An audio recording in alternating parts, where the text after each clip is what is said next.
when an entire people are destroyed or destroy themselves. The end of civilization. For us today, as we go about our daily lives, it's barely something we consider. We're so sure it couldn't happen to us. But for some civilizations, it already has.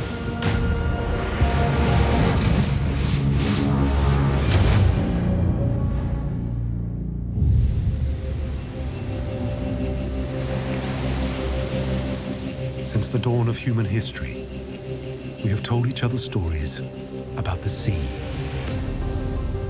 about its power over life and death. In the Torah, the Quran, and the Bible is the story of the Great Flood. When Noah built an ark as the sea flooded the land, killing everything in its path. Societies all across the world are replete with examples of stories of lands that have been lost and covered over. People have done something wrong and this is God's punishment. Or the story of the lost city of Atlantis, told by the great Greek philosopher Plato. A utopian island that people have devoted their lives to finding beneath the waves. Right across the world, in almost every culture, there is a flood story. A story where water can both cleanse and destroy. Across our planet are myths and legends of the sea rising up and wiping out civilizations. But what if these stories aren't just stories? Scientists now claim to have found a lost world at the bottom of the sea, called Doggerland. It existed about 10,000 years ago and was a place that was almost perfect for its Stone Age inhabitants. It's a rich place. It has wetlands where you had wildfowl in abundance, where fish in the rivers were migrating, where you had all the animals and plants that you'd want, and also all the resources, flint and wood and everything else was out there.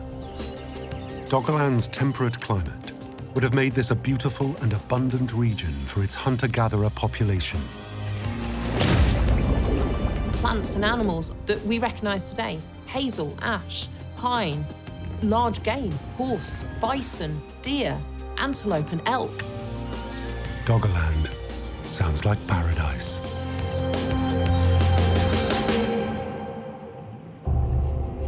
But this world no longer exists. So we must ask the question, what exactly happened to Doggerland?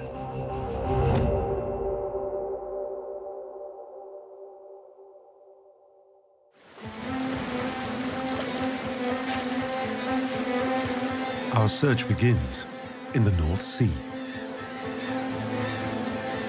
This sea was created at the end of the Ice Age, about 15,000 years ago. As the ice melted and receded, it created the North Sea between Scandinavia, Northern Europe, and the UK. Its power and hidden depths have captured the human imagination. And it has also, for thousands of years, provided humans with a staple food: fish.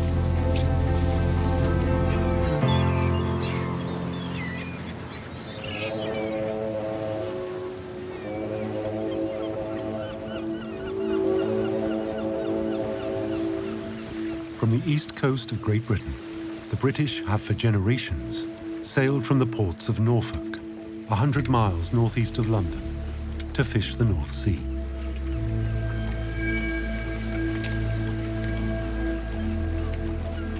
And in September 1931, a vessel was trawling near the Lehman and Ower banks. It was captained by Pilgrim E. Lockwood.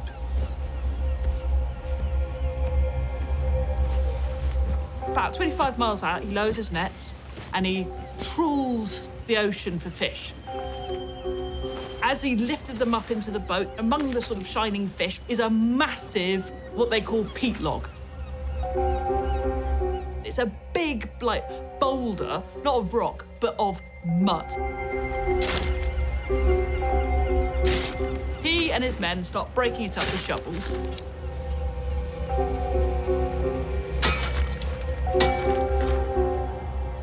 As he puts his shovel in, it goes ding, and he's like, that's really weird. That sounds a bit like metal.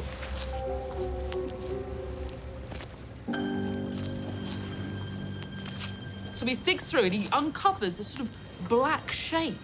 And on it is a load of ridges cut into it. So it's sort of almost like a barb.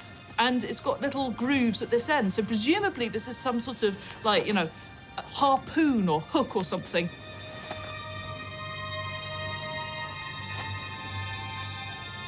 He prized away and found a lovely bone-handled harpoon point.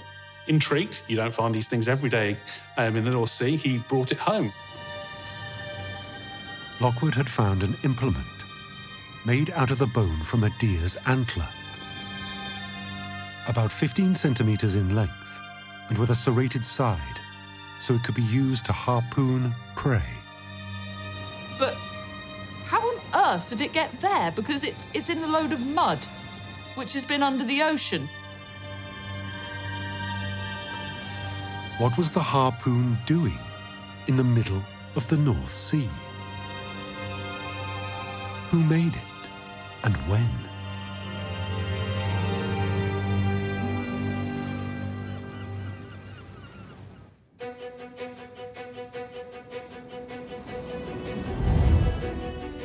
Our story now moves to Cambridge University. Here, in 1932, works a young, ambitious archaeologist called Graham Clark.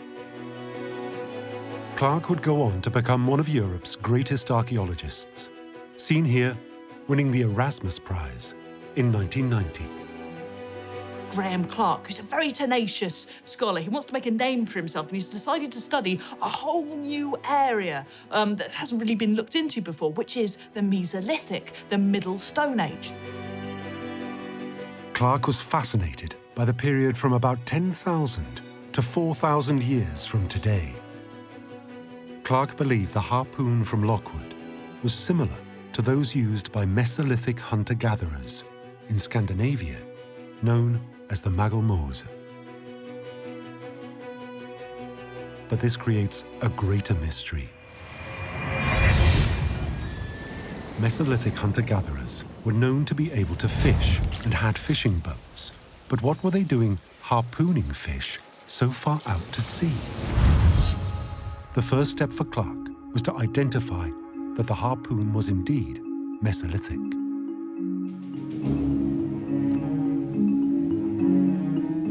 Today, scientists rely on a process called radiocarbon dating. This involves measuring the decay of the isotope carbon-14 and comparing that to levels of carbon dioxide in the atmosphere. But without this complex modern technique, how would Clark date the harpoon?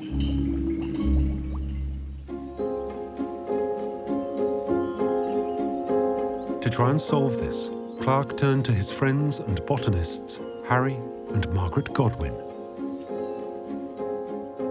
The Godwins were a husband and wife couple, and they were from the University of Cambridge at the same time as Graham Clark, and they specialised in palynology, the study of plants and their remains, things like pollen. Harry and Margaret Godwin were working on a technique that relied not on the decay of carbon isotopes to date objects, but instead used ancient pollen. The Godwins might not be able to date the harpoon itself, but they could date the peat it was found in through pollen analysis. They specifically went out and trawled up another block of peat very, very close to where they'd found the harpoon and actually analysed it.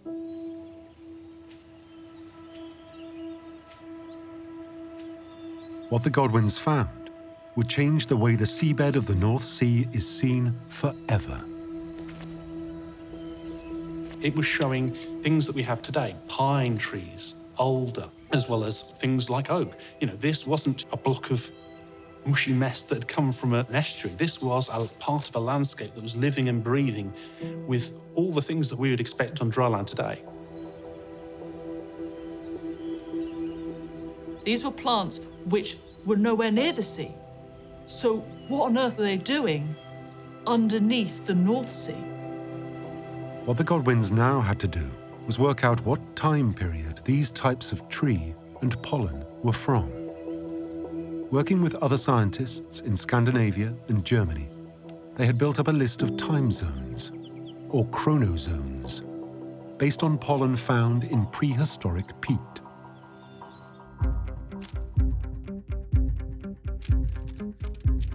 The results are as Clark predicted. The pollen in the peat near where the harpoon was found dates to the Mesolithic age. This proves the harpoon is, most likely, from that period. But what Clark still can't answer is how did the harpoon get to the middle of the North Sea? Could the peat, pollen, and harpoon really have been washed out that far into the North Sea?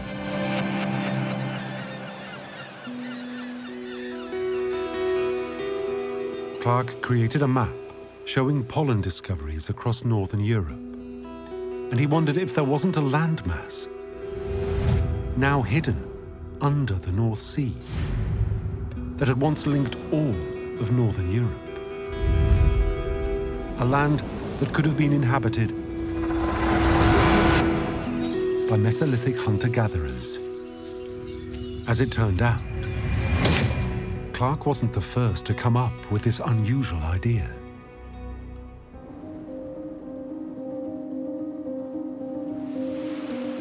In the early years of the 20th century, the botanist Clement Reid used to walk the beaches and sand dunes of Norfolk in England. As a botanist, he was fascinated by the plants and trees of today and where they had originally come from. Clement Reid became obsessed with a thing called Noah's Woods. What it is when the tide goes out in some locations, you can see tree stumps, which is a bit odd. Loads of people at the time called this phenomenon Noah's Woods because they thought they were leftovers, remnants of Noah's flood. But Clement Reid didn't think that was possible. So Clement Reid got the bit between his teeth and decided to investigate. Reid dug beneath the coastlines and into the depths of the sea to see what he could find. He asked the question, were there forests and animals living in these areas thousands of years ago? From his finds, Reid came up with a theory he published in a book called Submerged Forests. It suggested that somewhere under the North Sea was a landmass that could support forests and animals. Reid suggested there was an alluvial plain connecting all of northern Europe, with its heart at somewhere called Dogger Bank. Clement Reid writes this amazing book called Submerged Forest, where he theorises a massive landmass linking the UK to the rest of Europe. He had so little evidence for it, though. Nevertheless, this was a book that was really groundbreaking. His main issue was that nobody really cared. Nobody was really obsessed with this subject as much as he was. Reid's was a pretty unusual idea, without much evidence to support it at the time, and his work was derided by the scientific community. Reid's work was seen as nothing more than science fiction and was all but forgotten until 80 years later.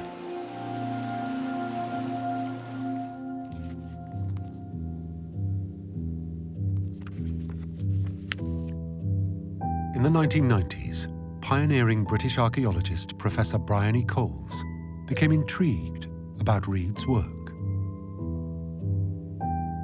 At the time of Professor Coles's work, oil exploration in the North Sea was developing rapidly, allowing unexpected avenues of research. There was the geological surveys coming from things like the North Sea oil explorations of that period.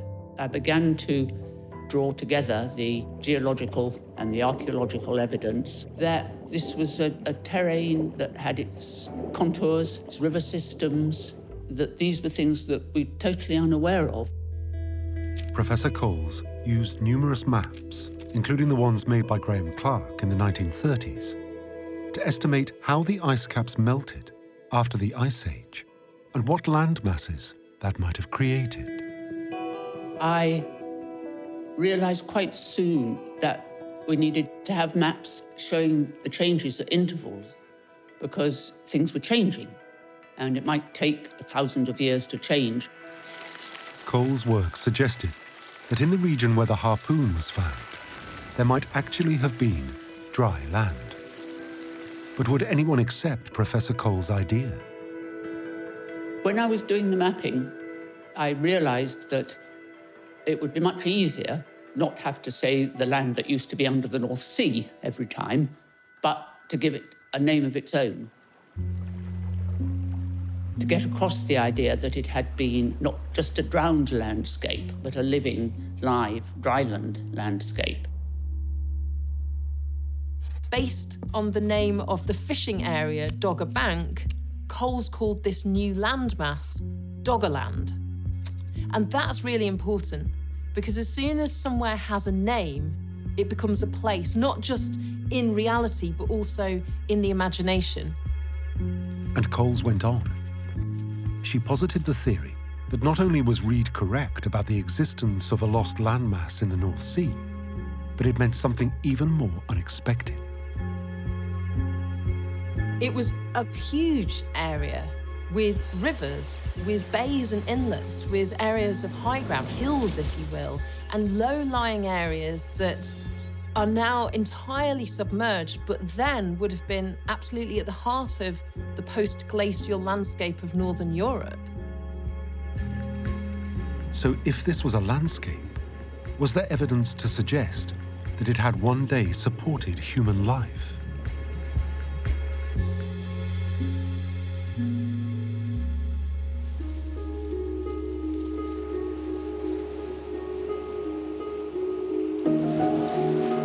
Across the North Sea, in present-day Holland, a few hundred miles from Norfolk, is the beach of Zandmotor. There, beachcombers hunt for hidden treasure. Coins, bones, a message in a bottle, anything unusual gifted by the sea. En dat hier zo ook afgebroken is, eventueel. The beachcombers coordinate their finds with Dr. Luc Amkrutz, a specialist archaeologist from the nearby University of Leiden. They work with Dr. Amkrutz because Zandmotor Beach isn't like any other beach. I'm sitting here on Zandmotor Beach, but it's not an ordinary beach. It's a beach created by man in 2011 by spraying a whole lot of sand from the North Sea on this beach plain. It was constructed out of materials dredged up from the sea floor 11 kilometers offshore and dumped on the existing beach. Material dredged from an area of the sea close to where Lockwood found the harpoon. What was so special when they created this beach is that all kinds of objects came to the surface. Wow. Ja, hij is echt mooi. Ja. They were the bones of animals living in, for instance, the Ice Ages, like woolly mammoth and woolly rhinoceros. Most astonishing of all is that it wasn't just the animal remains, but amongst these there were also hundreds of artifacts made by humans and even by Neanderthals, which is of course really strange given that they come from the North Sea.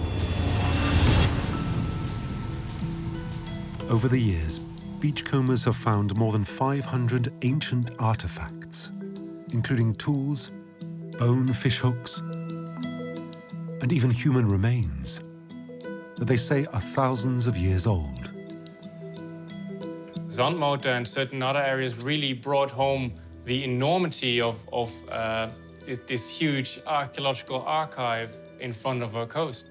We have this whole range of organic artifacts that is preserved, and it's actually basically as if you're looking at a complete carpenter's tool set. And it really brought home the idea of this is a whole world, a whole people landscape that was there, which is now lost. The more touching finds from Doggerland are not just the artifacts, but the human remains themselves. And one story I find particularly moving is this lower mandible. This person was about 14 years when he or she died. You're not just looking at the objects, or you're not just looking at the food remains, but you're looking at the actual people themselves. And Luke's group are not the only ones finding things on the beach. Since the 1970s, hundreds of amateur archaeologists have made findings on the coasts of the Netherlands, Germany, Denmark, Sweden, Norway, and the UK. Under the North Sea, there are signs of an entire living world. Of not just animals, but also people. But the question remains, who were they? And what happened to them?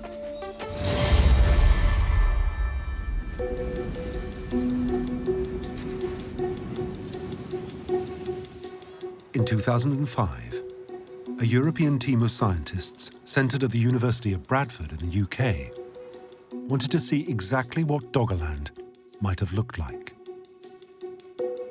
But they knew it wasn't going to be easy. The area obviously was very inaccessible. It's obviously underwater, between, 5 and 30 metres in some places, down to 60, 80 in others. Obviously that water is very cold, so you can't go diving easily in it. It's very powerful currents in some places. The other thing, of course, was the technologies and the techniques that we use hadn't been developed in some cases, or were in their early infancy. There was no way that archaeologists could excavate under the seabed in these dangerous waters. It was beyond their technical abilities and would have cost hundreds of millions of euros. It looked like Doggerland would remain forever a subject of speculation and mystery, unproven by scientific fact.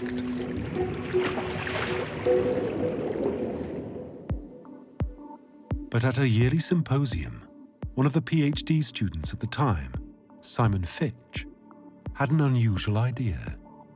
As I was sitting there in the lecture hall, I realised that actually I'd worked on material, seismic data which came from that area, and that data possibly could be retasked. It could actually be used to look under the water to see the landscape.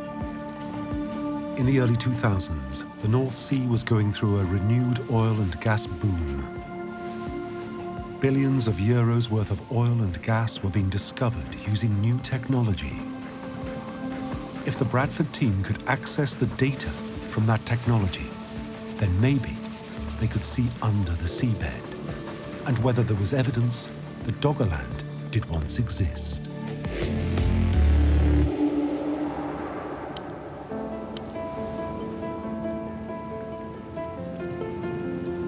The Bradford team approached oil and gas exploration companies to access their specialist mapping data.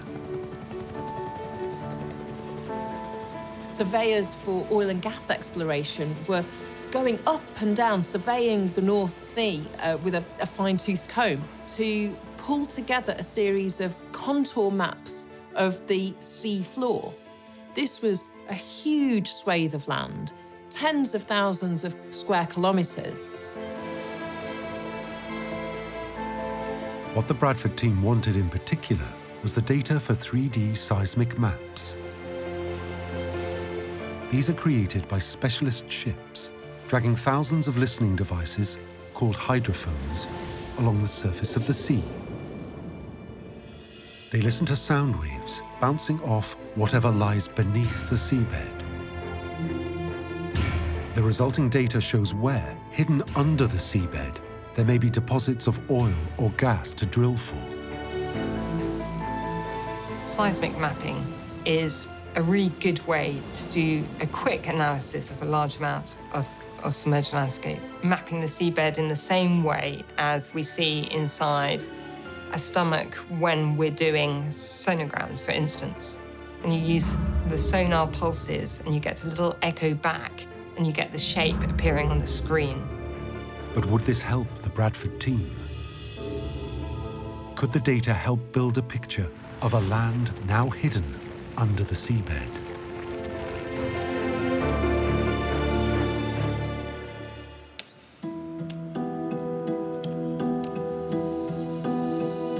Having waited some months, the team finally got the data for the Doggerland area. They inputted it into a computer.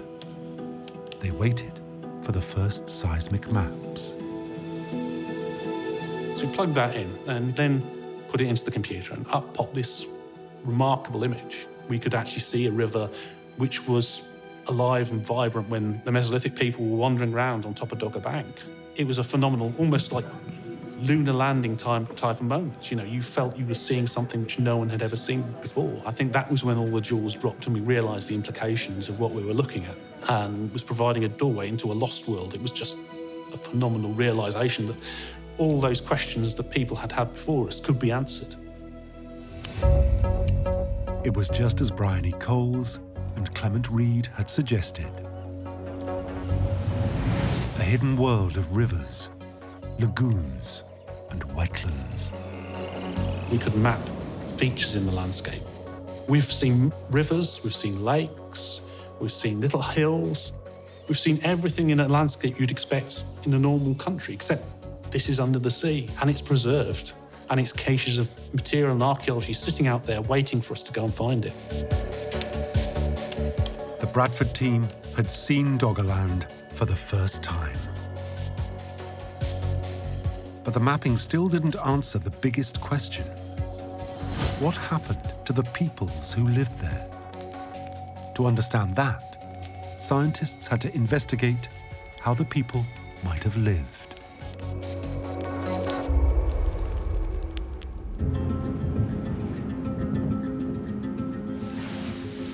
Human evolution is heavily influenced by geography and climate.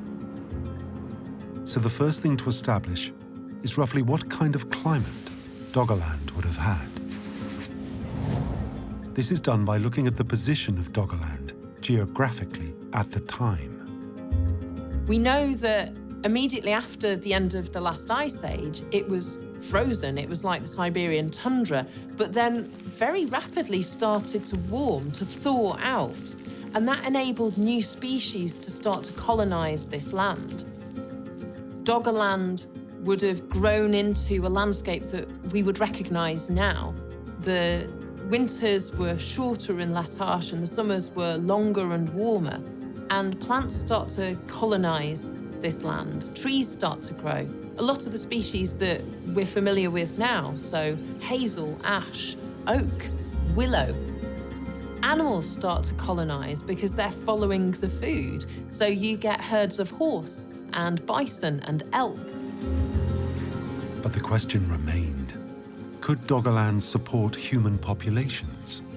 And if so, what would those people have been like?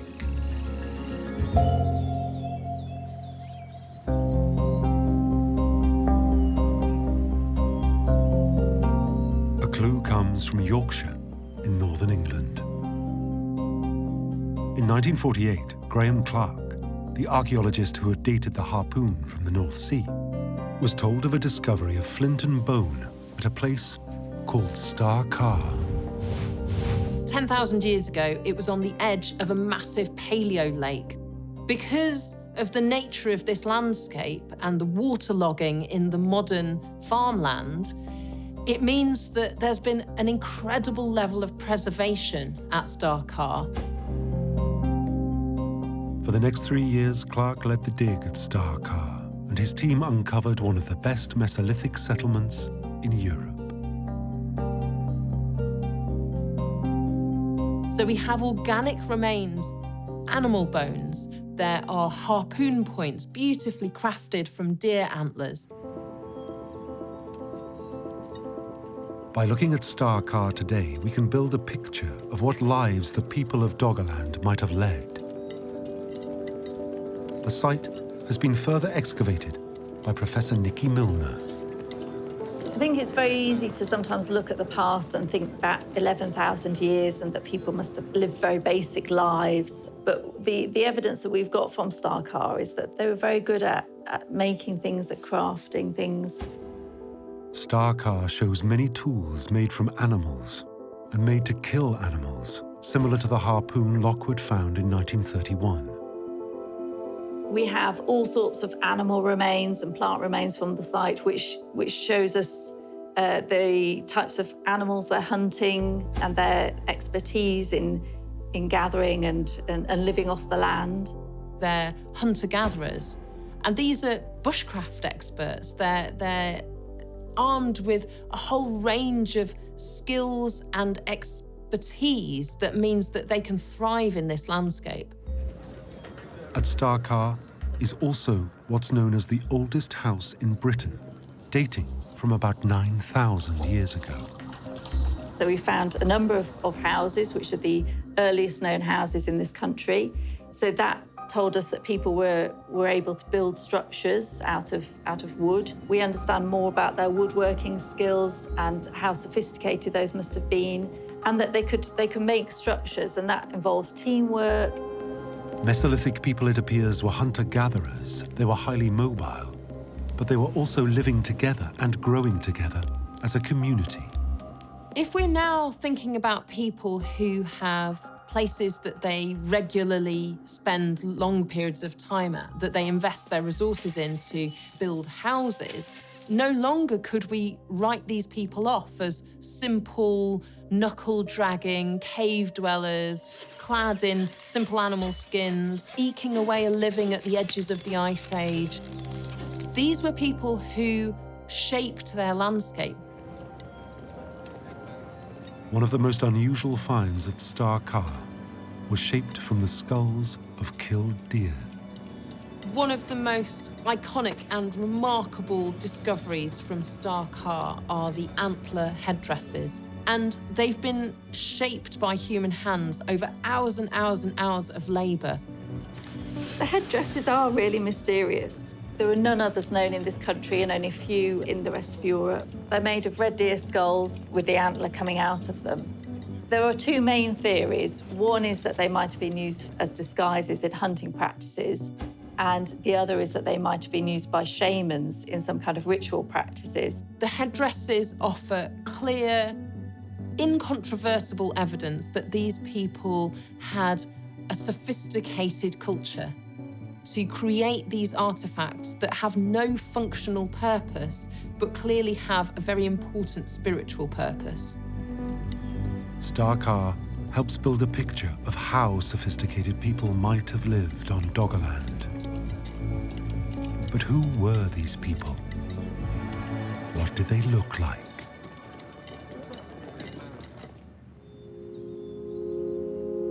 To see what a Mesolithic person might have looked like, we must travel to the south of England and the Cheddar Gorge. It was here that one of Europe's oldest Mesolithic men, Cheddar Man, was found. Cheddar Man is one of the really important discoveries in this country. Cheddar Man was found over 100 years ago in Somerset and has been studied a lot ever since because human remains are incredibly rare, particularly in this country for the Mesolithic. Cheddar Man is the oldest British, most complete human skeleton that we have. It dates to around 10,000 years old.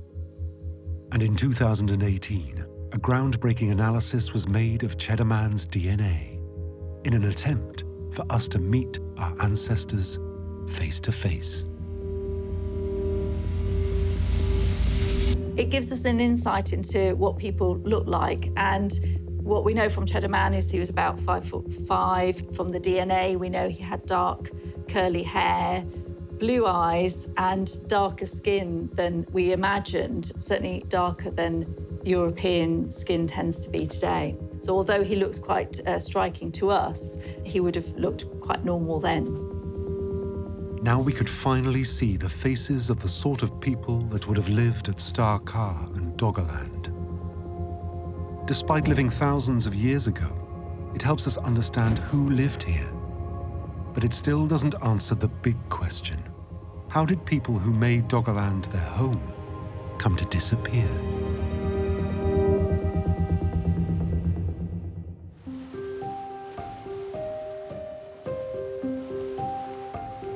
To understand better what might have happened, the Bradford team decided to actually dig into Doggerland.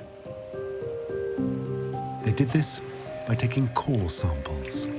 If you take a giant pipe, you ram it into the seabed, and then you pull it out, the column of mud that you pull out, that's a core. So when you look at a core, what you're effectively looking at are slices of time. It's like a diary of the deep past.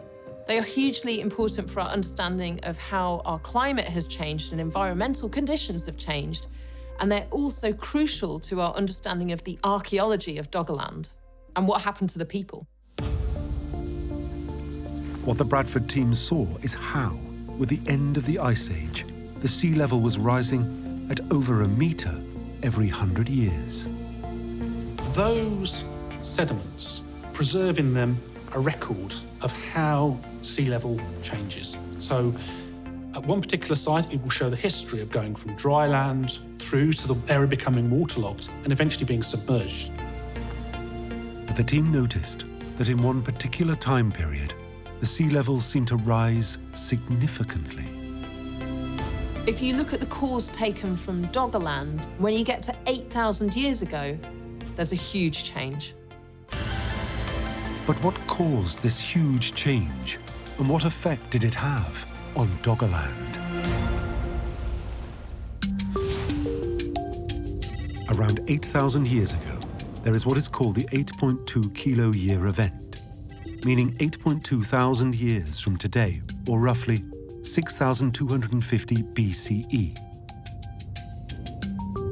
Scientists noticed that the planet's sea levels rose dramatically. One explanation for this change is with the warming of the planet after the Ice Age came the collapse of a colossal ice sheet into the Atlantic Ocean. The Laurentide ice sheet in what is present-day North America. At its peak, the Laurentide ice sheet covered most of Canada and a fair proportion of the top of the United States. Ice was over what is now New York and Chicago and St. Louis. This was millions and millions and millions of tons of water locked up in ice. This was the biggest release of freshwater into the North Atlantic for 100,000 years. So profound was this change that it dropped the sea temperatures by a degree, almost overnight. And that changed the Gulf Stream, which changed the air temperatures by up to 1.5 degrees centigrade in a generation. As the meltwater filled the oceans, global sea levels rose by as much as half a metre in a few months, threatening lowlands like Doggerland. All the reasons that made Doggerland a fantastic place to live as a hunter-gatherer also made it particularly vulnerable to sea level change. It was low-lying, it was cut through with rivers and streams and marshy areas, which was fantastic for fishing and fowling and gathering those wild resources, but it also meant that if the sea levels rose, it would be inundated, and inundated very rapidly. The sea level rise was so pronounced that it turned Doggerland into islands. Doggerland would now have been cut off from continental Europe and the UK. So what did this mean for the people on Doggerland? After the 8.2 event, the sea levels rose so significantly that it was easily within generations, easily within people's lifetimes. They could easily see the effects of sea level rise. These people had an intimate knowledge of the landscape around them. And for that to start changing must have been extraordinarily disorientating and confusing. What would have been fertile river valleys suddenly became flood valleys. Huge swathes of low-lying land would have been lost almost immediately, and that destroys the animals you're relying on, that destroys the plants you're relying on.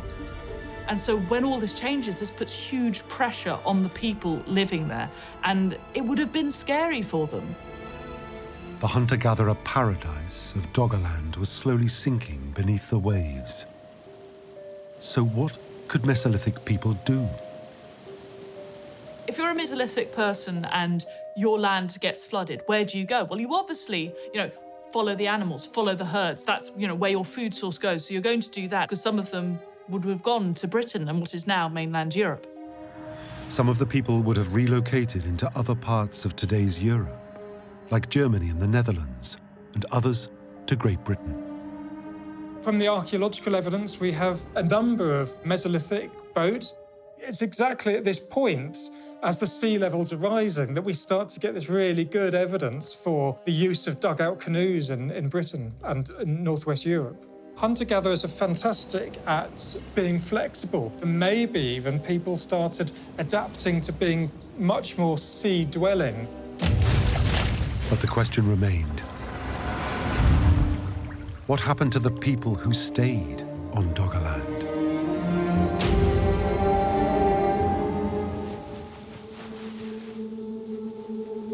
As the Bradford team looked further into the core samples, they found something that would have been terrifying. They found what might be the key to the apocalypse of Doggerland. In a time period around 6000 BCE, the core samples looked more mixed up than expected. It was a series of sand, shell, jumbled up with sequences within it which looked so unusual, so different to everything else we'd seen in our careers, except for the few samples we've seen published in literature, which were tsunami samples. This mixing up of sediment suggested huge force, a great wave of power, a tsunami. But what could have caused such a wave? The team connects the unusual core samples to an event called the Storegga Slide, when vast areas of the Norwegian continental shelf slid into the sea. The Storegga Slide was a huge submarine landslide that occurred off the coast of Norway. The slide itself is made up of sediments deposited from the glacial era, so it's a lot of fine muds and sands. And within it, there are lots of weak layers. These are layers that can't really hold all that sediment together. So they're very prone to slipping. So any trigger, like an earthquake, is enough to set this sediment in motion and move down slope. And as it does so, it will generate a wave because it will disturb the surface of the water. A tsunami would have been terrifying, and is something that our modern society has witnessed. In both 2011 in Japan and across Asia in 2004. You can see here how the 2004 tsunami spread across almost the entire globe. So what effect would the Storegga Slide tsunami have had on Doggerland? Dr. John Hill of the University of York recreated how the tsunami might have hit Northern Europe in a series of computer simulations. The Storegga Slide involved 3,000 cubic kilometers of sediment, and it probably moved in one go very quickly. So this huge slide, which is probably one of the biggest landslides in the history of the Earth, generated a huge tsunami, which then traveled across the North Atlantic to Greenland and then down the North Sea with a tsunami of 10 to 6 meters impacting the coast of the UK. In this scientifically accurate simulation, the remaining islands of Doggerland are repeatedly washed over by the elevated red waves. The core samples also suggested that the timing of the wave was critical for people on Doggerland. So one of the things I find surprising is our ability to pinpoint the time of year that Storegga occurred. So we do this by looking at the sediments that have been deposited, and in them we find bits of vegetation like mosses and cherry stones, where we know that they would have occurred in the autumn, and hence we can find out that the Storegga Slide actually happened in the autumn. It is believed that Mesolithic people in the summer went inland to hunt deer, but in the autumn, with fewer deer to eat, they returned to the shoreline. The tsunami from the Storegga Slide would have hit the Mesolithic people when they were at their most vulnerable. Doggerland would have been particularly affected by this because it is so low-lying. Even though it was about 130 kilometers across and perhaps 80 kilometers north to south, the average height was probably on the order of meters rather than tens of meters. So if you have a wave that is 5 meters high, it is obviously going to inundate a large proportion of that land. And if we look to modern events like the Japanese 2011 tsunami, the average height there is around 5 meters. The wave inundated up to 4 kilometers inland. So if you think of that kind of scale, you would have seen something similar happening at Doggerland. The coastline is exactly where we would have seen the majority of people. The tsunami would have laid waste to homes, fish traps going, hunting grounds disappearing. Whole societies were perhaps wiped out in the space of a few hours.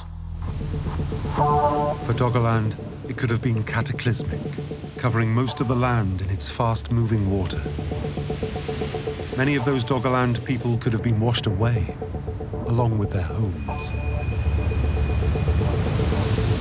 From the archaeological record, we do get a sense that actually the tsunami is the beginning of the end, if not the end of Doggerland. And large swathes of it are already underwater, and what remains would have been quite significantly devastated for some time. Death as a great wave swept through Doggerland.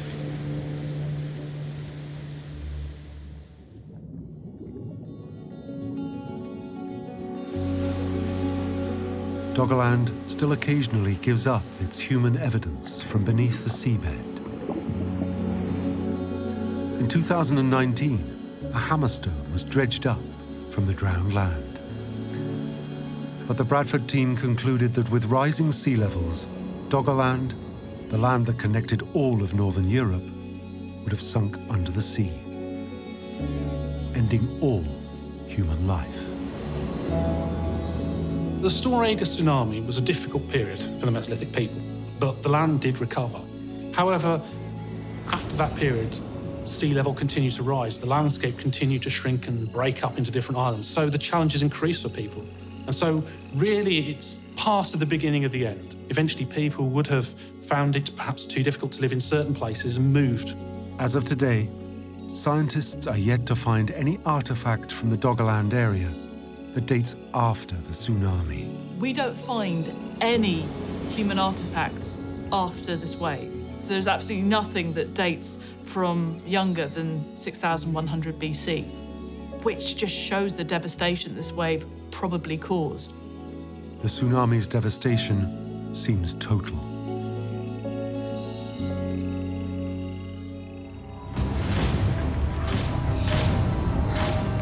Doggerland. A Mesolithic paradise that supported human populations, animals, forests, and wetlands. A land that at one point is estimated to have stretched from what today is Northern Europe to Scandinavia and the UK, covering almost 50,000 square kilometers. Hunter-gatherers of the time could have walked from present-day Berlin to Oslo, to London, to Paris.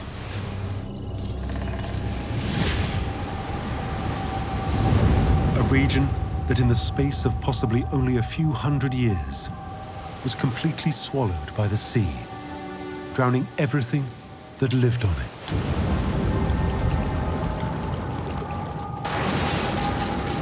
An ancient apocalypse which echoes through human history, through the myths and legends of great floods, and still touches us today.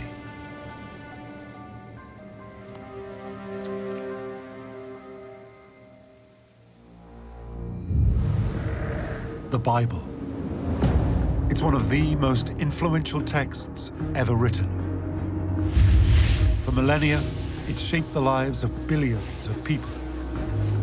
It holds stories of great civilizations, miraculous events, the Word of God. Many people see them as parables for how to live their lives. But for some, these stories are historical truth. Of all the events the Bible details, one remains shocking, even today. the destruction of Sodom. According to the Bible, Sodom was one of the 5 cities of the plain. It was remarkable for its wickedness. The tradition is that the sin of Sodom was what the Bible describes to be sexual perversity, specifically homosexuality. But is this really true? In the Bible story, God appeared before Abraham and told him his plan to destroy Sodom and the cities of the plain.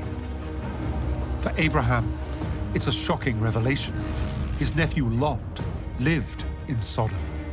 According to the Bible, Lot and his family were different than the other people living in Sodom. They would be considered righteous people.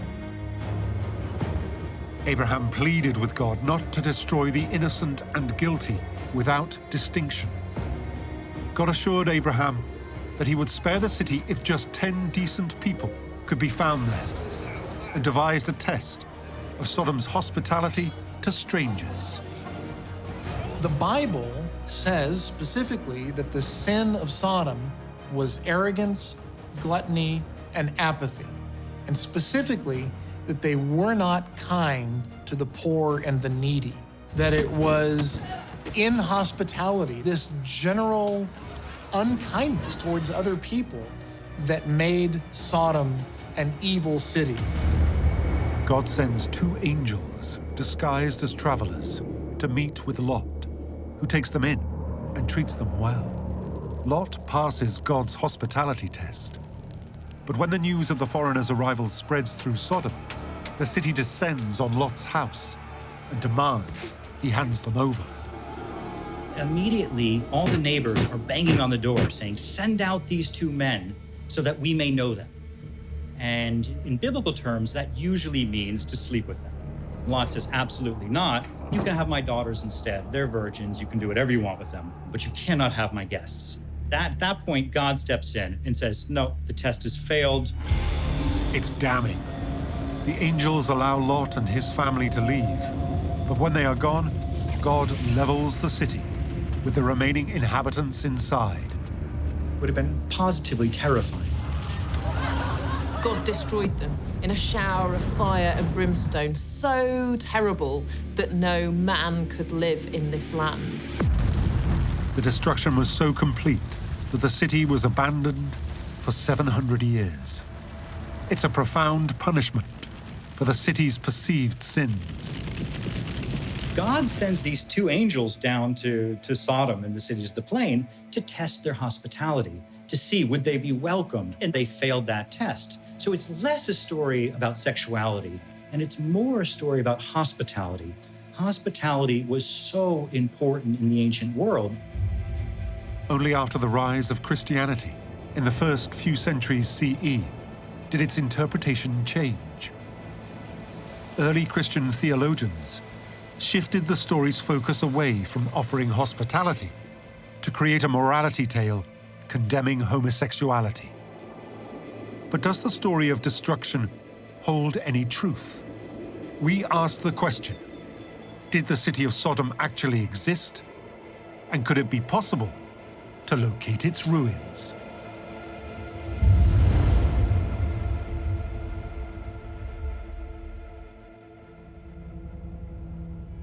According to the ancient writings of the Bible, the Quran, and the Torah, Sodom was supposedly part of what's known as the 5 cities of the plain. They were situated in southern Canaan, a large region covering modern-day Jordan, Lebanon, Syria, and Israel. Of the 5 cities, Sodom was the largest, and thus the epicenter of the plain. For centuries, archaeologists have tried to locate it. I think everybody loves a good lost city story, whether it's Atlantis or Sodom. There's this treasure hunter aspect to it. There's a confirming mythology, a way of confirming the historicity of oral tradition. But if the story of Sodom is more than just a myth, like some believe, where did it take place? And how could archaeologists locate it?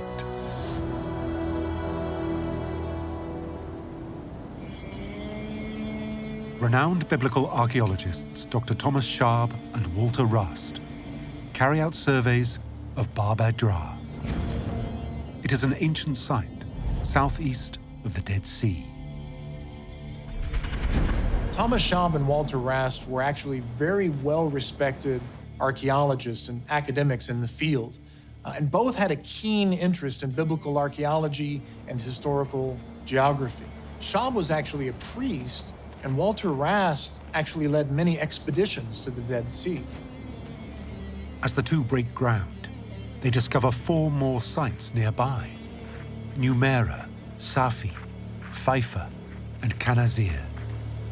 For Schaab and Rast, the number of sites could be a crucial indicator for whether Bab-edh-Drah is Sodom. The Bible says that Sodom was one of 5 cities of the plain, and if 4 other cities were discovered near Bab-edh-Drah, it increases the likelihood that Bab-edh-Drah is the city of Sodom. The discovery of these 5 ancient sites in close proximity to each other is key.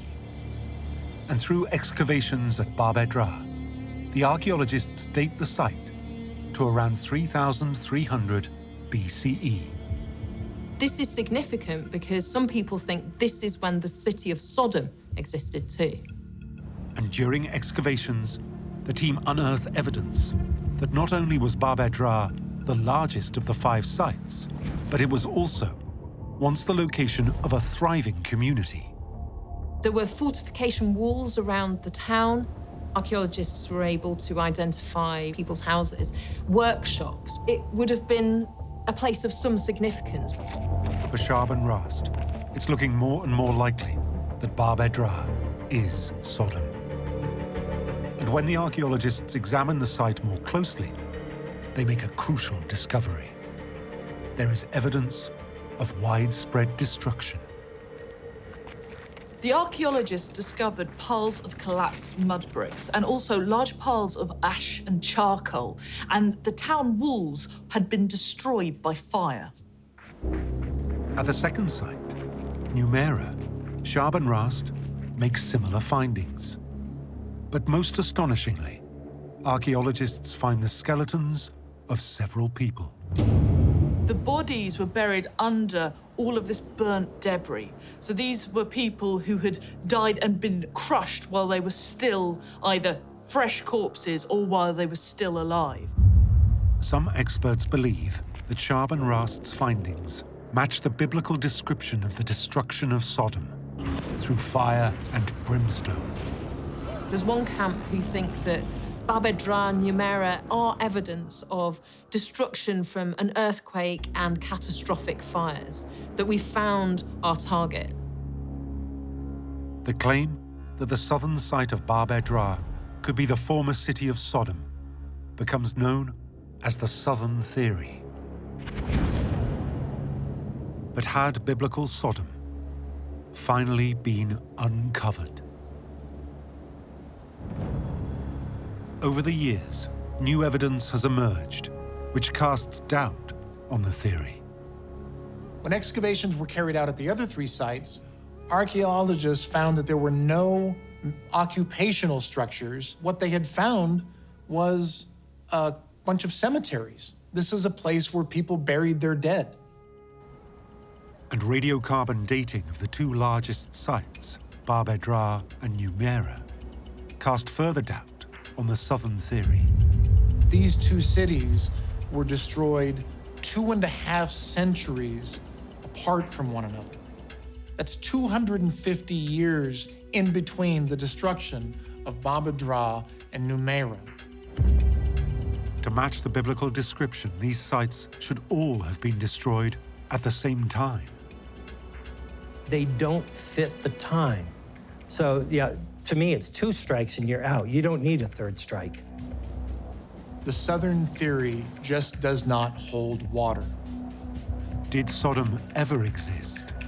If so, was it at all possible to find?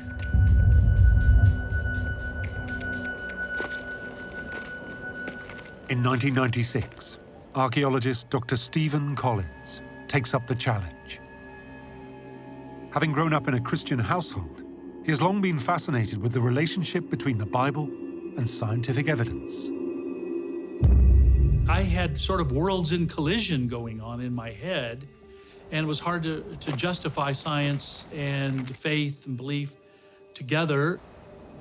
Joining Dr. Collins in the search for Sodom is Dr. Philip Sylvia, an electrical engineer by trade. In more recent years, he's turned his focus to the Bible and archaeology. I think Sodom is the epitome in Scripture of God's judgment against sin in the world. And it's the engineer in me. And the theologian in me understands there must be a discoverable trail of physical evidence showing us what he did and how he did it. And that's what drives me. The more Dr. Collins studied, the more convinced he became that the Bible could provide clues to the location of Sodom.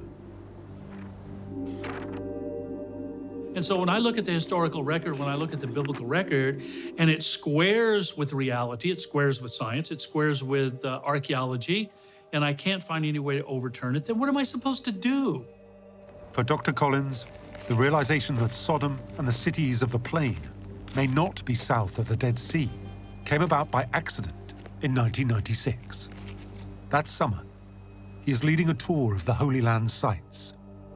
While planning an expedition to Bab Edra and Numera, he rereads the story of Sodom. Something is amiss. In the Bible, before Lot moves to Sodom, he and his uncle Abraham bid farewell to each other. At this time, the Bible places them somewhere between the settlements of Bethel and Ai, northwest of the Dead Sea. From there, they can see the whole plain of Jordan. The Bible says Lot looked over, saw the well-watered plain of the Jordan, and went eastward and pitched his tent as far as Sodom. According to the southern theory, Sodom is southeast of the Dead Sea, 80 kilometers from Bethel and Ai. But if Abraham and Lot were in the north at Bethel and Ai, they wouldn't have been able to see that far. I got to the end of it, and I thought to myself, I don't see anything in there that would locate Sodom toward the south, but everything would locate it north and east of the Dead Sea. How in the world could serious scholars be putting Sodom toward the south into the Dead Sea? Because if they're reading the same text I'm reading, why aren't we seeing the same things? Collins digs deeper into the ancient text. His focus turns to identifying the correct location for the plain of Jordan. Genesis 13:10 says that Lot saw the plain of Jordan and that it was well watered, like the garden of the Lord. So if you can find the plain of Jordan, you can find Sodom. After meticulous studying, Collins finds a clue to the whereabouts of the plain of Jordan. In the Hebrew language, the word for plain is kikar, which means round. In a case of land, it would be a round, flat area of arable land. That is where we should be looking for Sodom and the cities of the plain. Some archaeologists believe that the only area in Jordan that has a flat circular plain that is well watered is north of the Dead Sea. If you are looking at a very good topographical map, you'll see a circular area, a kikar, north of the Dead Sea. But for some, using the Bible as a geographical source should be approached with caution. We need to be cautious with how we use the Bible texts. We have to keep in mind that if this event happened, it was another 1,000 years before it was written down. And then since being written down, it's passed through 5, 6, 7 different languages before it comes to us. So to put too much weight on one word is a bit hazardous. If we treat Sodom and the cities of the plain as a crime scene, then the Bible is one source. We also have archaeological evidence. We have ancient maps. So we have to actually look at the whole thing like a puzzle, and each piece has to be put together to really grasp what happened there. Proponents of this new northern theory are convinced somewhere in this circular plain could lie the biblical city of Sodom.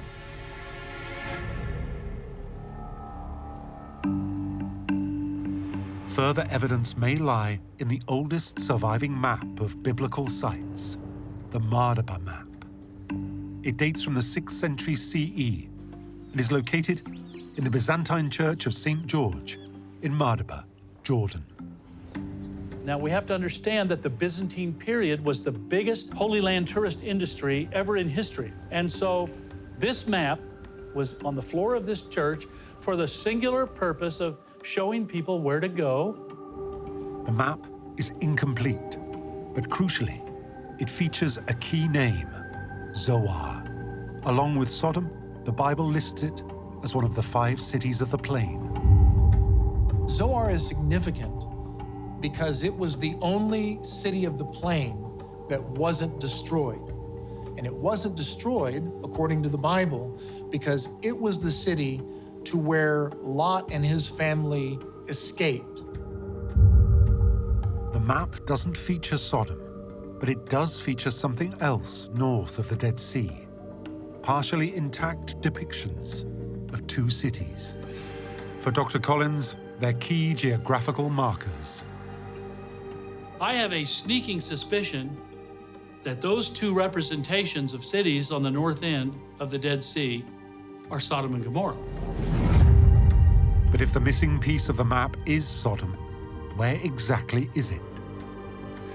In 2005, Collins and his colleagues head to Jordan in search of hard evidence.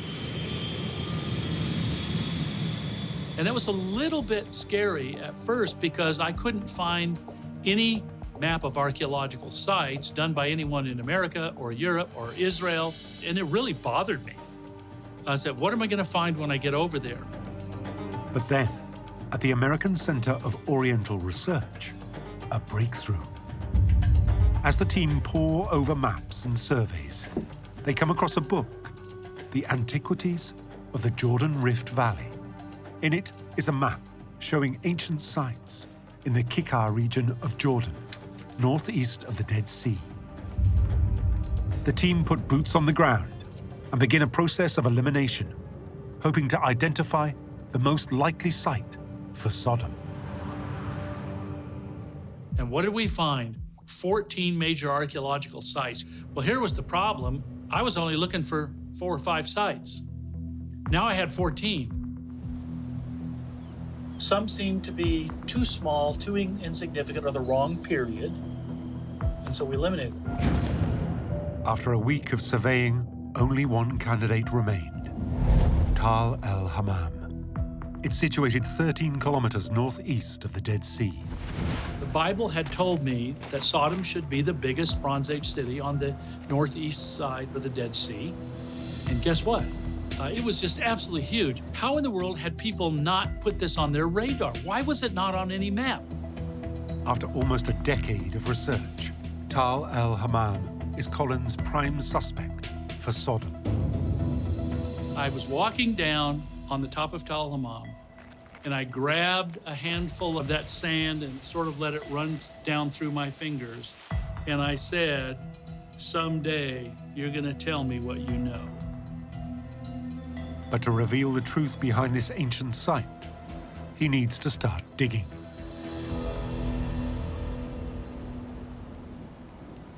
On the 27th of December 2005, the team begin the excavation.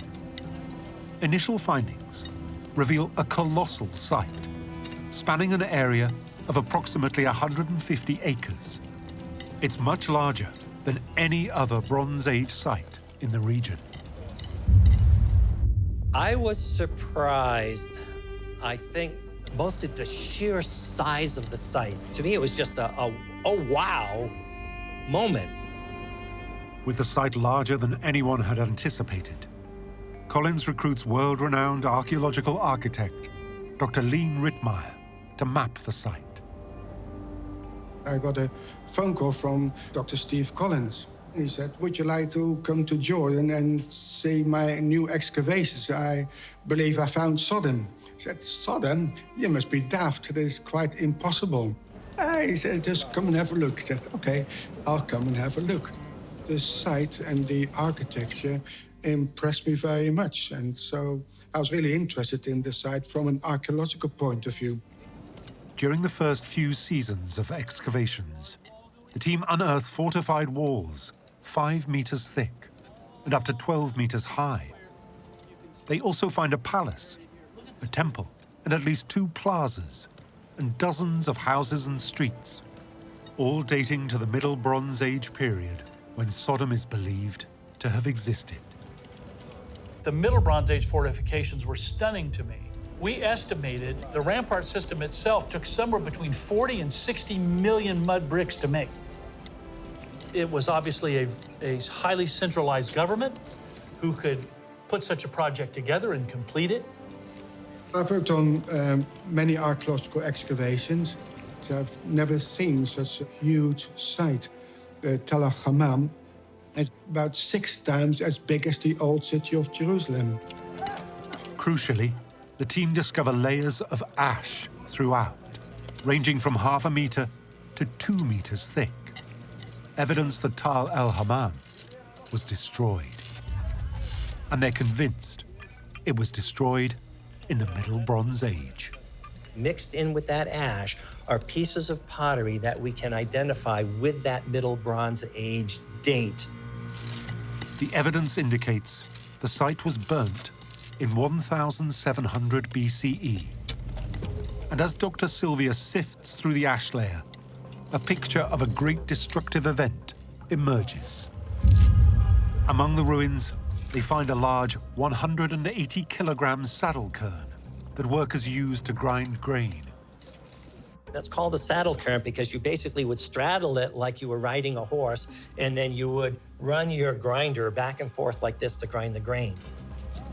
But for Dr. Sylvia, the position of the saddle cairn doesn't make any sense. It was literally blown off of its dirt pedestal onto its side on the ground in a northeasterly direction. The team are intrigued by how such a large, heavy object could have been blown over. And it's not the only object. Across the site, they uncover artifacts and structures that landed in the same direction, seemingly pushed by some catastrophic force. You find bits and pieces of pottery, everything you can imagine, strewn for 6, 7, 8 meters across the floor to the northeast. So everything has this directionality to it. Everything inside there is churned up and full of ash and pottery and broken mud bricks, and everything about it is catastrophic. The team has uncovered evidence of a great destructive event hitting Tal el-Hammam. Dr. Collins calls it the Middle Bronze Destruction Event. What could have caused it? In 2011, the team make a chilling find. We started finding human bones, piece of a pelvis, piece of a knee bone, piece of a femur. One of them was only existing from the mid-femur down. Everything else is missing. And the place where the separation occurred is severely burned. It's almost like they were burned off. They appear to have been bodily slammed up against one of the very thick walls and then fell to the ground and were covered in ash and in material there. These were not lovingly placed burials. These were people who wound up in these positions by some sort of violent event. In another section, they find further evidence that the inhabitants were killed by an intense force. In the Middle Bronze Palace area, 2 skulls emerged.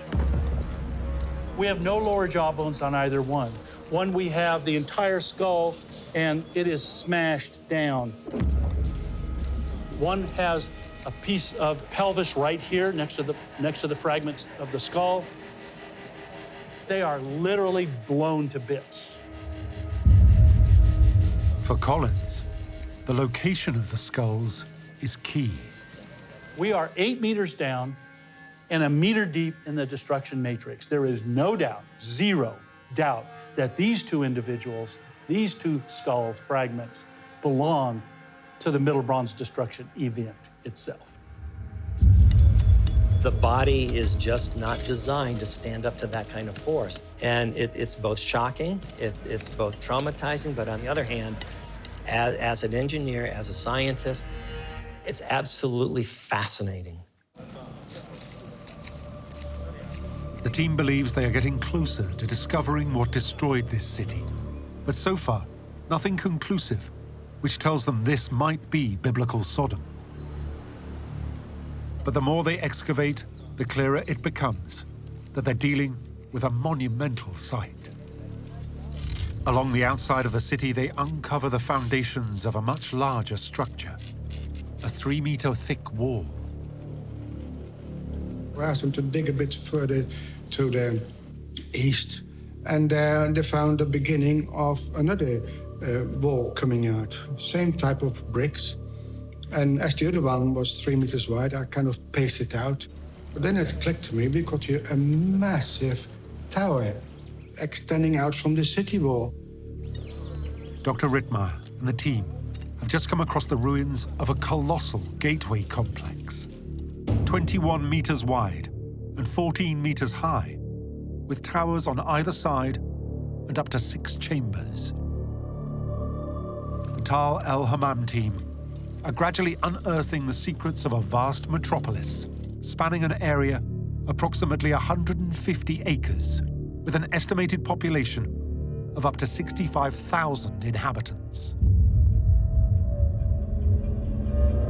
It had all the features of a major city center. I mean, with its palaces, its temples, its residential areas, its streets, its massive fortifications, its satellite towns, its massive agricultural areas that it could take advantage of. It had everything to make it great. And this is what the Bible describes, and this is what the archaeology confirms. It fits the geographical clues in terms of location. It fits the time frame in terms of its occupation history. To me, I don't see what other conclusion you can come to. But if they want to convince the wider community that Tal el-Hammam is biblical Sodom, then their work is far from over. I have to say, the site is really interesting. It's the interpretation of the site that I find problematic. So much more work needs to be done before we can understand the site in context and its importance, but also what destroyed it. Whether or not Tal el-Hammam is Sodom remains to be seen. But what's clear from the team's findings is there once existed a large and thriving civilization in this area. In Tal el-Hammam, we got a very definite layout of the city. There you got a lower city and upper city. The lower city were the common people, near the upper city, which had its own separate defense system. It was a totally secluded area used by the king to have his palace and his royal officials. Artifacts found throughout Tal el-Hammam have helped the team decipher how people lived during this time. Most of the houses are mud brick houses. And the houses themselves were often multi-generational houses. So you got quite a few rooms built around a central courtyard. Then you've had an awning overhead, and that's where they baked the bread, where they roasted their chickens or whatever they were eating, and the women used to grind their flour. All that took place in that courtyard. That was kind of the life of the house. I mean, we have a city that lasts for 3,000 years without a hiccup. Things are pretty much operating like a well-oiled machine. But then, according to the evidence, somewhere around 1,700 BCE, during the Middle Bronze Age, the city of Tal el-Hammam was violently destroyed. What was behind its catastrophic demise? Could the answer provide a clue as to whether this is the original city of sin? At the site, archaeologists have found evidence of scorched walls and floors buried beneath piles of ash, burned pottery sherds, as well as charred human remains they believe were blown around by some concussive force. For them, the evidence matches the biblical account of fire and brimstone destroying Sodom. But what could cause this? If you're looking at evidence from Tal el-Hammam, it's reasonable to wonder whether this is a consequence of a huge volcanic event. Was Tal el-Hammam destroyed by a volcano?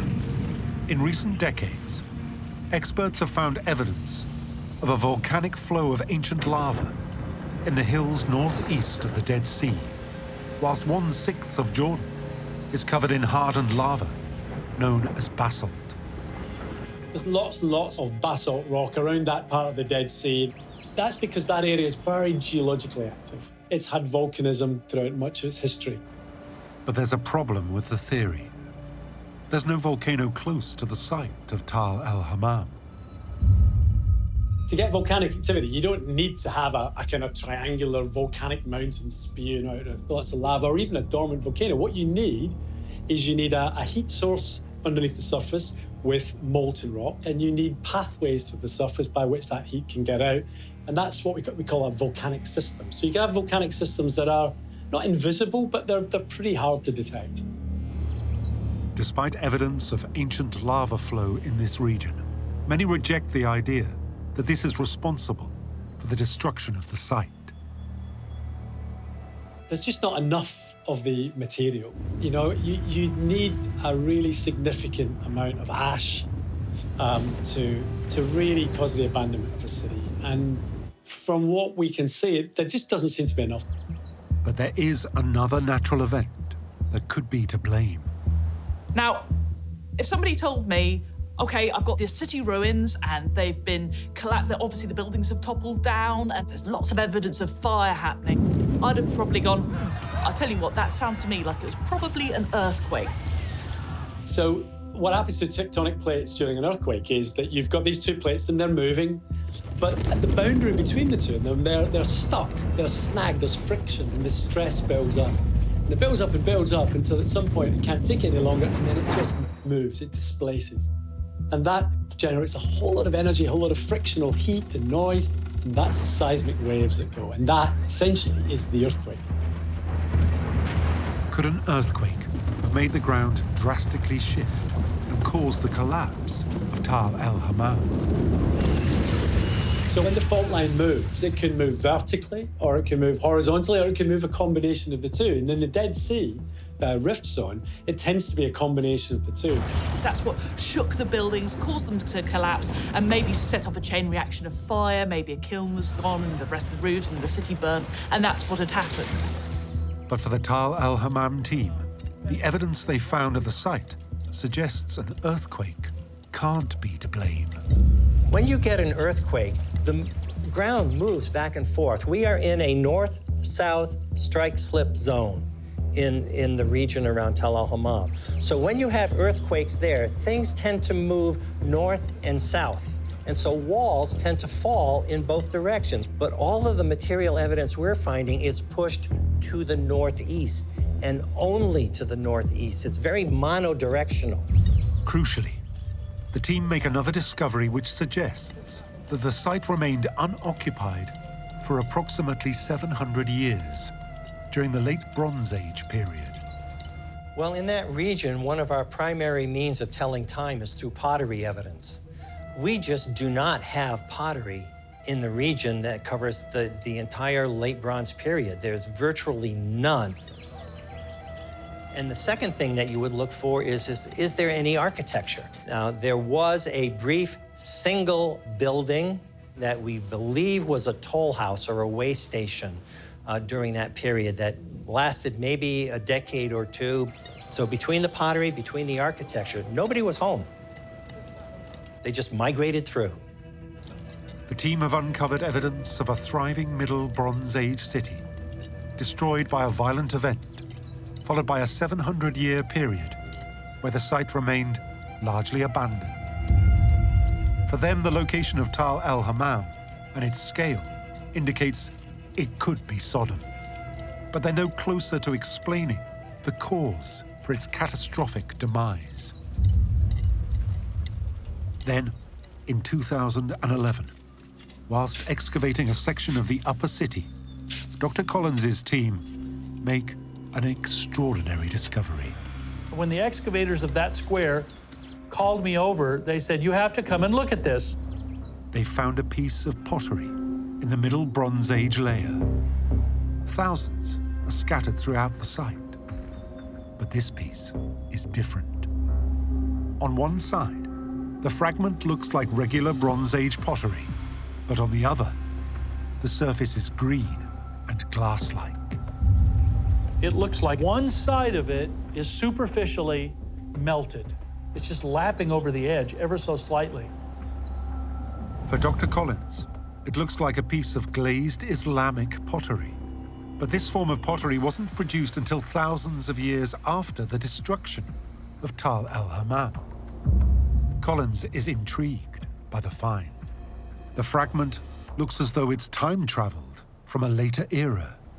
What in the world is a piece of glazed pottery doing down here this deep? Could it offer any clues for the cause of Tal el-Hammam's destruction?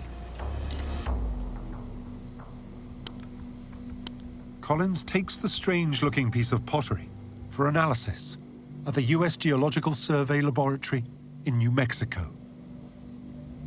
When the results come back, they are quite literally out of this world. We know that now from the tests. Everything about this particular melted surface of pottery sherd is physically identical to trinitite. The word trinitite comes from the codename Trinity, used in the first ever detonation of a nuclear bomb. The test took place on the 16th of July, 1945, in the Jornada del Muerto Desert, New Mexico. When the Trinity bomb was detonated, it released the equivalent of 21,000 tons of TNT. That's actually slightly more than the nuclear bomb they dropped in Hiroshima in World War II. In the aftermath of the explosion, scientists noticed a strange substance all across the surface of the desert. When the bomb exploded, it sends out a big fireball, and that creates a huge mushroom cloud, a big uprush, and it took a whole load of the sand up in there, and that basically melted because of the immense heat, and then rained back down onto the desert, which cooled really quickly and then formed this glassy trinitite. The melted glass-like surface of the sand is similar to that found on the pottery sherd at Tal el-Hammam. When it's analysed further, experts discover something else: zircon. Zircon's a naturally occurring mineral that you can find in rocks pretty much all over the world. Looking at zircon under a microscope, what you'll see is like a crystal-like structure, and very, very regular with very sharp, jagged edges, basically. But the zircon inside this piece of pottery is different. This zircon was actually a lot smoother and kind of more like a teardrop. Experts conclude that the zircon in this fragment must have undergone an extreme process to create such a strange shape. It suggests that this zircon had been heated up to a really high temperature, such that it even melted, and then it had cooled very quickly. Because otherwise you'd get, the more regular looking zircon that usually takes, thousands of years to cool down. The fragment must have been subjected to extreme heat for it to have melted this way. A normal fire will burn at somewhere between 600 and 2,000 degrees Celsius. For zircon to melt, though, you're talking at least 4,000 degrees Celsius there. That's over double the hottest fires. Now, the surface of the sun is about 4,000 degrees. So you're talking about temperatures equivalent to the surface of the sun. And as the excavation continues, the team unearth more and more pieces of extreme heat-blasted pottery. Every place we've excavated across the site, we have found indicators of these high heat events. Every place we find bits and pieces. What kind of thing could do that? From the evidence at this ancient site, we know there must have been incredible temperatures, much hotter than a regular fire. And it created a substance very similar to trinitite, but of course, there weren't nuclear bombs back then. So what could have caused this? Well, one possible option is a meteor.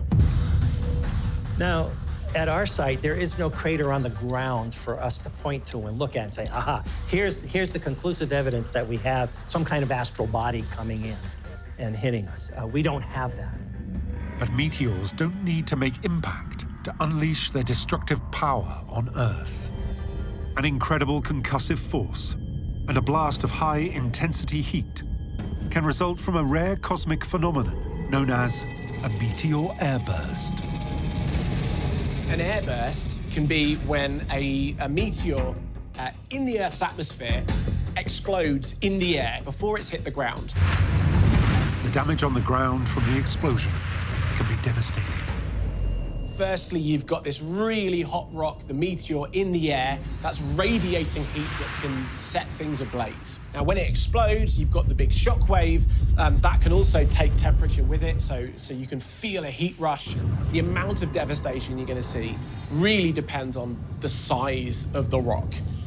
Bigger meteor, more destruction. Meteor airbursts are rare, but they have occurred in recent history. In 1908, in a remote uninhabited region of Siberia, an airburst is believed to have wiped out an area larger than Los Angeles. An eyewitness described the sky appearing to split in two and being covered with fire. It destroyed about 80 million trees. In the nearest town, about 60 kilometers away, residents could feel the heat of the blast. Windows smashed in the buildings, and some people were even knocked off their feet because of the force of the airburst strike. It would have felt like the end of days. More recently, in 2013, cameras caught the moment an airburst exploded over the city of Chelyabinsk in southern Russia. 1,500 people suffered injuries, and thousands of buildings were damaged. The team at el-Hammam believe that the evidence they found points to an airburst, which left a path of utter destruction in its wake. What we're looking at is a very large site that was literally the buildings blown off of their foundations. Artifacts, the pottery, the tools that they were using are shattered. And this basically vaporizes and incinerates everything in its path.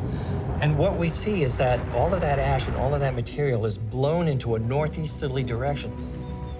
The only known source of the kind of concussive profile that we're seeing in the evidence, of the kind of thermal profile that we're seeing, is a meteoritic airburst.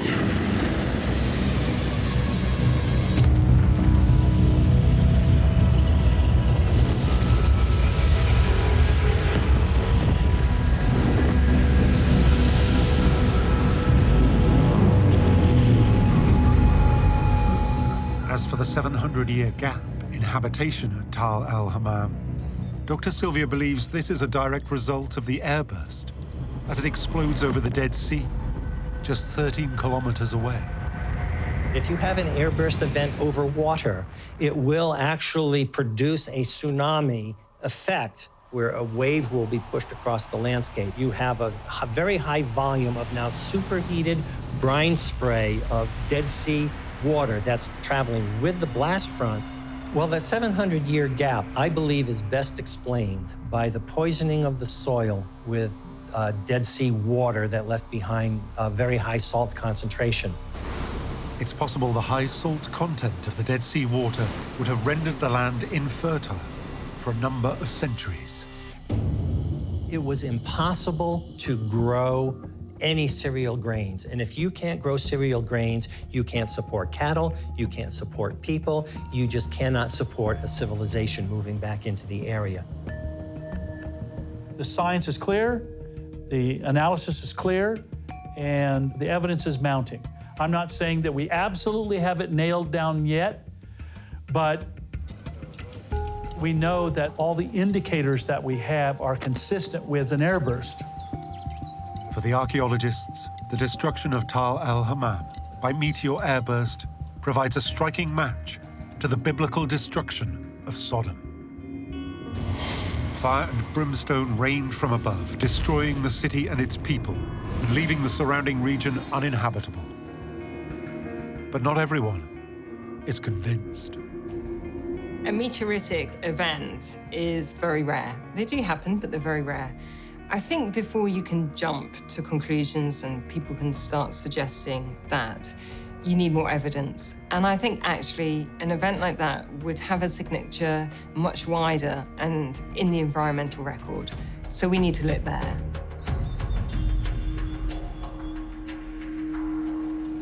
Since 2005, Dr. Collins and his team have excavated at Tal el-Hammam. They've made a truly astonishing find: the remains of a thriving vast metropolis northeast of the Dead Sea, which they believe matches the biblical description of Sodom. Crucially for Collins, their discovery and analysis of Tal el-Hammam's destruction provides a close match to the biblical account of the destruction of Sodom. People often ask me how certain I am that Tal el-Hammam is Sodom. It's become very certain to me that there's no other possibility. It's in the right place. It is in exactly the right time frame. It has the right stuff. It has the right destruction event. When Steve Collins first asked me to come to the dig and he said that he thought that this may be Sodom, I was very skeptical. I believe the Bible, I take the text serious, but I don't dig with the Bible in my hand, as it were. The size, the location, the way Sodom was destroyed, and my own reading again the original text make me now convinced that Tal el-Hammam is Sodom. But the team still face scrutiny from the wider archaeological community. We know that meteorites strike the Earth. So is this possible? Sure.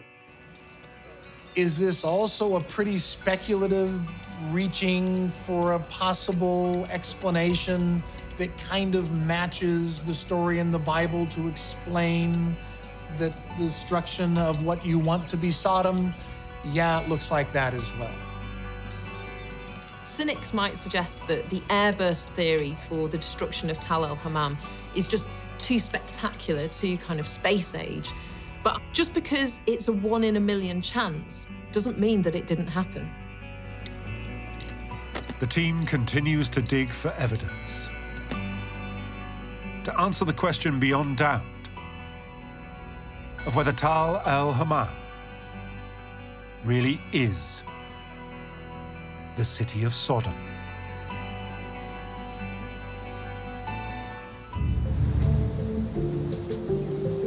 Ancient Greece. From the 8th century until the 4th century BCE, ancient Greek civilization flourished. It gave the world democracy, philosophy, and art and architecture that still dominate our lives today. At its height, the ancient Greek colonies reached from modern-day Spain in the west through to Russia in the north and Egypt in the south. It was made up of many competing city-states with their own systems of rule and patron gods. In the heartland of this civilization lay the thriving city of Heliki. Heliki was a prominent trading port, but the ancient city was best known for the role it played in the worship of the almighty Poseidon, the god of the sea. Poseidon's moody, he is miserable, he's grumpy, and I find that really interesting because he is the god of the sea. I mean, the sea is obviously important for trade, important for transportation, but it can turn on you like that, and it can take lives. It's something Heliki would discover all too well. In 373 BCE, the city vanishes. According to writers across the ancient world, the entire city disappears beneath the waves. its location is lost to the passage of time. The location of Heliki is a complete mystery, and it's one of the resounding mysteries of classical archaeology. It's hauntingly similar to the myth of another ancient civilization lost beneath the waves, Atlantis. We ask the question, what could cause the total destruction of Heliki? And is Heliki Atlantis?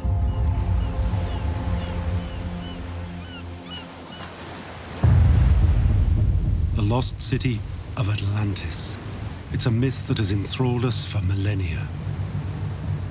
We all know the famous story of Atlantis, but it goes all the way back to Plato, who tells us about Atlantis as a great city with an advanced civilization, which ruled over an empire that spanned continents. According to Plato's myth, the Atlanteans created a civilization to rival the mighty Greeks. But they did not use their power wisely, and this angered the gods. The Atlanteans grew cruel, they grew harsh, they grew hubristic, and for this they were punished by the gods. The city was destroyed and submerged and lost beneath the waves. For centuries, it's driven explorers to search the seafloor, uncovering shipwrecks, lost treasure, but none have found the fabled lost city. It's even eluded famed oceanographer Jacques Cousteau, who led underwater expeditions in search of Atlantis in 1975. But there is another lost city, mentioned by classical Greek historians, that may offer clues. Heliki. Just like Plato's myth of Atlantis, these authors record how Heliki was submerged beneath the waves. If we look at the story, Heliki and Atlantis both disappeared from the face of the earth. They both disappeared into waters. Heliki and Atlantis also share the same patron god, Poseidon. And Plato wrote the story of Atlantis around 360 BCE, just after Heliki was destroyed. Could Heliki actually be Atlantis? The only way to know for certain is for archaeologists to locate the lost city of Heliki. In the 4th century BCE, a period of time known as the Classical period, the ancient Greek city-state of Heliki thrived on the shores of the Corinthian Gulf. It's a city with a rich history. The first time we ever hear about Heliki, it's in Homer's Iliad. The classic Greek myth, the Iliad, tells how Helen, the queen of Sparta, was abducted by Paris of Troy. Agamemnon, the king of Mycenae, commanded the united Greek armed forces and set sail to bring Helen home. Heliki is listed amongst the many cities of the Peloponnese which send troops for Agamemnon's army to campaign in the Trojan War. Agamemnon's forces besieged Troy for 10 long years. When this failed, they unleashed their secret weapon, the Trojan horse. This giant wooden horse was left as a gift for Troy. They accepted it and brought it inside the city walls. With the people of Troy asleep, Greece's finest soldiers emerged from inside the horse and opened their gates. Agamemnon's forces could finally breach the city's walls, and Troy fell. Homer's Iliad is a myth, but Heliki's role in ancient Greek history is well documented. Heliki was the leader of the Achaean League, a democratic confederation of 12 city-states in the Achaea region of Greece. Heliki established colonies at Priene in Asia Minor and Sybaris in southern Italy. Trade from these created a period of great prosperity. The people of Heliki believed their city was watched over by their patron god, Poseidon. Their temple dedicated to him brought pilgrims to the city from across classical Greece.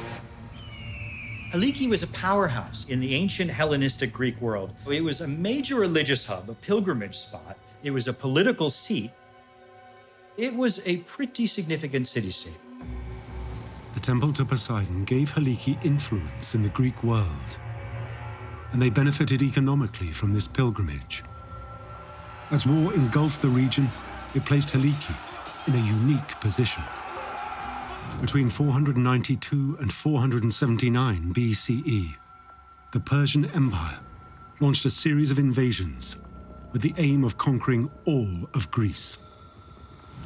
The allied efforts of the Greek city-states repulsed the Persians, but the Greek world was now on a collision course with itself.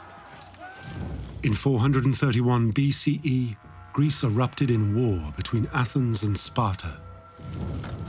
By 404 BCE, Sparta was victorious. But the economic cost across the region was dire. Poverty soon became widespread. But the people of Heliki realized just how economically important the Temple of Poseidon was to their survival. They remained largely uninvolved throughout this period of turmoil for fear of alienating either side. This decision served them well. As the dust settled, Heliki and its colonies survived, along with the Temple of Poseidon and the income this brought them. And for a city-state that relied heavily on maritime trade, it made sense that their patron god was the god of the sea. Poseidon is the god of the trade networks. He's the god who the sailors would be praying to before they set out on their long voyages across the Mediterranean. He's the god who would guarantee you safe passage and bring you back home safely as well. But Poseidon didn't keep the people of Heliki safe. According to the legend, the people of Heliki closely guarded the temple venerating Poseidon. When they refused to share sacred items with other cities, he was angered. They had treated extremely badly a sacred delegation who had come from Ionia requesting copies of the altar and some other sacred items. They had dragged these sacred ambassadors from the sanctuary, and some stories say they actually killed them. In 373 BCE, Poseidon destroyed the city. The destruction was so complete that it sent shockwaves around the ancient world. The story of Helike's demise very quickly enters into the popular consciousness. We first get it in the writings of Ephorus, we find it in Strabo, we find it in Ovid, we find it in Pausanias, and Diodorus, and Polybius. It's everywhere. The story starts in 373 BCE, and we hear that Poseidon is angry with the inhabitants of Helike. And what he does is he uses his trident, he causes a terrible earthquake.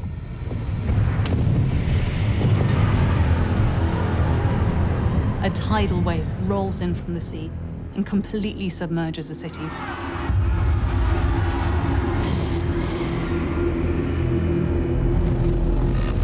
The entire population of Helike was wiped out in this catastrophe, one fell swoop. And not only that, but there were 10 Spartan warships which were anchored in the bay, and they were also dragged down to the bottom of the sea. So this was total wipeout. Heliki's destruction was so severe that the only way the ancient Greek writers could come to terms with it was to blame it on the supernatural. Poseidon, the god of the sea, caused the city to vanish beneath the waves. In the years that follow, its location is forgotten, and the story of Heliki becomes Greek legend. The parallels between the myth of Atlantis and Heliki's destruction are striking. But what actually happened? And could Heliki be Atlantis? The only way to know is to find Heliki. For archaeologists to have any hope of locating the lost city and determining what caused its destruction, they need to discern what is fact and what is fiction. Was there any physical proof that Heliki had actually existed?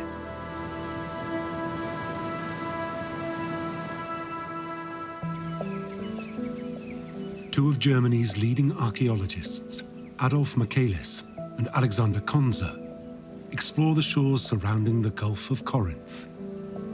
While resting in a village, they are sold an ancient artifact, a bronze coin.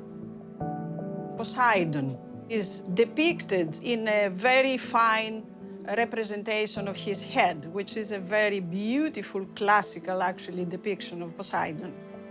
And on the reverse, we have the main attributes of Poseidon, that is his trident, and the two dolphins swimming upwards, all included in a wreath, within a wreath.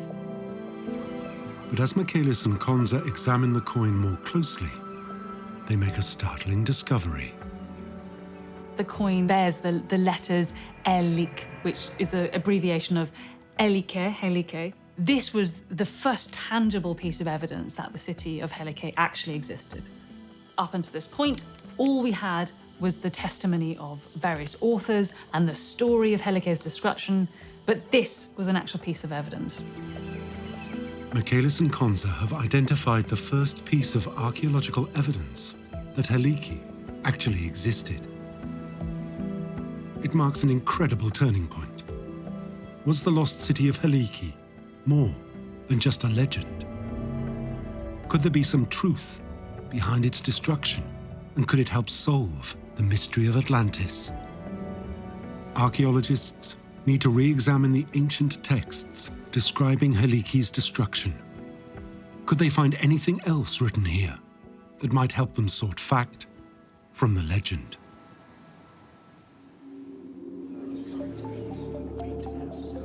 A key text recounting the disappearance of Heliki was written in the 2nd century CE by the renowned Roman author Aelian. Buried in his account is a detail that may lend veracity to the written destruction event, a tsunami caused by an earthquake. There's a Roman author who talks about the destruction of Helike, and he mentions that 5 days before the event, all the animals, all the rats, all the insects went scurrying away from the site, and that people should have taken that as warning something bad was about to happen. It's an intriguing detail. But is there any truth to the phenomenon? Geologist Ian Stewart has heard similar stories before. An animal exodus right before a major earthquake. In 1995, I was in northern Greece, and we were starting to get reports that there had been this earthquake down in the Aegean area. I spoke to fishermen who talked about catching the equivalent of their whole yearly catch in the night before the earthquake struck. And also in their catch, strange fish that they hadn't seen, deep water, squid and things that were very rare. And one of the things that we know is the Earth's crust gets prepared for earthquakes. The stress gets pent up and there's fluids and lots of things change. So the only slight thing is whether animals, particularly ground-dwelling animals, could be sensitive to that. And that seems to be not that far from reality. The story of animals fleeing Heliki in the lead up to its destruction might just be true. And according to the ancient writers, the tsunami that submerged Heliki was triggered by an earthquake. But would a tsunami account for its total eradication? To know for certain, archaeologists need to locate Heliki. Only then can they begin to understand the cause of its destruction. The hunt is on for the lost city of Heliki. They turn again to the ancient texts. It's believed that the remains of Heliki were visible for hundreds of years after it was destroyed, and many ancient writers gave descriptions of its location. But over time, its ruins disappeared, and these descriptions lost their meaning. The archaeologists searching for Heliki are forced to start from scratch, almost. Poring over the ancient texts, they find a clue. The ancient Greek geographer Strabo recorded that Heliki had been submerged in what he describes as a poros. But what exactly is a poros? Poros in ancient Greek means a narrow passage of water. Archaeologists interpreted this as the Corinthian Gulf. It was a solid lead for the archaeological investigators. The ruins of Heliki had to be somewhere in the Corinthian Gulf. The problem is, the Gulf encompasses a colossal area, 2,500 square kilometers. And according to the ancient texts, just like the myth of Atlantis, the ruins should be underwater. The expectation was that Heliki lay somewhere on the seabed in the Gulf of Corinth. And so over the generations, it becomes this holy grail of underwater archaeology to find where Heliki was. Archaeologists now have a rough geographic area for Heliki. It's clear to them that it must lay submerged at the bottom of the Gulf of Corinth. But how can you locate a lost city on the seafloor? It would require an entirely new form of archaeology and a new breed of archaeologist.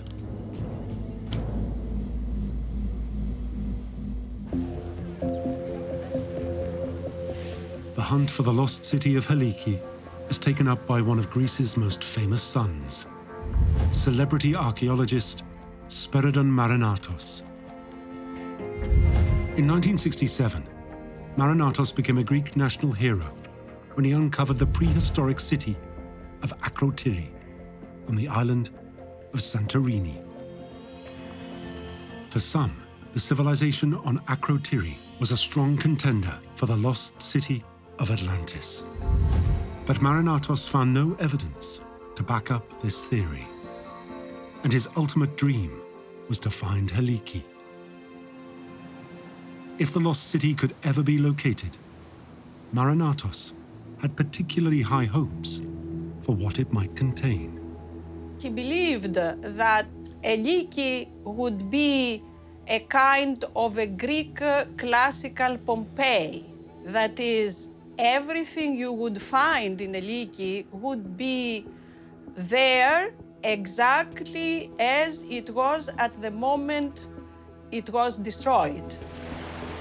If he could find the city, maybe he could solve the mystery of its destruction. Could he also solve the mystery of Atlantis? Marinatos needs a way of peering beneath the waves to identify any human-made structures on the seabed. He turns to a cutting-edge piece of technology, sonar imaging. In 1973, oceanographer Paul Cronfield is brought onto Marinatos' team. He is tasked with scanning the sea floor. He remembers his time with Marinatos well. Professor Marinatos was very excited about Heliki. He said, because it's an undisturbed classical city that's basically been buried under the ocean and undisturbed for thousands of years, with all the artifacts totally undisturbed. For this grand expedition, no expense was spared. Marinatos commandeered a Greek Navy landing craft and outfitted it with a drilling rig. If the sonar scanners identified any structures, the team would drill an exploratory core sample to see if they held any ancient remains. The drilling ship was anchored offshore, and it would come in out of the mist and drop the ramp on the beach. And all the scientists and engineers would come charging down the ramp like invading the beaches of Normandy or something, except we were invading local tavernas for lunch. At that time of year, the not blooming jasmine is blooming and the fragrance is in the air, and we'd be sitting there listening to Greek music, looking up at the stars. You know, this is exactly how this was 2,000 years ago when the people of ancient Heliki were having their dinner, and it was a very magic time. Back at sea, Marinatos' team scanned the seafloor, hunting for any anomalies or signs of structures. It's like looking for a needle in a haystack. But incredibly, they identified something. We picked up pockmarks on the seafloor, and they were very intriguing in straight lines. God generally doesn't draw straight lines. So this could mean it might be man-made. It could be a road or it could be a wall. We didn't know. The With the possibility of ancient Heliki lying in the depths beneath their ship, the team deployed the drilling rig to retrieve core samples. Had they finally found the lost city?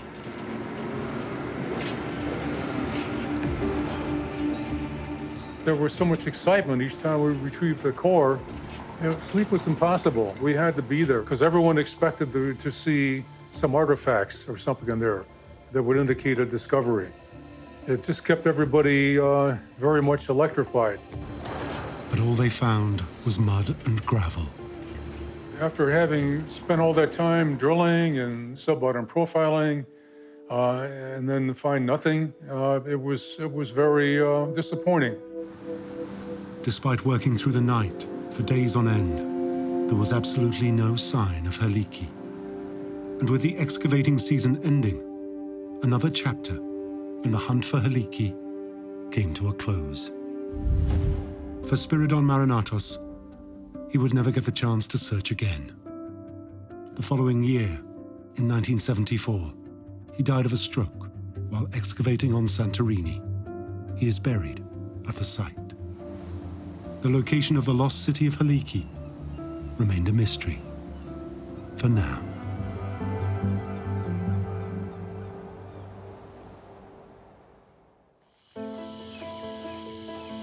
Archaeologist Professor Dora Katsanapoulou grew up on the shores of the Corinthian Gulf, close to where Heliki was said to be located.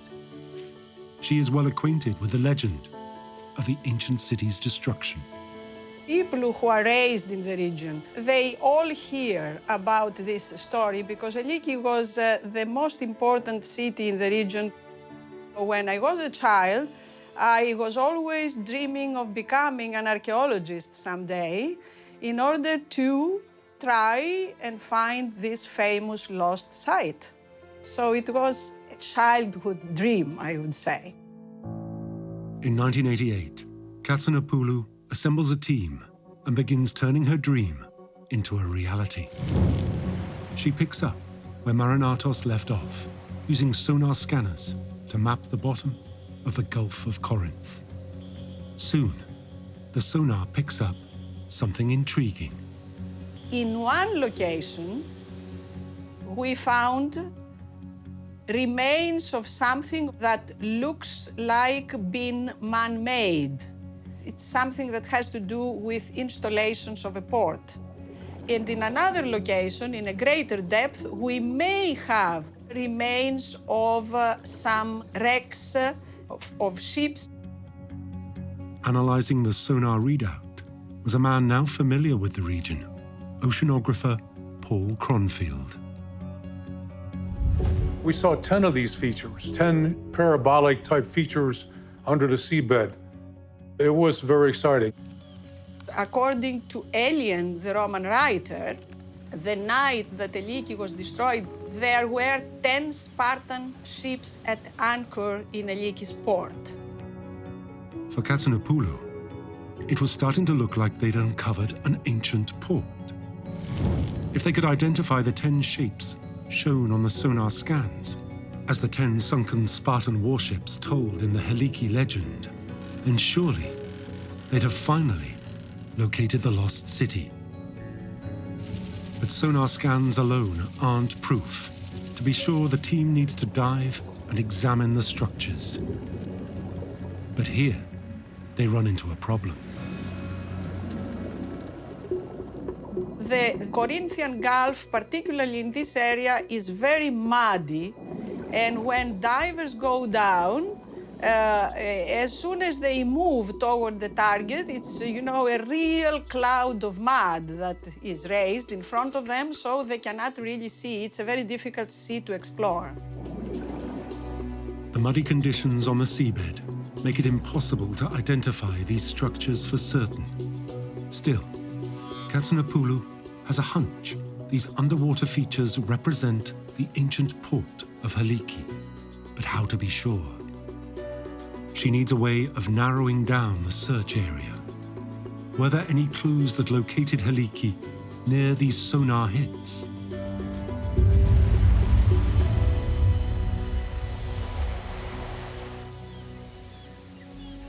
Katsanapoulou returns to the ancient texts. Reading the work of the ancient Greek geographer Pausanias, she comes across something. A description of Heliki in relation to the neighboring town, Aegion. Crucially, it mentions a distance. One says that Heliki is 40 stades, that is 7 kilometers east of the city of Aegion. Going further east, he also comes to another monument in the area which is known as the cave of Heracles Vouraikos. And he gives us a distance of Heliki from the cave of about 5.5 kilometers. It's said that the people of Heliki came there to leave offerings to the demigod Heracles. The location of the cave is still known today. It's a key clue for Professor Katsanapoulou.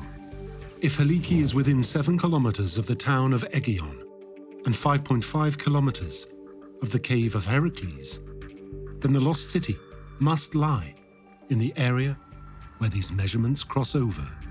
The port features that Katsanapoulou uncovered are well within this region. They match the location of the ancient geographical texts. But despite repeated sonar scanning, all they could find was evidence of a port. Why wasn't the rest of the city visible on the sonar scans? Katsanapoulou looks again to the ancient descriptions of Heliki's destruction. These texts had been studied again and again by archaeologists before her.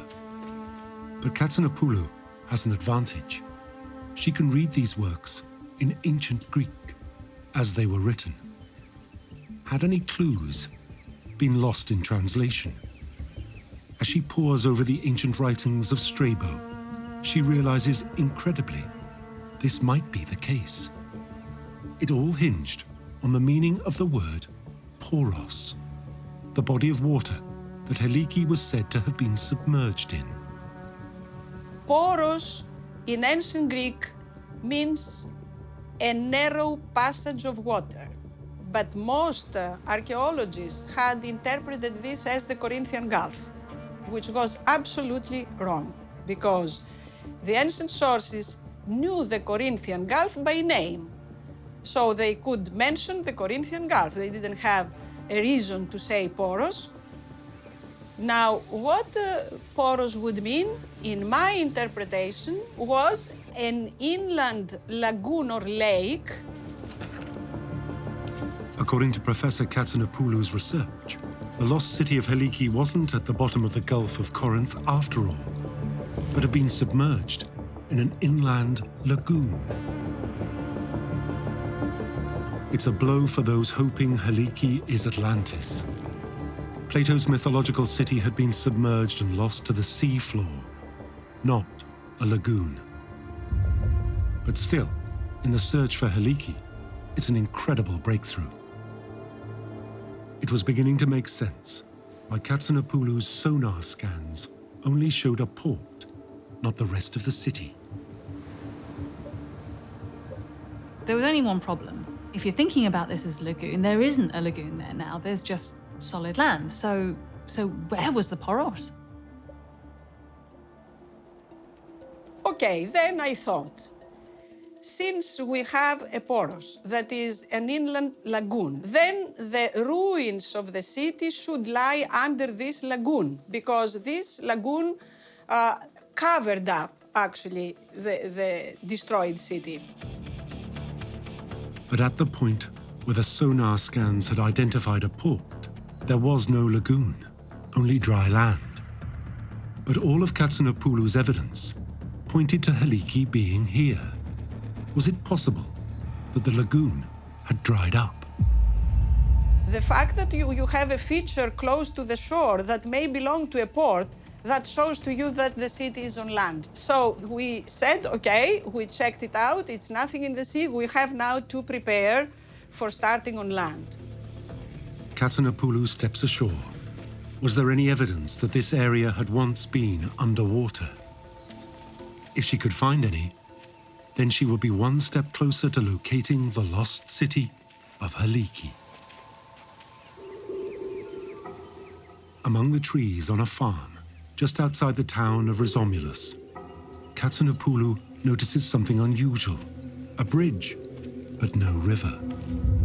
Examining the geology of the surrounding area, it becomes clear this bridge wasn't always over dry land. Over millions of years, the craggy mountains further inland have been eaten away by rivers coursing through them. As the rivers make their way to the coast, they carry with them a huge amount of rocks and debris. One of the things that really impressed me was just the sheer amount of material that was coming from the mountainside. Those rivers that were coming through, bringing huge amounts of debris down and spreading it across the coastline. So this was one of the most dynamic landscapes I'd ever encountered. Each winter, the rivers break their banks and deposit sediment across the entire plain. It explains why the bridge is now over dry land. That bridge was at one point over a river, and it's no longer over a river. The river's about 500 metres away. So that tells us that the rivers have changed since the classical time. As the sediment builds year after year, the rivers gradually become silted up and the water changes course. The bridge is a feature that has to do with the geomorphological changes of the plain. Actually, the bridge is evidence for the shift of the river. For Katsanapoulou, it's a profound realization. The lost city of Heliki was submerged in a lagoon, but all her evidence pointed to the location being on dry land. Katsanapoulou suspects a lagoon was once here, but had silted up over time. The lagoon had completely been silted over by the sediments brought down by the rivers. And that's why today you do not see any lagoon in the area. The lagoon, of course, it is buried under the dry land today. The ancient texts, the sonar scans, the existence of a lagoon, all pointed to Heliki being under this plain. But to know for certain, her team will need to break ground.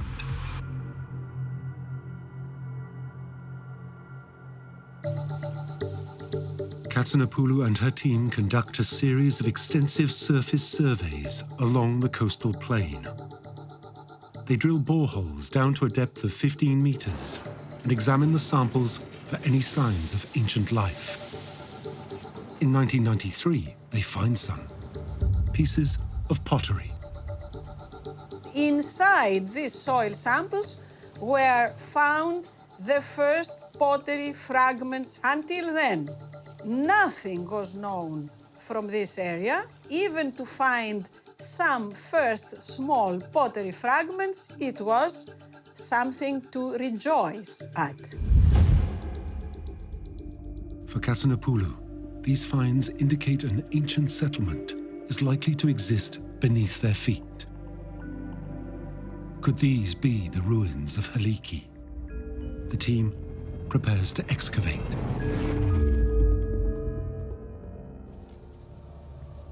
But before the archaeologists can start, they are woken in the night by a horrific noise. We were conducting our first excavation in the area when this earthquake happened. The Aegean earthquake of 1995.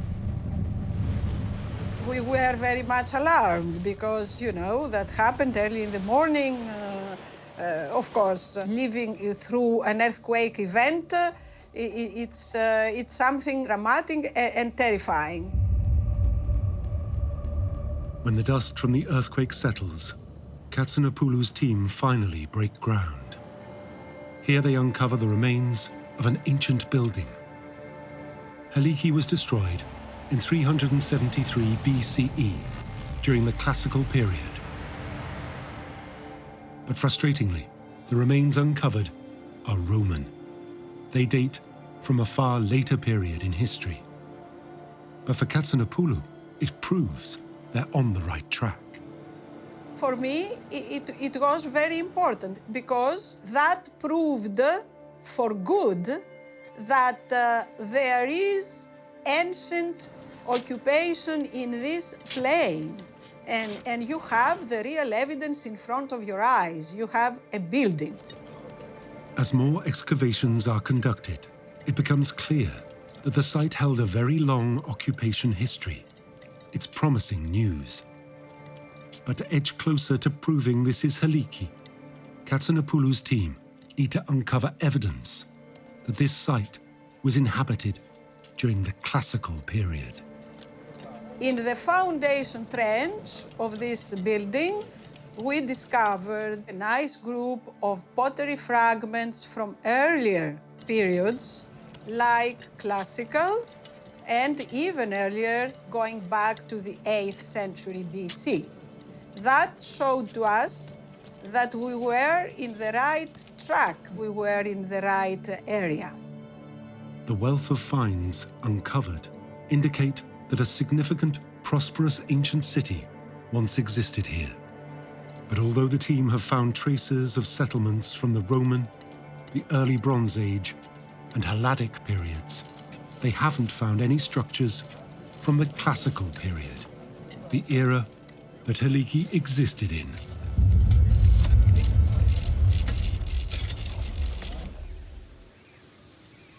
Until Professor Katsinapoulou's team make a discovery in 2001. Beneath an olive grove, they uncover a series of structures teeming with artifacts. When they date them, it becomes clear they've hit the jackpot. We can date these buildings as classical because of the finds, that is pottery, coins, and other that date to the 4th century BC. The artifacts fit the time frame for the story of Heliki's destruction. And as Katsinapoulou sifts through the remains, she comes across a timely reminder that people once lived here, an object which appears to be a family heirloom.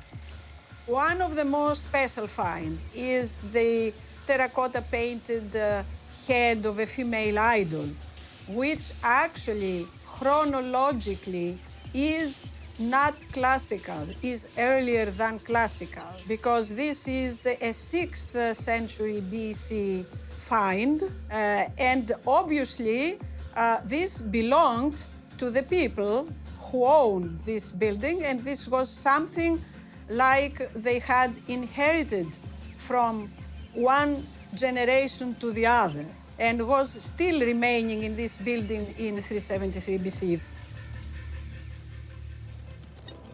Finally, Professor Katsinapoulou has proof that a large city existed here in 373 BCE, the year that Heliki is said to have been destroyed by a tsunami. Had Katsinapoulou finally uncovered the lost city? The ancient ruins her team have uncovered match the historical and geographical descriptions perfectly. But a key question remains unanswered. Was there any proof that this site had been destroyed by a tsunami and submerged in a lagoon? Without this, it's impossible to know for certain whether the lost city of Heliki had finally been found.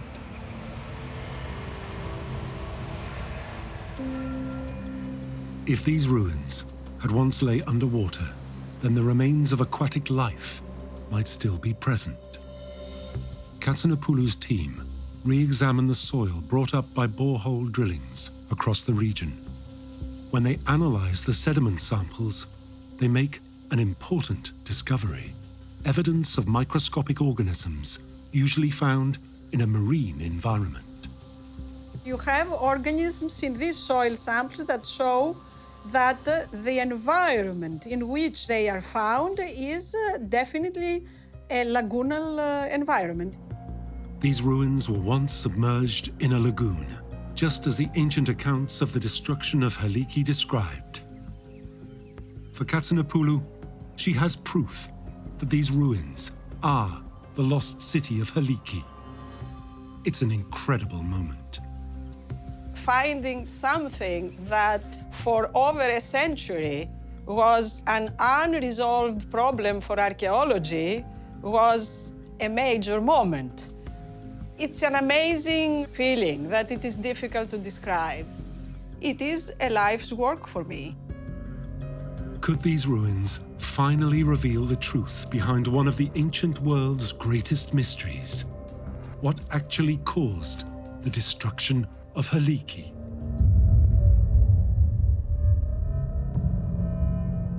According to the ancient texts, Poseidon was angry with the inhabitants of Heliki and caused an earthquake, which triggered a tsunami that overwhelmed and submerged the city.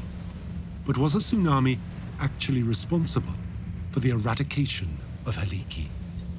As Katsanapulu's team examined the ruins, they found clear evidence that the structures had been destroyed. And crucially, the destruction pattern pointed to a great wave. In two different locations have been found classical remains of buildings destroyed. And the interesting thing is that in one case, the way one of the walls is fallen shows that it was perhaps the result of a backwash of a tsunami. It was looking like the ancient texts were correct. A tsunami had engulfed Heliki. But a closer analysis of the destruction layers shows something else. Heliki has suffered wide-scale destruction before the tsunami hit, almost as if the city was swallowed by the ground prior to being engulfed. What could have caused this? The Gulf of Corinth is a really interesting area because it's the most seismically active part of Greece, and Greece is the most seismically active part of Europe. Geologist Ian Stewart was investigating another earthquake that had occurred in 1861 when his paths crossed with Katsanapulu. What he discovered offered an answer. I was doing what was called paleoseismology. So you kind of excavate along the fault line and you get some evidence of when that fault last moved during an earthquake. I knew there was an earthquake that had happened in December 1861. So my question was the fault that I was looking at the one that also moved in the earlier earthquake of 373 BC? Stewart's geological analysis highlighted many similarities between the earthquake of 1861 and the earthquake that triggered the tsunami of 373 BCE. His findings match the destruction seen at Heliki. There was large-scale coastal submergence, large areas of flooding. There was lots of mud and water that had erupted out. There was fissuring of the landscape. 373 BC was a really big earthquake. The plain dropped maybe 3 meters. The tops of the olive trees were just sticking out of the water.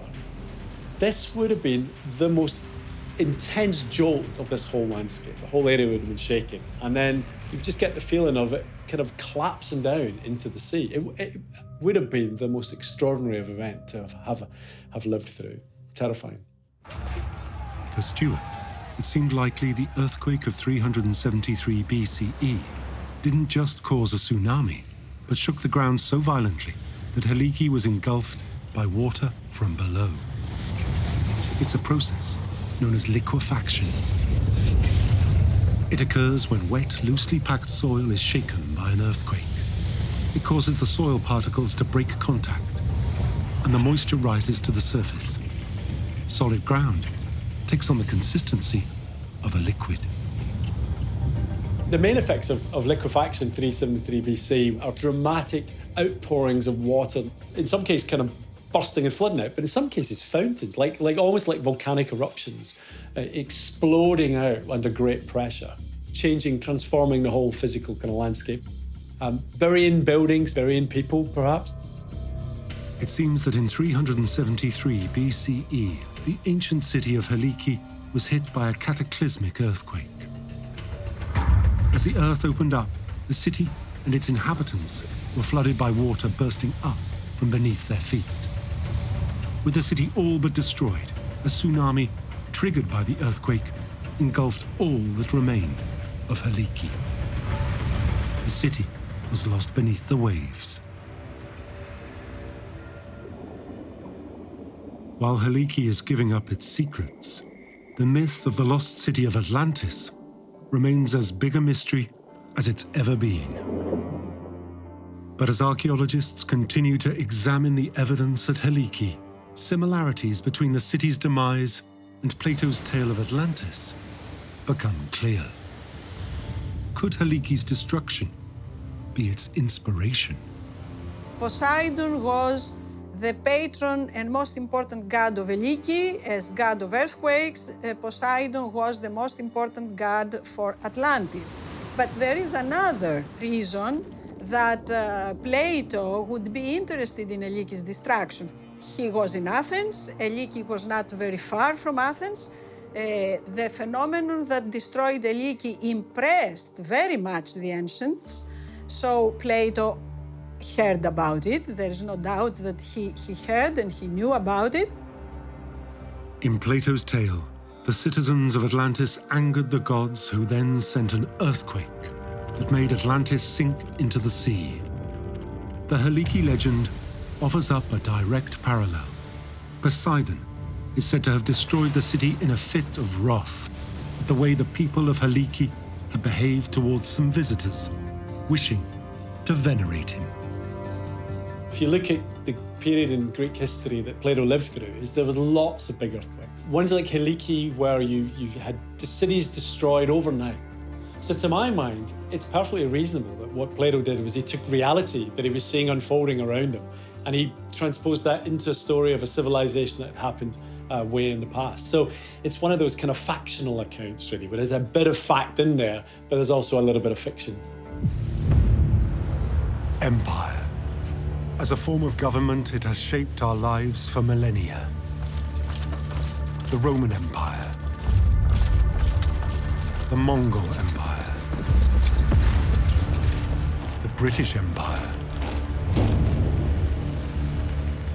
All have dominated lands and people, but none were the first.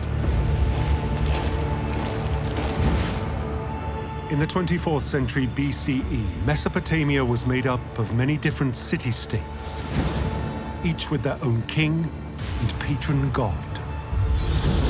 It was largely inhabited by two distinct ethnic groups, the Sumerians in the south and the Semitic Akkadian people in the north. In 2334 BCE, the Akkadians conquered the Sumerian lands, uniting the city-state kingdoms here to create an entirely new form of political organization: empire. This is the first time that you had a multicultural, multilingual group of city-states all unified together under one banner. This represents a tectonic shift in government. This is a new state of political organization that we've never seen before.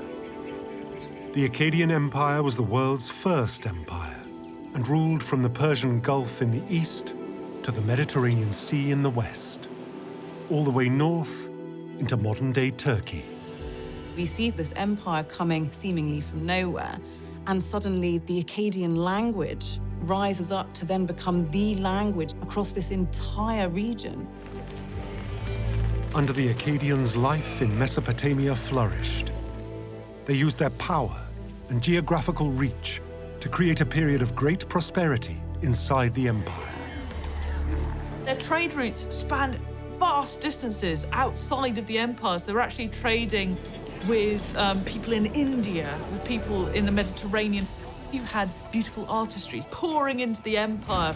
Pearls, ivory, both elephant and hippopotamus. Even live animals like monkeys. Everything that you could possibly imagine was all coming in, making the empire wealthier and more opulent. But after only 140 years, by 2193 BCE, the Akkadian Empire fractured. entire regions were abandoned as the empire descended into chaos. The Akkadian Empire's very existence was forgotten through the passage of time. What could cause the world's first empire to be erased from history?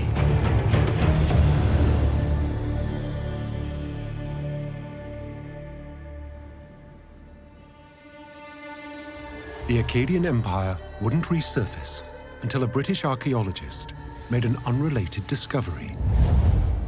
On the east bank of the Tigris River, Sir Austin Henry Layard uncovers something incredible.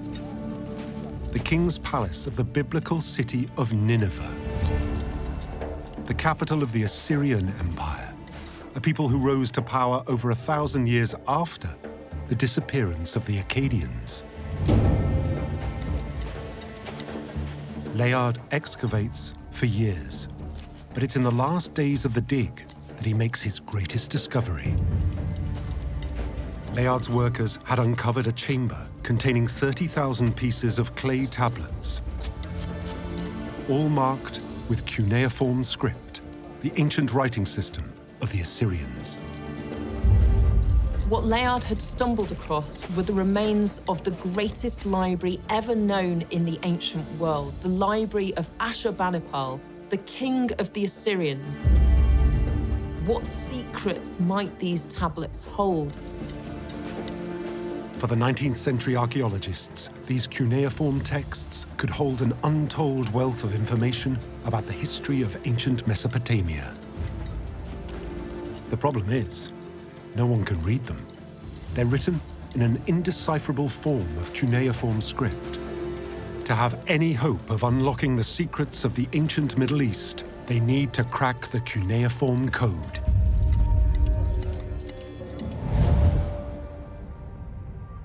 For the past 15 years, British archaeologist Sir Henry Rawlinson has been working on translating cuneiform. Cuneiform isn't actually a language, it's a writing system. A bit like in modern times, the Latin alphabet can be used to write English, French, Spanish, and German.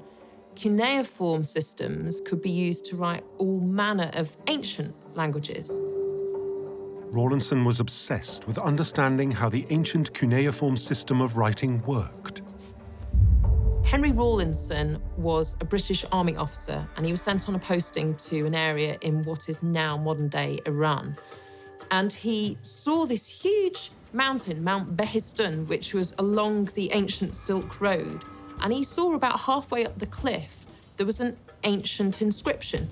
He can tell that it's written in cuneiform script, and he also realizes that the script isn't all one language.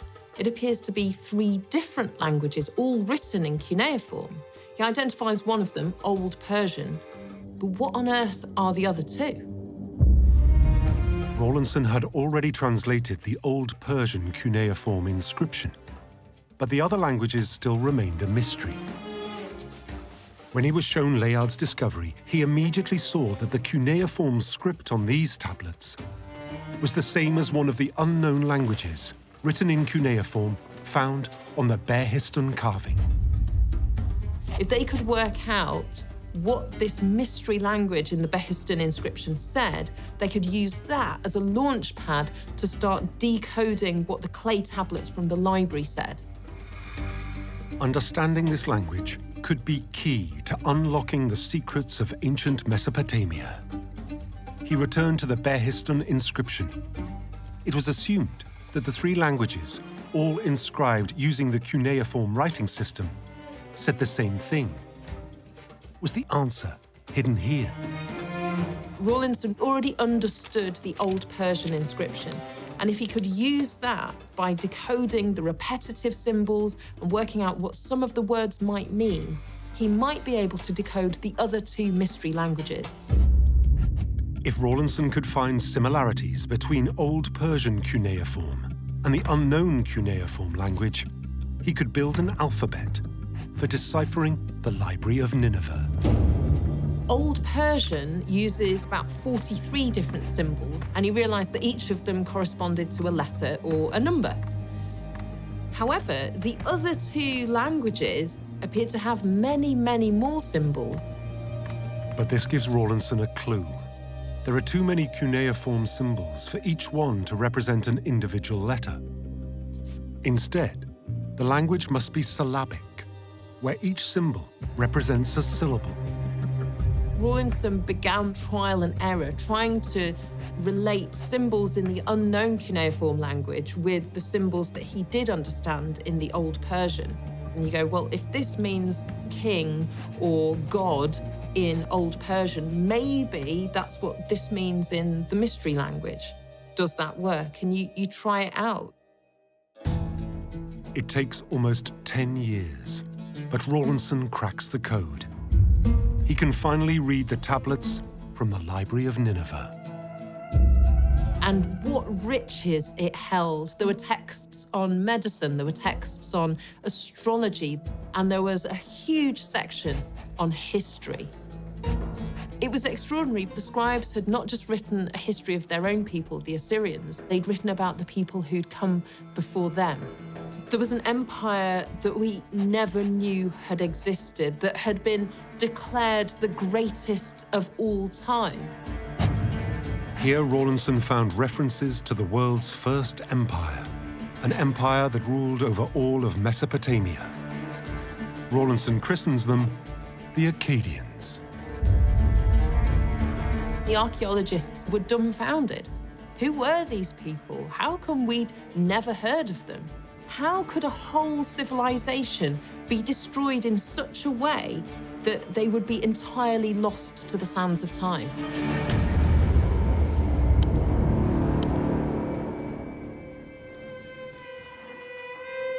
When did the Akkadians exist? When were they wiped out? And what caused their destruction?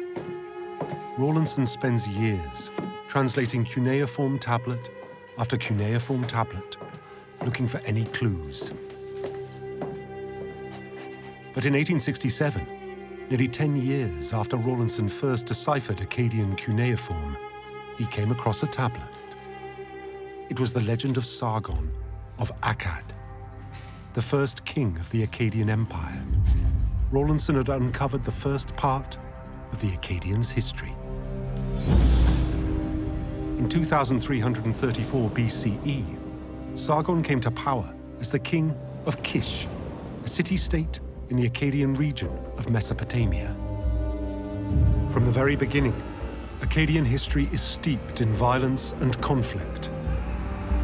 Sargon fought war after war, expanding his kingdom across Mesopotamia, conquering and subjugating Sumerian and Akkadian city-states alike to form the Akkadian Empire, the world's first empire. To fund the administration of this new empire, Sargon demanded each city-state pay their share in taxes. Taxes are the price you pay for a civilized society. So what Sargon did was he required every individual to produce X amount of grain and bring it to an administrative center. These administrative centers were basically grain storage facilities. And Sargon needed a lot of grain, particularly to fund an innovation of his, the world's first standing army. Full-time, well-equipped, professional soldiers, always ready to fight. In the past, if they needed to go to war, if they needed to fight, they would bring in a conscripted army. You've got soldiers who might be farmers, they might be herders. They are not professional fighters. They're not necessarily all that good at it. But by the time you move over to this full-time army, you've got people who know how to kill. But it's under the rule of the Akkadian king Naram-Sin in 2254 BCE that the empire reached its true height. Naram-Sin poured huge amounts of wealth into Akkadian construction projects, glorifying their temples and cities. If you'd gone to one of these cities, your mind would have been blown. Gold statues, you'd have seen copper statues, all shining brightly. Through conquest, Naram-Sin controlled lands from the Persian Gulf in the east, bordering the Elamite Kingdom in modern-day Iran, to the Mediterranean Sea in the west, and northwards into modern-day Turkey. Lands that bordered the territory of nomadic mountain tribes, known as the Gutians. Naram-Sin crowned himself the king of the Four Quarters. He ruled all the land known to the Akkadians.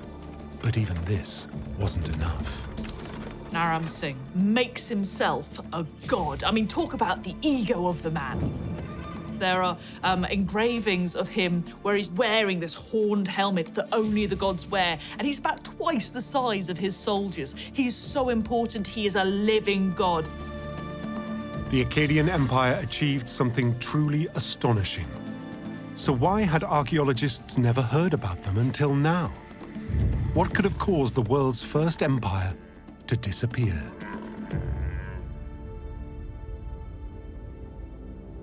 There must be some clue behind why the Akkadians were erased from history.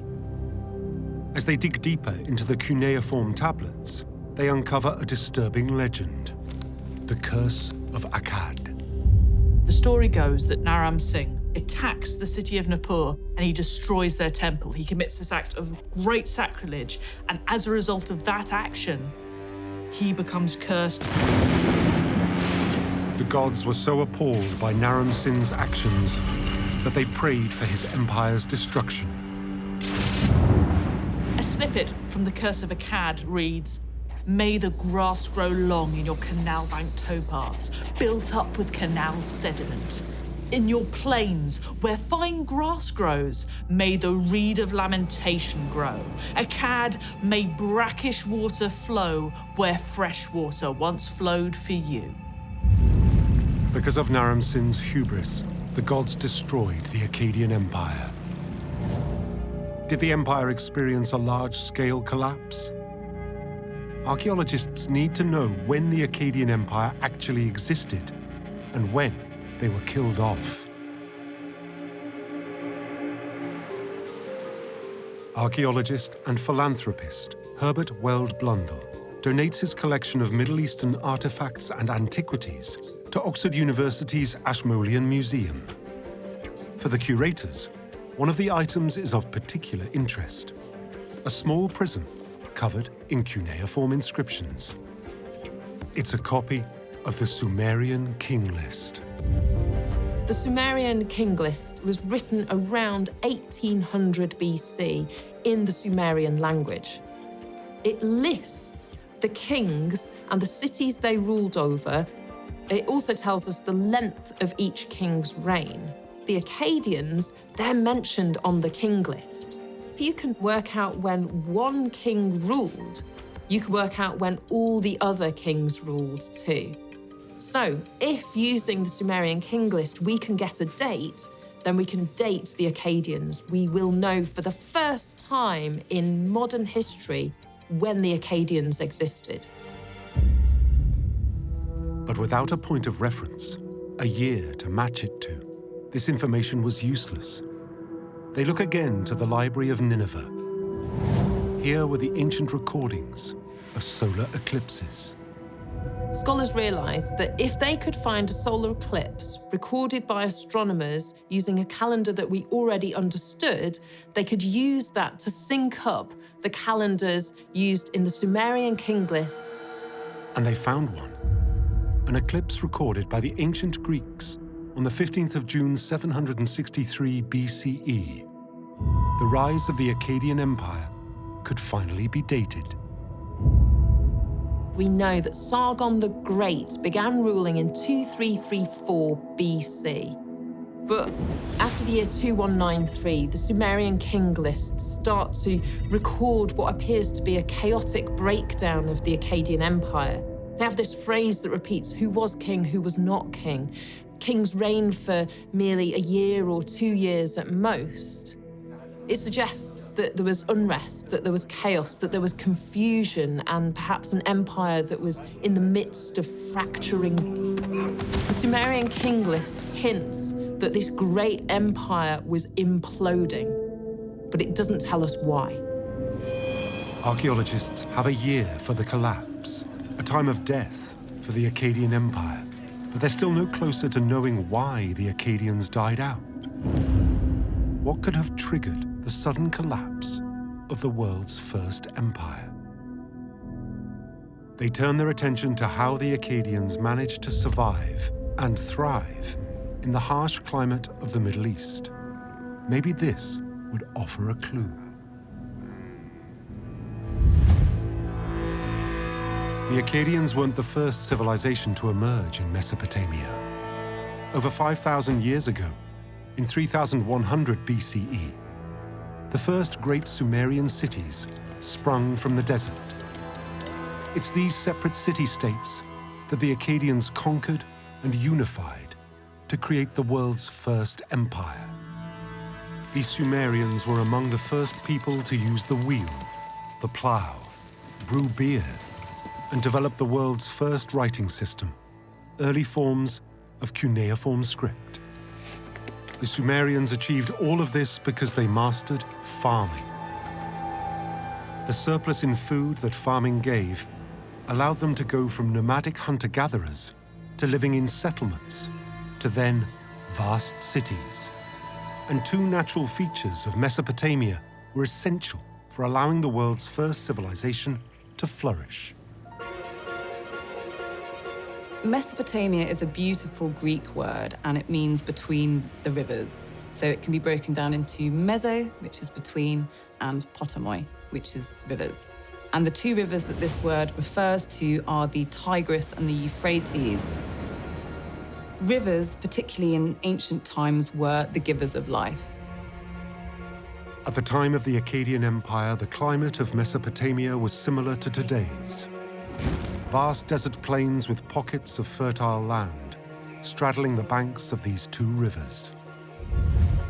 In a land where rainfall was scarce, the Sumerians found a way to use these rivers to turn a desert into an agricultural powerhouse by building vast irrigation canals. When the Akkadians captured and took control of the Sumerian lands, they knew just how important this irrigation network was for their survival, but also for their plans of expansion. They installed a complex bureaucratic system to manage the flow of water.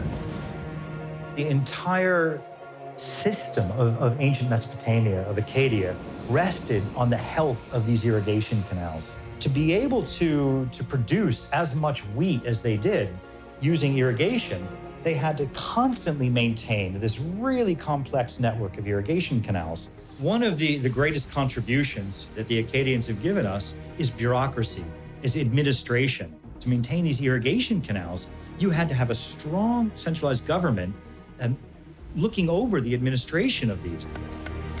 The problem with the Akkadians is that as they get bigger, they all seem to become victims of their own success. As the empire is expanding, there's constantly need for more food. There's constantly more mouths to feed. With more and more pressure placed on Akkadian farming, how did they manage to feed an entire empire? Archaeologists turn to their records. Here they find evidence of Akkadian expansion into the Habor Plains in what is now northeastern Syria.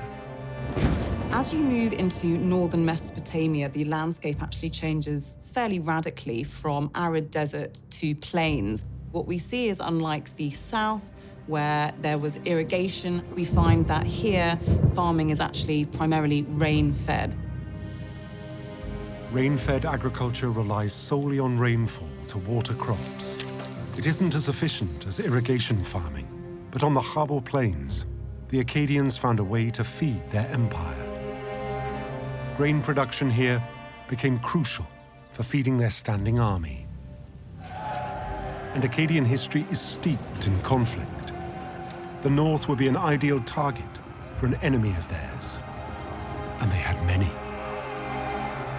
Archaeologists look to the north for any evidence of the Akkadian Empire's collapse.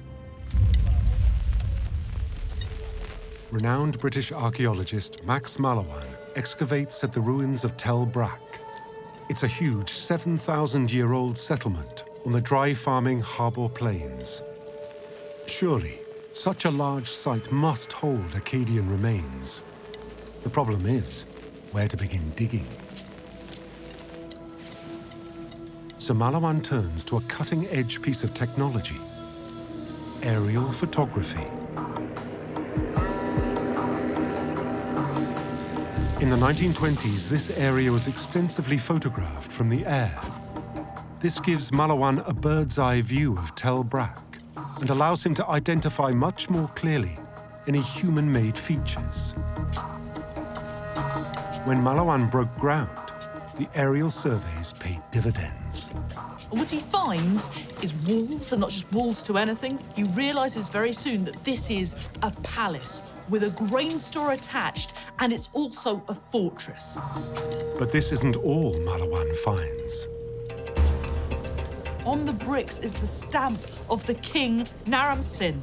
So this means that this was built at the height of the empire, but this palace, this great grain store, this fortress is unfinished. They've stopped building it halfway through. What could make the Akkadians abandon the construction of a fort at such a strategically important site? Archaeologists need to know if this area is linked to the collapse. In the decades since, more and more Akkadian sites are uncovered across the Harbour Plains. Archaeologists are shocked by what they find. Site after site was abandoned by the Akkadians. At Tel Leilan, archaeologists have uncovered unused clay balls for pressing cuneiform tablets, left in situ on the floor of the Akkadian administrative building. Why would people leave useful artifacts? In addition, what's visible at the site is the foundations of a new building, but it hasn't been completed. Archaeologists even find unused bricks sat next to the unfinished building. It's evidence the site was rapidly abandoned. Why would the Akkadians abandon such an important region? Was this evidence they were under attack? If you're going to conquer an ancient empire, you have to first take out their ability to feed themselves. In a vast empire, one of the things that you can do is start taking out their grain production cities. Could this explain how the Akkadians disappeared from history? Were they wiped out? Archaeologists need to work out if there is any evidence of war. Marie-Agnès Coty is a geologist and a specialist in soil analysis. In 1990, she was brought in to examine sites across the Harbour Plains. Je voyais bien quelque chose de noir qui ressemble à du noir de fumée sur des surfaces que je pouvais suivre à la fouille. Coty had found evidence of large-scale burning. Was Tel Brak destroyed by conflict? It would explain the discarded clay balls and unfinished construction project. If the fortress was under attack, the inhabitants may have been forced to flee and the site abandoned. Luckily, the cuneiform records provide a lot of evidence for the Akkadians at war. Not everybody wants to be a part of the Akkadian Empire. There are constant rebellions. There's constant unrest that has to be dealt with. And in the east were the Gutians, nomadic mountain warriors continuously attacking the edges of the empire. But the Akkadians were very good at fighting. The Akkadians were able to be so powerful because they had a standing army. The other thing that the Akkadians were able to do was to make incredible use of the bow and arrow. You didn't have to touch your opponent. And by the time you actually engage them hand-to-hand in combat, you've already won the war. The Akkadians could hold their own, and closer analysis of the burned soil layer reveals something unusual. Il n'y avait pas de traces de feu. Donc vous trouvez un dépôt noir qui a toutes les caractéristiques de dépôt de fumée, mais qui en théorie, dans les situations, je dirais, normales, est associé quelque part à des structures de combustion, et là, il n'y en avait pas. J'ai donc identifié dans ce niveau noir la présence de composés indiquant une vaporisation à très haute température, non seulement à très haute température, mais extrêmement rapide, que l'on appelle un phénomène de flash thermique. On ne sait les faire que expérimentalement en laboratoire. Donc là, il y a 4000 ans, de toute évidence, l'homme n'était pas capable de faire ça. The burn layer couldn't have been caused by invaders, and a closer analysis of the soil reveals something else unusual to Corti. Tel Brak was hit from above, pummeled with debris coming straight down. C'est donc une chute de débris que j'appelle exotique. Ça ne pouvait venir que par la haute altitude. Corti needed to know what could cause this kind of destruction during the 3rd millennium BCE. Was it linked to the collapse of the Akkadian Empire? She expanded her analysis to other Akkadian sites on the Harbour Plains. Was the same pattern of destruction found across the region? It might help explain the collapse of the Akkadian Empire. In 1991, Corti looked 50 kilometers northeast of Tel Brak to Tel Leilan. Here, she made a startling discovery. The same flash thermal phenomenon, burn layer. And above this, something else unusual, dust, lots of it. La couche de poussière de Tel Leilan, il pouvait avoir quelques dizaines de centimètres d'épaisseur, voire plus, en fonction des contextes, en fonction de combien, en fait, combien de matériaux s'étaient accumulés dans des bas-fonds, dans des petites dépressions. Là, ça pouvait être jusqu'à 1 mètre d'épaisseur. Analysis showed a thin layer of coarse debris and then a large layer of fine dust. For Corti, it indicates the surface was hit with coarse debris, the impact through the local soil into the air to then settle as a layer of dust. Something pushed this coarse debris down onto Tel Leilan with an incredible force. But these aren't the only unexplained clues Corti found. Buried amongst the debris at each site were small pieces of plastic. On nous dit que l'Anthropocène est défini, la période actuelle est définie par l'arrivée des microplastiques et des microplastiques. Je croyais, comme tout le monde, que c'était de la contamination parce que d'autres collègues en avaient trouvé. Pour moi, c'était du matériel industriel. Je ne comprenais pas ce qu'ils faisaient dans ces surfaces archéologiques et il n'y avait pas de raison que je m'y intéresse. Corti began to look outside the Harbour Plains to see if there were any other archaeological sites that showed similar signatures. 300 kilometers from Tel Leilan is the palace ruin of Tel Amarr. Here, archaeologists have uncovered something incredible. J'ai pu constater le palais de l'Empire d'Akkad effondré intact. La structure qui a été totalement déstabilisée, qui est tombée intacte, ont resté sans voix devant cet enregistrement. Decades of analysis indicate to Corti that the destruction was caused by a shockwave. The evidence points to a great explosive force that devastated sites across northern Mesopotamia.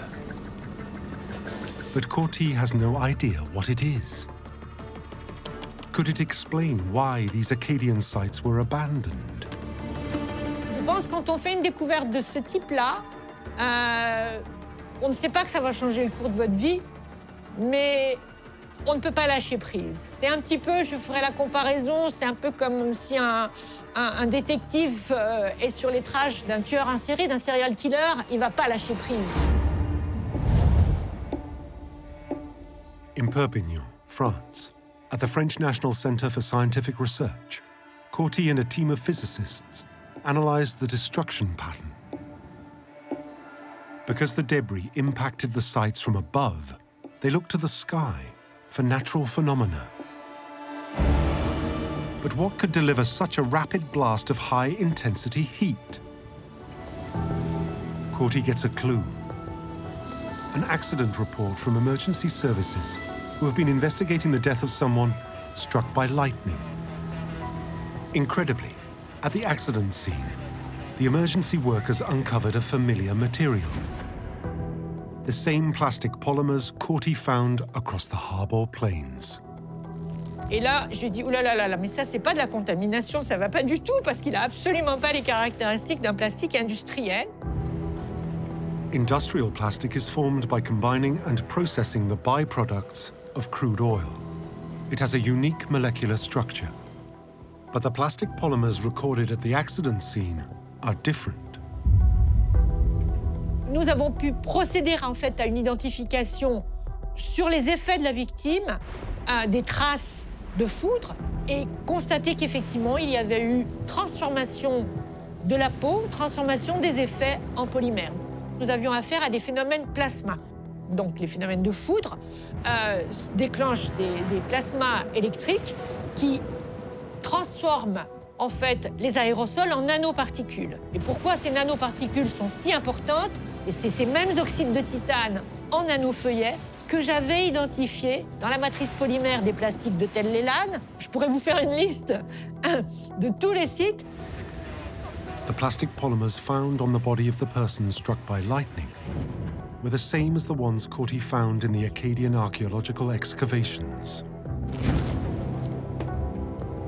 Her analysis has shown that the plastic she uncovered wasn't pollution after all, but a naturally occurring plastic polymer created by lightning. Corti has a hunch that lightning was responsible for the destruction of the Akkadian sites across the Harbor Plains. But how could such a large lightning storm actually form? After decades of analysis, Corti has developed a theory that she believes explains it: a dust bomb.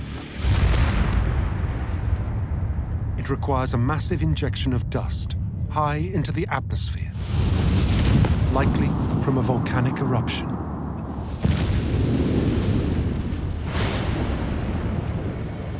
As this large amount of dust moves between the troposphere and the stratosphere, it creates friction, and the air becomes charged with static electricity. The electric field becomes so great that it rips atoms apart and creates plasma channels.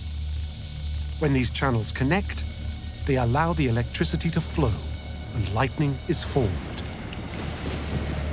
As this huge amount of dust falls to Earth, it generates an incredibly powerful but localized lightning storm. When it touches down, the energy release is massive. Donc quand on a affaire à des phénomènes de foudre, on est à de l'hypervitesse, c'est de l'hypervélocité. On est à plusieurs Mach, on est à Mach 10, donc on est à des vitesses hypersoniques. Il y en a qui ont comparé ces manifestations aux effets des bombes atomiques. On est sur une déflagration hyper ponctuelle. La puissance de l'énergie est concentrée dans ce canal de foudre et avec une concentration extrêmement importante. Tellarmar qui a été totalement déstabilisé, qui est tombé intact, et en fait, ça se fait en quelques microsecondes, donc ça a dû être quelque chose de remarquable. The heightened dust needed for the phenomenon to occur could explain the thick dust layer found at Tell-Leland. Corti's analysis shows it was deposited over only a number of days. It would also explain the soot layer found across the region, intense heat caused by lightning. But it's proved impossible for Corti to date the destruction layers across each site, for certain, to the Akkadian period. And without a date range connecting the sites, there's no way of linking Corti's theory to the collapse of the Akkadian Empire. But it was clear that a large amount of dust accumulated at Tell-Leland. What else could cause this level of dust? And could it be possible to date it to the collapse of the Akkadian Empire? Dr. Frank Sirocco is an ocean floor sediment specialist. He is approached by archaeologists investigating the sudden end of the Akkadian Empire. Ja, der Meeresboden ist in weiten Bereichen wirklich perfekt, um den Staub aufzuzeichnen, weil nichts anderes dort zur Ablagerung kommt, zumindest nichts anderes, was vom Land kommt. Da kommen diese Winde aus der Wüste, die Schamalwinde, und bringen dann ihre Staubfracht über den Ozean. Und von dort aus fallen sie dann aus ins Wasser rein und dann setzen sie sich in dem Wasser ab.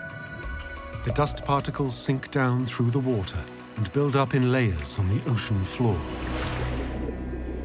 Sirocco suggested they look at samples taken from the Gulf of Oman.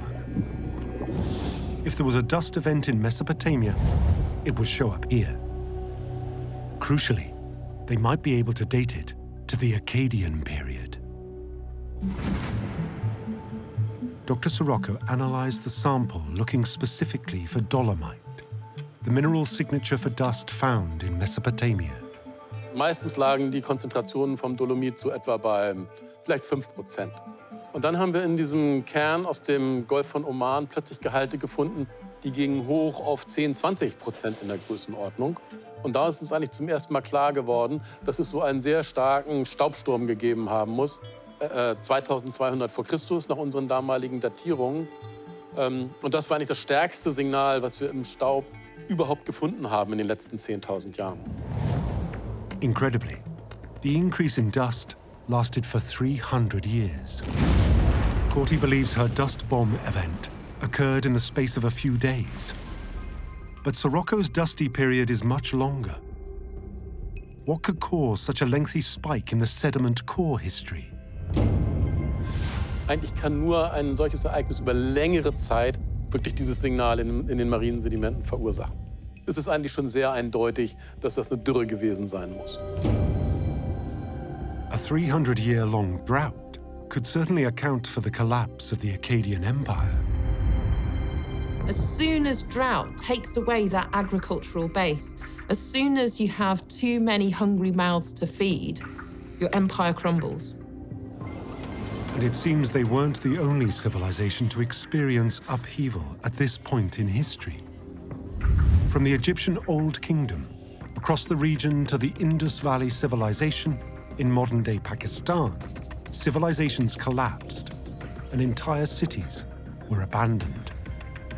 A severe region-wide drought was beginning to make sense. But did the Akkadians leave any evidence to back up the theory? Archaeologists turn again to the Sumerian king list.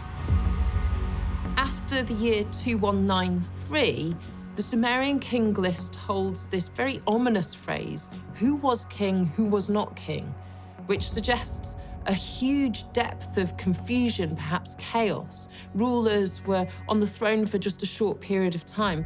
The dust spike in the sediment samples taken from the Gulf of Oman show a spike around 2200 BC, which tallies perfectly with this chaotic breakdown described by the Sumerian kings list.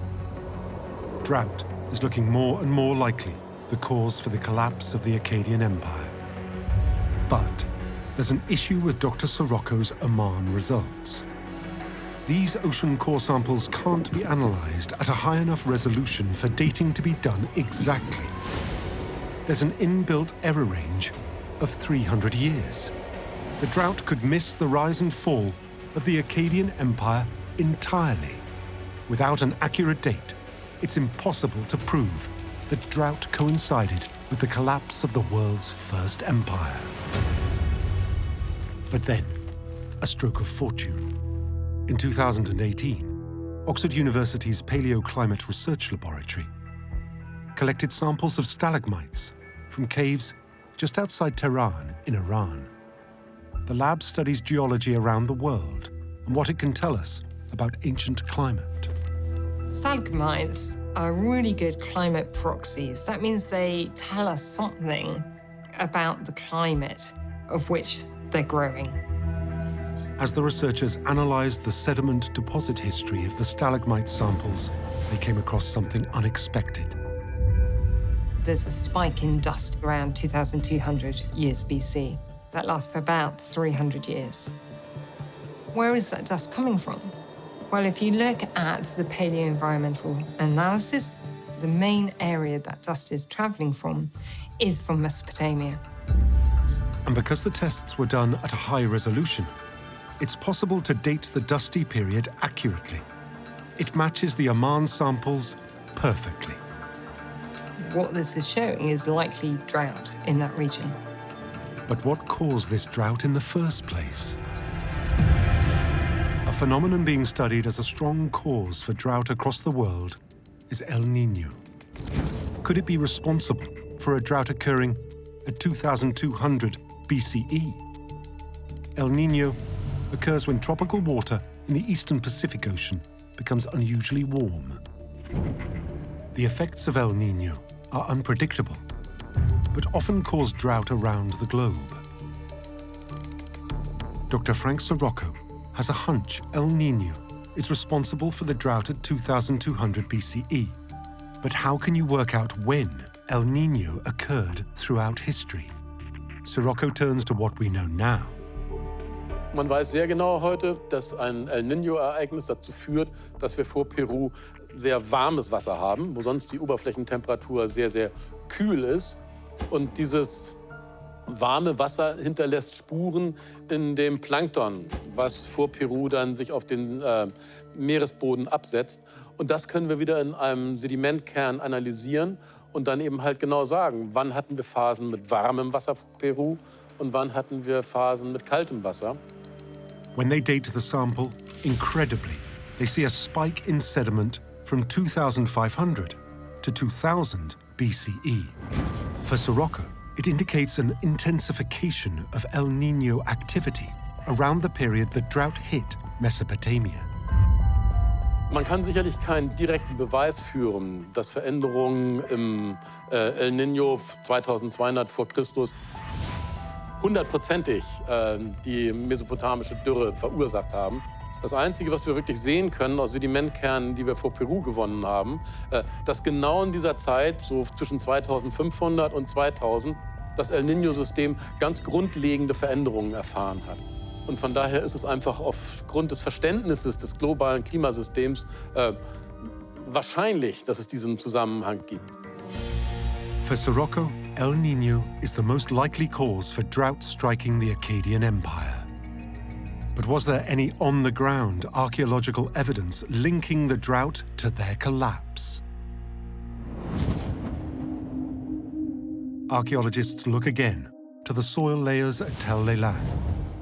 If there was drought, then surely there would be evidence.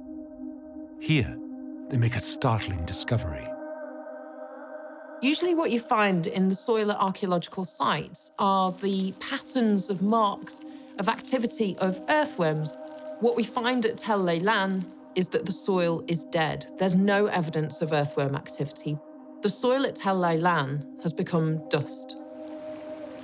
Unlike further south, where the land was watered by irrigation, the harbour plains were watered by rainfall.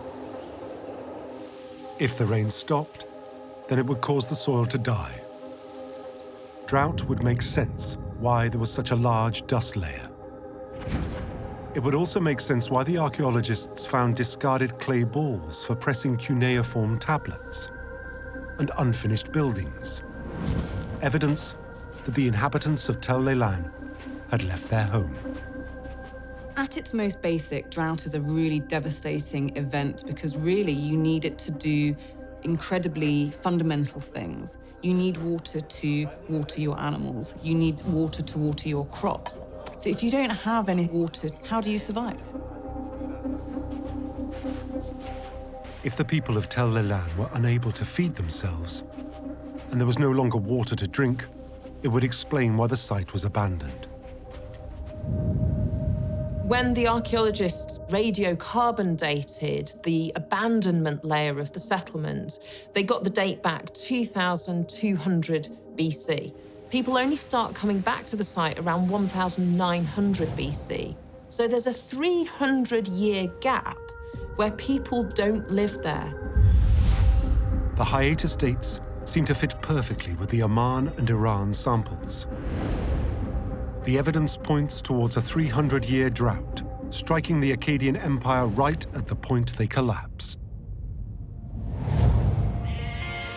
And it's believed the north of the empire, which relied on rainfall to survive, was hit particularly hard. The taxes on grain grown on the harbour plains were crucial for supporting the Akkadian Empire, particularly funding their standing army. The city-states that resented being under Akkadian control took their chances and rose up against them. When you can't feed your people, people start to think that perhaps you're not the right king. The Akkadian Empire maintained power through having a standing professional army. As soon as the taxes aren't coming in to pay your soldiers, what hope do you have of maintaining their loyalty? And therefore, what hope do you have of keeping control over this vast and varied empire that you reign over? And it's thought the Akkadians weren't the only people hit by the drought. As the rain dries up, the Gutian tribes move in, chasing water down into Mesopotamia. Over time, as the Akkadian empire becomes more and more difficult to maintain, the Gutians become more and more of a threat, until eventually the whole thing is weakened from the inside, and the Gutians come swarming out of the mountains and take over the Akkadian Empire. But they rule an empire in name only. With the Akkadian Empire severely weakened, it soon broke up into city-states.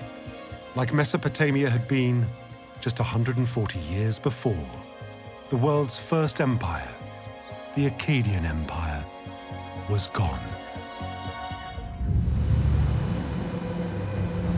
The Bronze Age.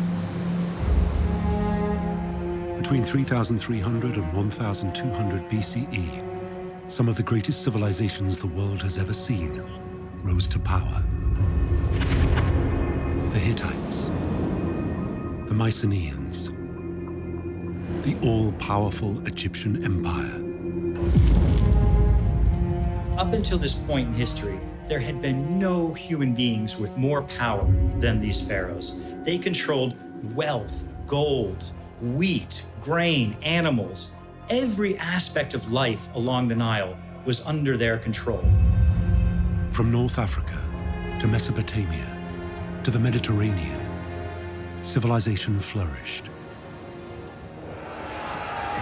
But in 1200 BCE, the Bronze Age period of history collapsed. The great civilizations imploded, and a dark age engulfed the region. It lasted for 300 years. The central economy goes away, the elite go away, we get population migration. Basically, everything that had been good and great about the previous era now disappears. We go into a dark age. But in the ruins of these once mighty empires lie clues behind what and who was to blame for the end of an entire period of history.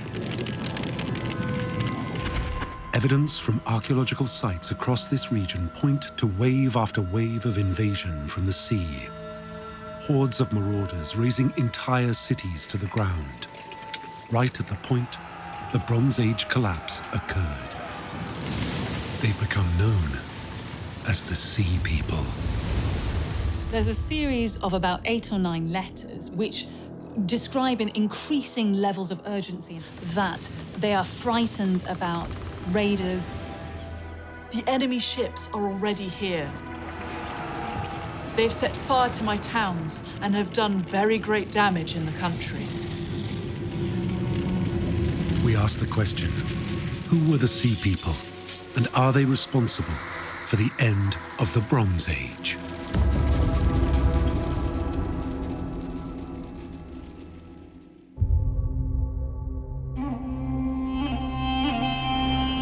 In Syria's agricultural heartland, a farmer uncovers something incredible: the entrance to a tomb. No one could know it now, but this tomb will lead to the discovery of a previously unknown civilization and provide a crucial clue for investigating the collapse of the Bronze Age. The farmer reports it to the authorities. At the time, Syria was governed by France. They turned to experts at the Louvre in Paris. Archaeologist Claude Schaeffer is tasked to investigate. Schaeffer was a French archaeologist. He's the curator of the Prehistoric and Gallo-Roman Museum at Strasbourg, and he's already written extensively about Bronze Age burial mounds. He's the obvious man for the job. Schaefer and his team arrive in Minet el-Bader, a port on the northwest coast of Syria, very close to where the tomb was uncovered. They waste no time. Under Schaefer's supervision, the team begins excavating the tomb. Within days, it becomes clear they haven't just discovered a lone burial site, they've discovered a whole ancient cemetery. And it dates to the end of the Bronze Age. The discovery of a cemetery makes it highly likely to Schaefer that a significant ancient city is also close by. It's promising news. Who knows what riches it might hold? Could it shed light on the cause of the late Bronze Age collapse? As Schaefer examines the surrounding area, it becomes clear to him the most likely location for a city is a mound, just a few hundred meters east towards the coast. When Schaefer's team break ground, they aren't disappointed. Slowly, they reveal the ruins of a great city and port. The big question for Schaefer is, why had this port been abandoned? It's got fantastic coastal access to Asia Minor, to Egypt. It's a gateway port for the civilizations further inland. So what happened there? The end of the late Bronze Age was a time of great confusion and chaos. Was its proximity to the sea a reason? It was thought that attacks from the sea were rife at this time in history. Was this the work of the Sea People? Buried among the remains, he uncovers something incredible. An inscribed clay tablet. Could it offer a clue? But there's a problem. It's written in a language that Schaefer has never seen before.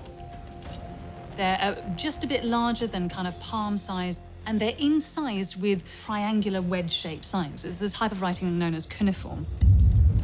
Cuneiform is not a language, but it's a way of writing language. Basically, a reed that's cut to form a wedge, and you take the wedge and you push it into clay, and you make pictures, basically. You make objects.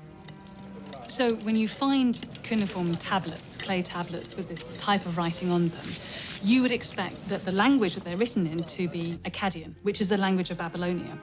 But these weren't. These were written in an entirely different language. It was something they'd never seen before. What was the ancient port city Schaefer had uncovered? And what was this indecipherable language? As more and more tablets are unearthed, it becomes clear that they could be the key to understanding just what these ruins were. Could they offer any clues for why this city was abandoned? Had this port been destroyed by the Sea People?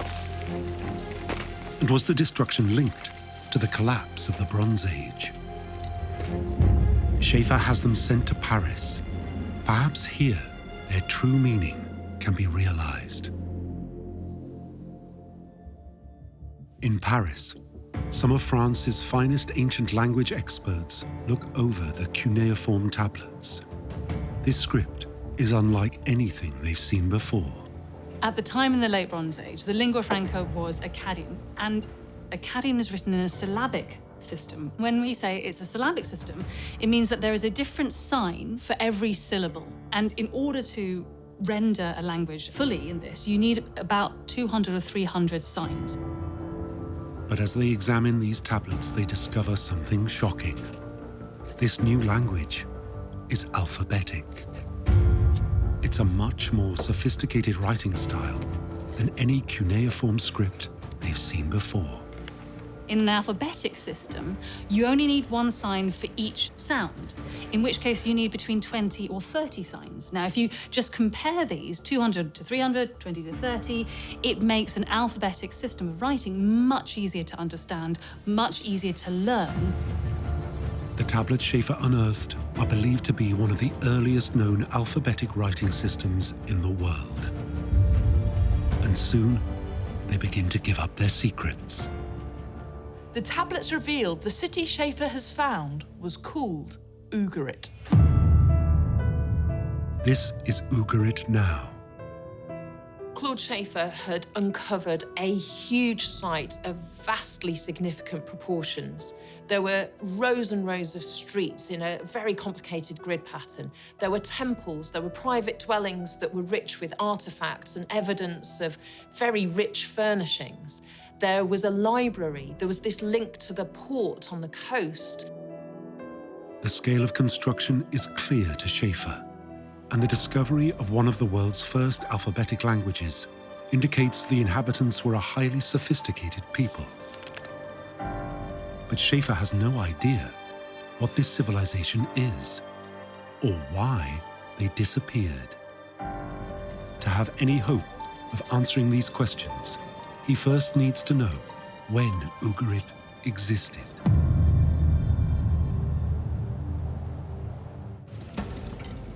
As excavations continue, Schaefer's team begin to uncover more and more tablets.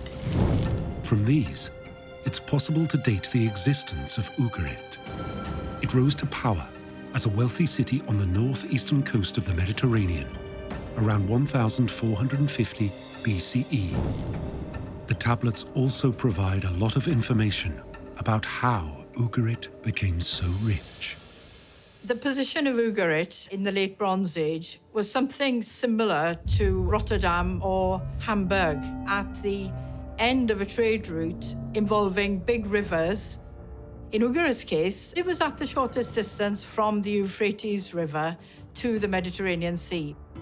It would have brought in goods from as far away as Afghanistan to the east, things like lapis lazuli, ebony and gold from Sudan in the south, amber, which was brought down from the Baltic states to the north. These tablets offer archaeologists a wealth of information on the lives of Ugarit's inhabitants, particularly its wealthy merchants.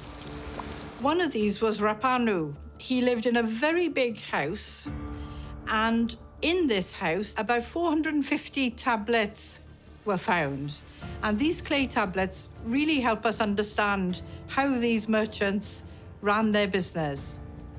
One of the things that Rapanu did was to supply pack animals, and he also dealt in the long-distance trade of metals and other goods. A letter in the Rapanu archive shows how merchants dealt with each other when things went wrong.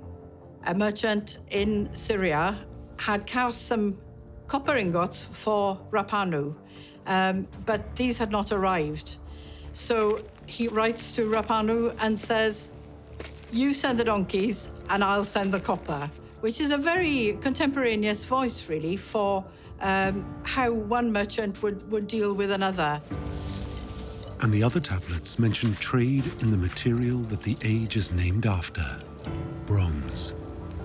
For Bronze Age civilizations, getting a hold of the raw minerals for smelting bronze was vital in ensuring their survival. All of the weapons at that time were made of bronze, and it's crucial, therefore, to get the copper and the tin to make these. It was important for them to get copper from Cyprus, but also to get tin from what is today the Badakhshan region of Afghanistan. The tablets also reveal details of the personal lives of Ugarit's royal family. We have stories about marriages breaking up and coming together. We get a real sense of political machinations back and forth, maneuvering, rivalries. It is like a late Bronze Age Game of Thrones. And it was a throne highly sought after. Ugarit gained vast prosperity due to its prime location as a trading hub sandwiched between Egypt, whose pharaohs ruled the highly fertile Nile Delta, and the monarchs of the Hittite Empire, the two economic powerhouses of the day.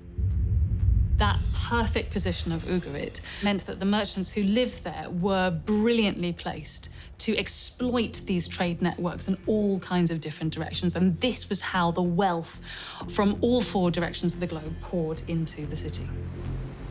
The people of Ugarit experienced a period of great wealth by taking advantage of this late Bronze Age trade network. And the effects of their prosperity can be seen in the many luxury items Claude Schaefer uncovered. In Paris, The Louvre Museum holds an astonishing treasure trove of beautiful objects discovered by Schaefer. For Claude Schaefer, these artifacts indicate that the people of Ugarit lived a truly cosmopolitan lifestyle. But something about the position they were discovered in doesn't make sense. These items were buried in the ground, like they had been purposefully left behind.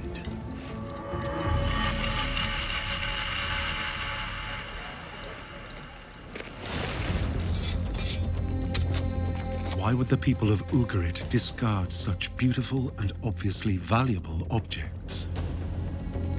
As the archaeologists expand the excavation, they uncover evidence that may give them an answer.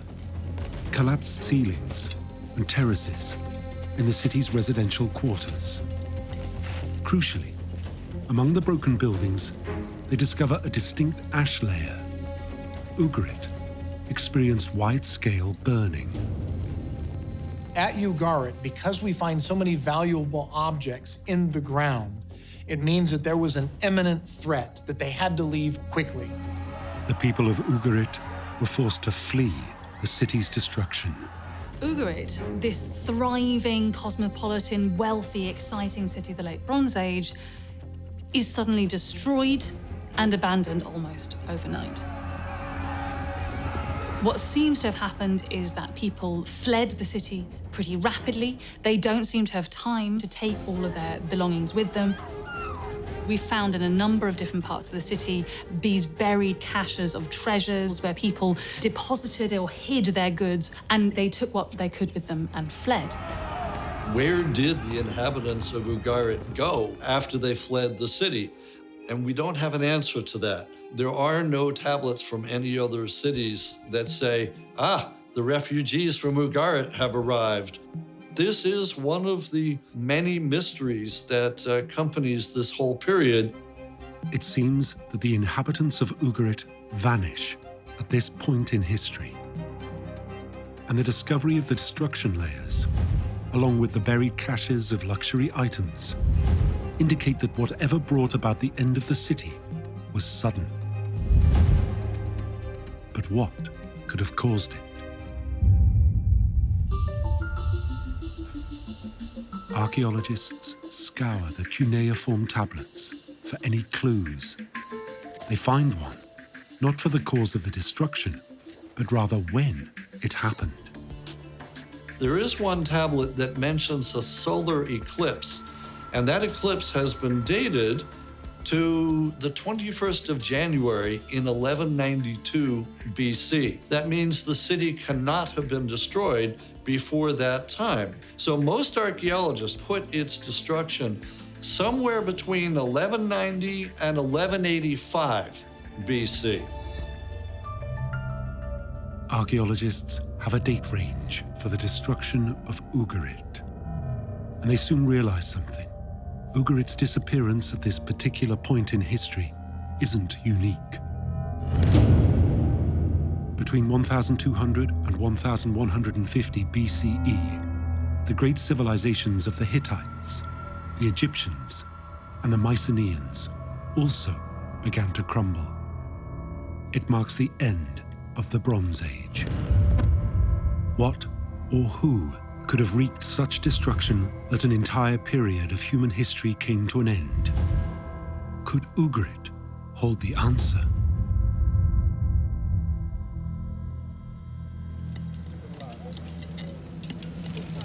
The archaeologists look again to the clay tablets found at Ugarit. Here, they make a startling discovery. A letter from Ugarit's King Amurapi to the king of nearby Alashia, what is now modern-day Cyprus. King Amurapi's letter on this clay tablet, it's horrible to read because it's just man who's obviously desperate. He's reporting that his city, his town, is surrounded by ships. It says, "The enemy ships are already here. They've set fire to my towns and have done very great damage in the country." He must be utterly desperate to beg other cities for help. The letter offers a breakthrough. Ugarit's countryside had been sacked, and the city itself was besieged from the sea. Who were the marauding seamen who destroyed Ugarit? And were they linked to the collapse of the Bronze Age?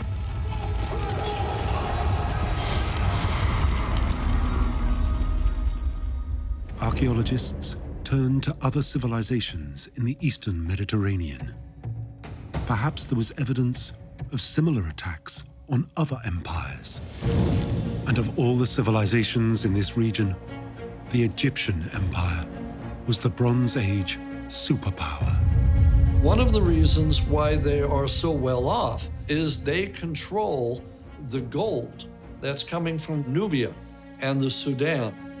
So Egypt becomes very rich, very powerful. The other aspect that contributed to the Egyptians' prosperity and power is the Nile. In this very arid land, if you could manage this constant source of water, then you could grow food. And if you could grow food, then you could have a standing army. And if you could have a standing army, then you could rule this entire region. To hold on to their power, the Egyptians needed their army. And the Egyptian pharaohs were very diligent at recording the details of their military exploits. Ramses III was the king of propaganda. The Temple of Medinet Habu is a monument to the exploits of Ramses III. It tells of the battles he won, of the people he defeated, of all of his successful military campaigns. And they're all depicted on these reliefs across the whole temple. The pharaohs in ancient Egypt were all powerful and were seen as living gods. But hieroglyphs commissioned by Ramesses III show that despite all their power and their supposed immortality, the Egyptian pharaohs were not above attack. As the hieroglyphs were translated, they offered archaeologists a breakthrough. These inscriptions revealed that there was a group of people that basically attacking the pharaoh, that were attacking Egypt. These battles have been dated to between 1177 and 1174 BCE, right around the time of the late Bronze Age collapse. Crucially, the hieroglyphs detail a previously unknown group of people arriving by sea, an armada of marauders, unified together and strong enough to attack the mighty Egyptians. They are christened the Sea People. Could they be the same group who attacked Ugarit? But who were they? The carved reliefs of these battles offer archaeologists some clues. They're different peoples. You've got people wearing skirts with feathered hats. You've got other men wearing horns and skull caps. They're obviously a mix of various different peoples from around the Mediterranean. From the ancient Egyptian carvings, archaeologists identify at least 9 different groups. The individual origins of the Sea People is still a mystery. We have a real problem in identifying the 9 groups that are mentioned as making up the Sea Peoples. I would surmise that each of the names mentioned is a different ethnicity. But there is one ethnicity mentioned that archaeologists have a suspect for. In the Medinet Habu relief, they're known as the Peleset. In the Old Testament of the Bible, they're the Philistines. Around the time of the Egyptian attacks, the Bible details stories of another invasion into Israelite land by the Philistines. Their champion warrior was Goliath. We're pretty sure that the Peleset of the Sea Peoples are the Philistines mentioned in the Bible. It looks like Ugarit, Egypt, and the Israelites were attacked by the Sea People. But how likely is it that these multi-ethnic groups launched coordinated assaults against the superpowers of the day? Could their combined efforts have caused the collapse of the Bronze Age?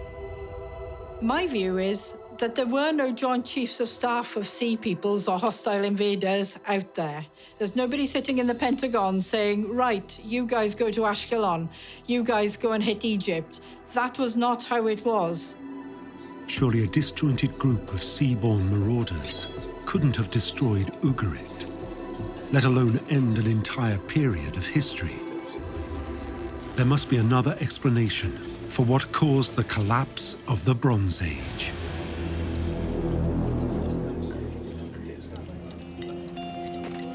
For Claude Schaefer, it's clear the Sea People didn't destroy Ugarit, but what could have? Searching for answers, Schaefer decides to seek help from one of the eminent archaeologists of the day. As Schaefer's career takes off, he manages to get in with all of the top archaeologists of his era. This includes Arthur Evans, who's famous for discovering Knossos in the island of Crete. So Evans and Schaefer form a bond, and they start writing to each other. Knossos, like Ugarit, had experienced wide-scale destruction towards the end of the Late Bronze Age, followed by the disappearance of the Minoan civilization. The natural person to have talked to would have been Arthur Evans. Evans had already done quite a lot of careful work at the site, and his theory was that it had been destroyed by an earthquake. Arthur Evans is the father figure of earthquake archaeology. He started systematically documenting both the damage and the destruction layers at Knossos and interpreting them in a context of these episodic seismic catastrophes. Evans really brought out the fact that seismic catastrophes could have widespread effect. The bigger the earthquake, the more regional destruction you should see. For Schaefer, it's a tantalizing thought. An earthquake would explain the destruction of Ugarit, collapsed buildings, followed by large-scale burning, a result of fires knocked over during the quake. And this region is riddled with earthquake fault lines. When Schaefer was excavating Ugarit, he found evidence for several earthquakes. It looks like there may have been a sequence or a storm of earthquakes that took place over a period of about 50 years, from about 1225 down to 1175 BC. The evidence Schaefer uncovered indicated that Ugarit had been destroyed by an earthquake, right at the point the Bronze Age collapsed. The revelation is profound, and it leads him to draw a much wider conclusion. He actually thought that the end of the Bronze Age had been caused by one huge catastrophic earthquake. Had Schaefer revealed the culprit for Ugarit's destruction? And did a series of earthquake storms wreak so much havoc that the entire Bronze Age collapsed? The theory has a problem. The reality is that when earthquakes strike a city, even if it completely destroys the city, the people rebuild. You know, that's where their homes are, that's where their families are, that's where their friends and families have died. That's where all the rubble is they can rebuild with. Where else did they go? It's a very rare occurrence that an earthquake would be conceived to destroy a whole civilization. So if Ugarit wasn't deserted after an earthquake, what caused its population to abandon the city? And was its destruction linked to the collapse of the Late Bronze Age?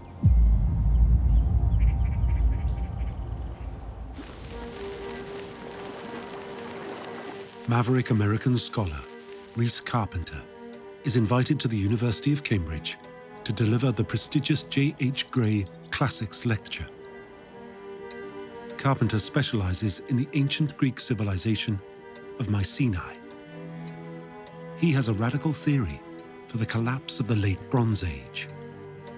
Carpenter challenges the two prevailing reasons, earthquakes or invasions. He argues that both these possible causes are rarely catastrophic enough to bring about the total collapse of a society.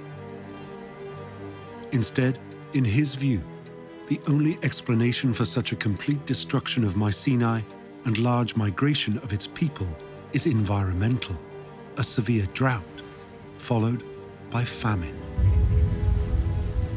Rhys Carpenter, for the first time, brought climate into the debate concerning the end of the Bronze Age and the reasons behind it. He was well known for being a broad thinker about problems, but this really marked, for the first time, bringing meteorology, climatology into the archaeological debate. It's a radical thought. A severe region-wide drought could create a famine large enough to destabilize the late Bronze Age civilizations. But to back up the theory, Carpenter needs scientific proof. Here, he runs into a problem. When Rhys Carpenter put forward this theory, there was not enough specific meteorological data available to substantiate it in detail for the regions that experienced destruction at the end of the late Bronze Age. But there could be other proof. Buried among the clay tablets found at Ugarit, archaeologists uncover a text, a letter sent from the Hittite kings, pleading for help. We've got a number of tablets in Ugarit and tablets down to Egypt in which the Hittite kings have said that there are famines up there, that their people are starving. I mean, imagine the proud Hittites stooping to have to ask the Egyptians and the people in Ugarit for assistance. And the famine gets worse. After we've gotten requests from the Hittites to the people in Ugarit for help, then the people in Ugarit have to ask for help themselves from the Egyptians. But without ancient climatological data, it's impossible to know for certain whether this crisis affected the entire Eastern Mediterranean. And without this, it's impossible to say whether drought and famine caused the collapse of the late Bronze Age. And in the case of Ugarit, drought and famine doesn't explain one puzzling piece of evidence: why the wealthy people here buried and left behind their most treasured possessions. So just imagine you're living in this opulent town. You yourself are a rich merchant. You have all of these tools, these rare jewels. You abandon all of it. Why would you do that? The only reason that you would leave all of your worldly possessions behind and get out is if you had to do it in a rush. Otherwise, you'd pack. You'd maybe work out the best route. None of them did this. All they did was get out of that city as fast as they possibly could. If we have all the inhabitants fleeing, cleaning out their goods and running, this can only mean that they were facing a significant and immediate threat. If drought caused the people of Ugarit to abandon their city, these objects would have been taken with them. The evidence points to the inhabitants rapidly fleeing the city. It would be consistent with an invasion. But was there any evidence that Ugarit's destruction was at the hands of an enemy force? Archaeologists revisit Ugarit's destruction layer. Among the buried luxury items, collapsed structures and wide-scale burning, they hit the jackpot. Evidence that they believe shows the city was attacked and destroyed. Excavations revealed arrowheads dispersed across areas where people lived and in streets. There'd been some kind of house-to-house fighting in the last days of Ugarit. Tying in with texts, we do know that the people of Ugarit were concerned about incursions from the sea at this point. Was the city's destruction caused by the sea people after all? According to the Medinet Habu hieroglyphs, Egypt's battles with the sea people took place between 1177 and 1174 BCE. If archaeologists could pin a date on Ugarit's destruction, then perhaps the two attacks could be linked. Were the same perpetrators responsible for both spates of violence? In order to pinpoint when the attack on Ugarit took place, a team of scientists have turned to the ruin of Gabala, 35 kilometers south of Ugarit. Here, Like at Ugarit, they have uncovered evidence the site was destroyed. And when archaeologists radiocarbon dated the destruction layer, they uncovered something incredible. The radiocarbon dates put a date on the destruction of Gibala, 1190 to 1194 BC. And it would seem highly likely that, as it's so close to Ugarit, that might have happened at roughly the same time as the attack on Ugarit, which resulted in its final destruction. Ugarit was destroyed only 10 to 15 years before Egypt was attacked by the Sea People. Ugarit was facing an armada of hostile ships. It's clear that seaborne marauders were raiding cities along the eastern Mediterranean coast. Could they be responsible for the collapse of the Late Bronze Age?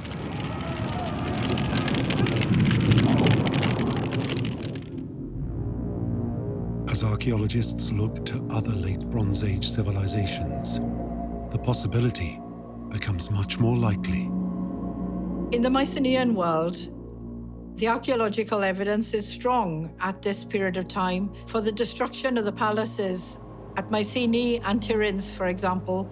So buildings burnt, reasons behind that, not sure.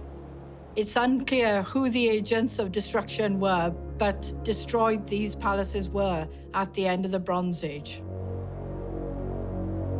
And the destruction of civilizations across this region is so complete that writing simply stops.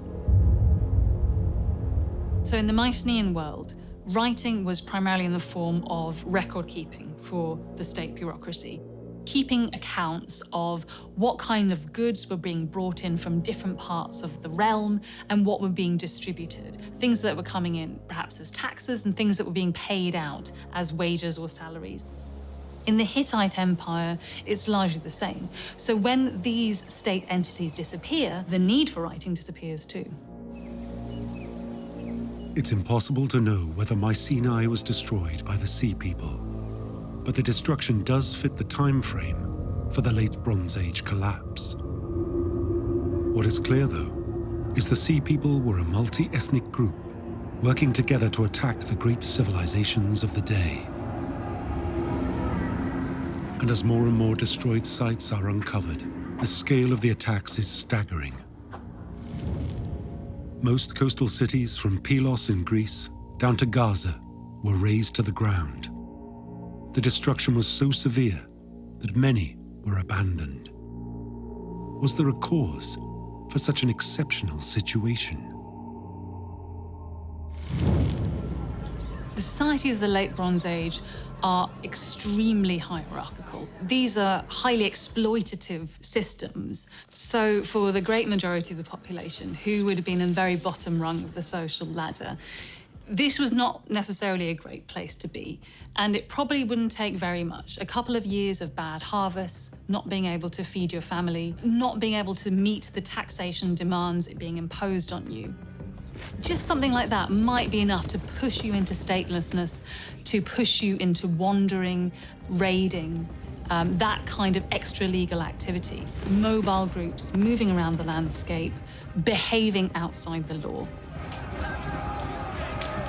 Life in the Late Bronze Age Mediterranean could be volatile. Taking to the sea and raiding out of necessity could make sense as a motivation for the Sea People.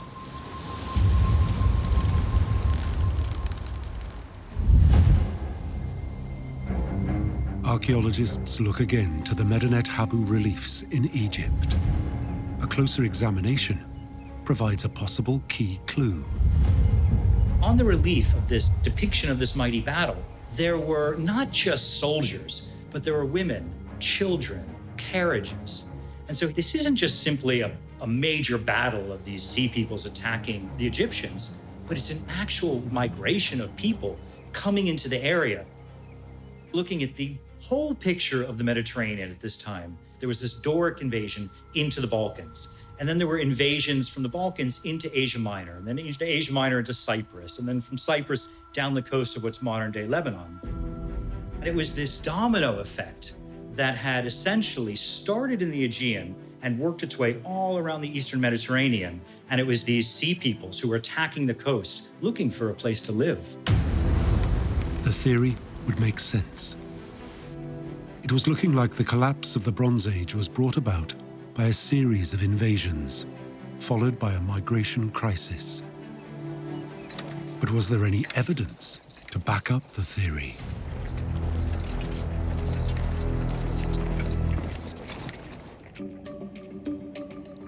Dr. Philip W. Stockhammer is an archaeogeneticist who specializes in analyzing ancient DNA. Stockhammer examined ancient human remains uncovered in Ashkelon, an ancient seaport in the Levant, a region that covered modern-day Israel, Syria, Lebanon, and Jordan. Crucially, in the late Bronze Age, this region of the Levant was inhabited by a group of people known as the Philistines.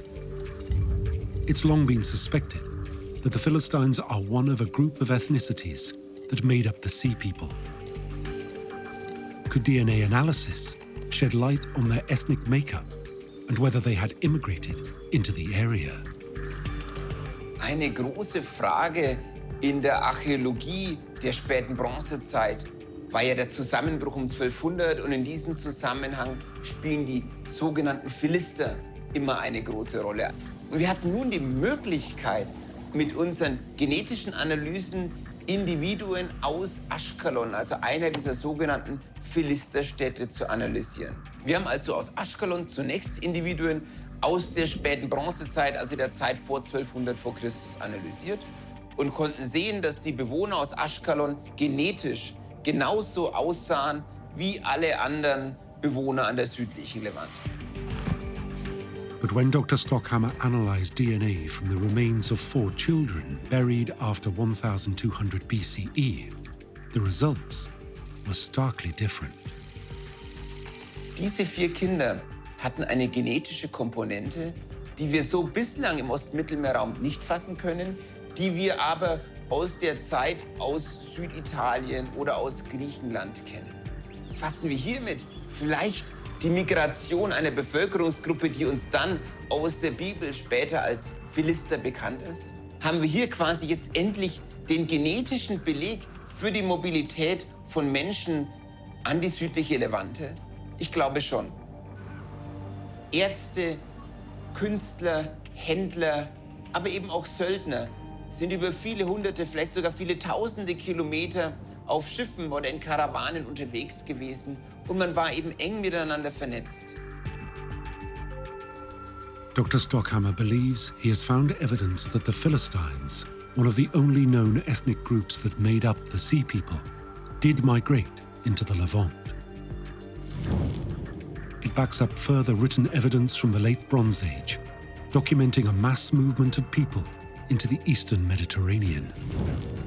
Crucially, this migration occurred around 1200 BCE. After this year, civilizations in this region began to collapse. But what could have driven the Sea People from their homes and forced them to attack Ugarit, the Hittite and the Egyptian empires? And were they the cause for the collapse of the Bronze Age?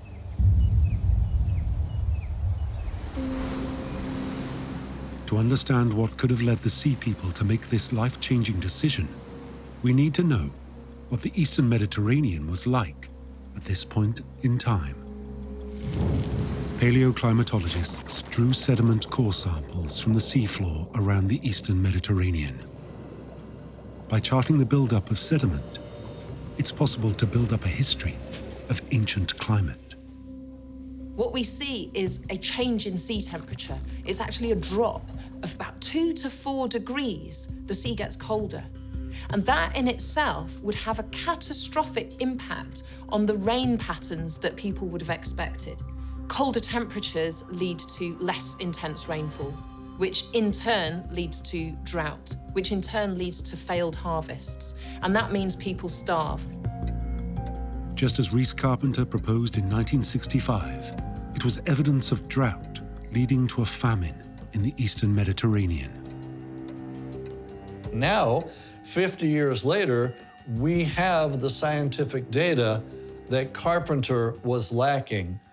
And it looks like he was completely right, that drought was one of the factors that brought an end not just to the Mycenaeans in Greece, but also to many of the other cultures and civilizations in the lands surrounding Greece as well. For the people living through this drought, they would have faced dire conditions. In the Bronze Age, people would have known about prosperous places on the coast of the Levant and would have perhaps attempted to go there in order to access the food supplies. Imagine living on an island in Greece and harvests fail, and you're hungry. Do you watch your family slowly die, watch your neighbours turn on each other, or do you get in your boats? For people living in the communities along the Aegean coast, sailing would have been part of everyday life. You have young men well-versed in military tactics, able to commandeer ships in order to try and secure crops. It's believed these groups of people left their doomed civilizations behind to become the multi-ethnic group we know as the Sea People. So, not bloodthirsty killers for the sake of it, but rather people under extreme stress, looking for food and looking to save their own people.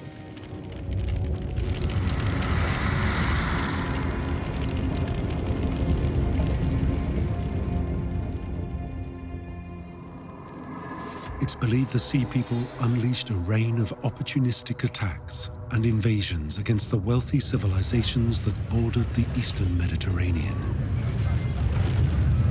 What we call the Sea Peoples today are most likely people from the Aegean by way of Crete, and then from there came to the eastern shore of the Mediterranean looking for new lands. And it doesn't appear that it was one quick invasion, but rather a slow migration over a period of many, many decades.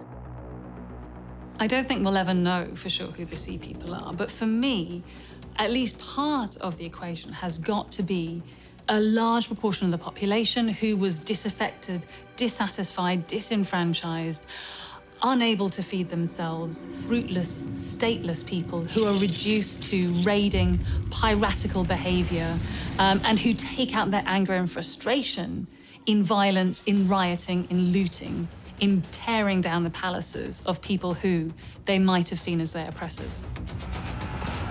It's thought some places were merely pillaged, but in others, the attackers found somewhere to establish a new home.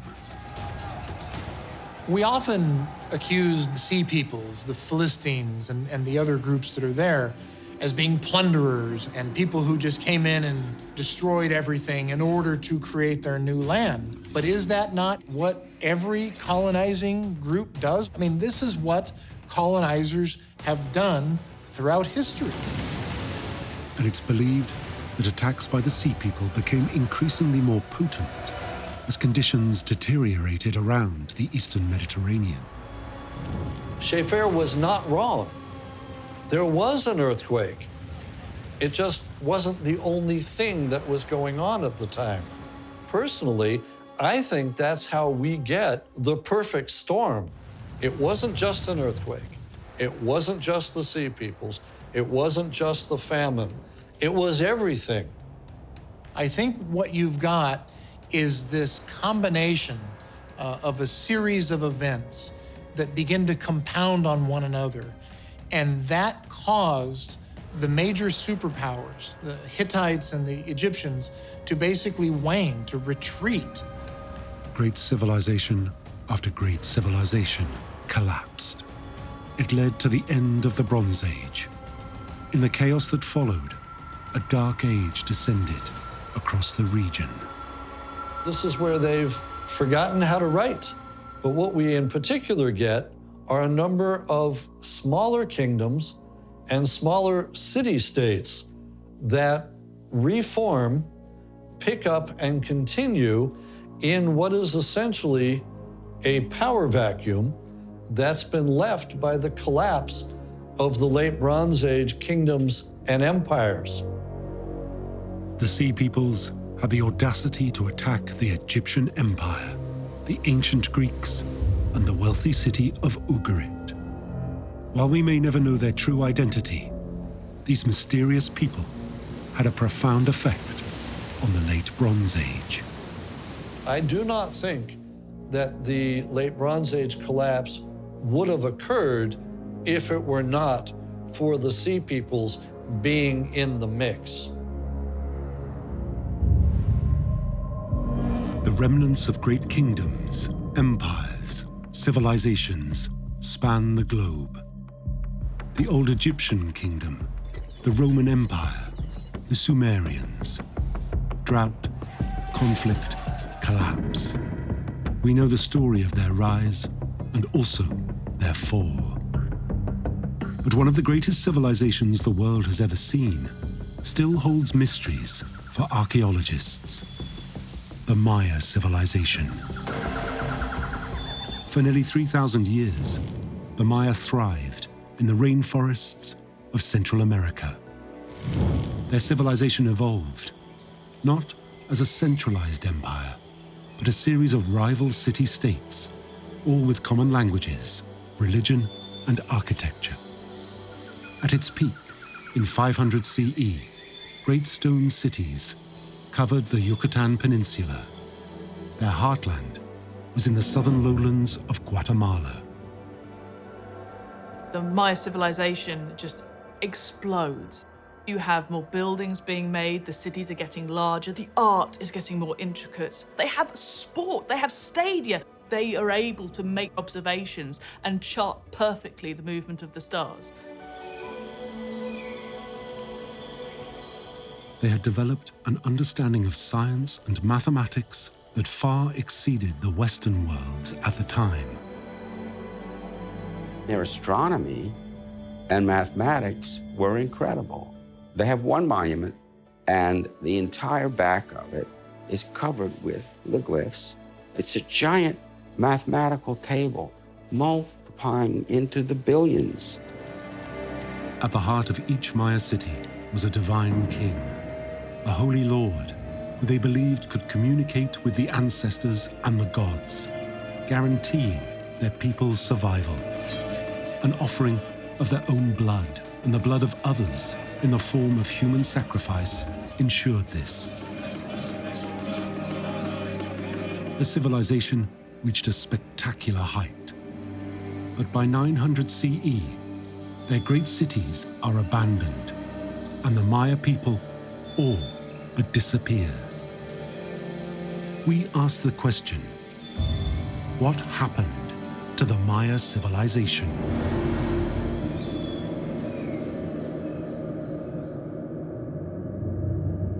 Europeans first encountered the people of Central America in the early 16th century.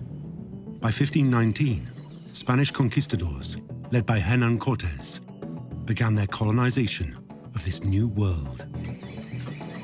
They were driven by its promise of great mineral wealth, but they also found a people ripe for conversion to Christianity.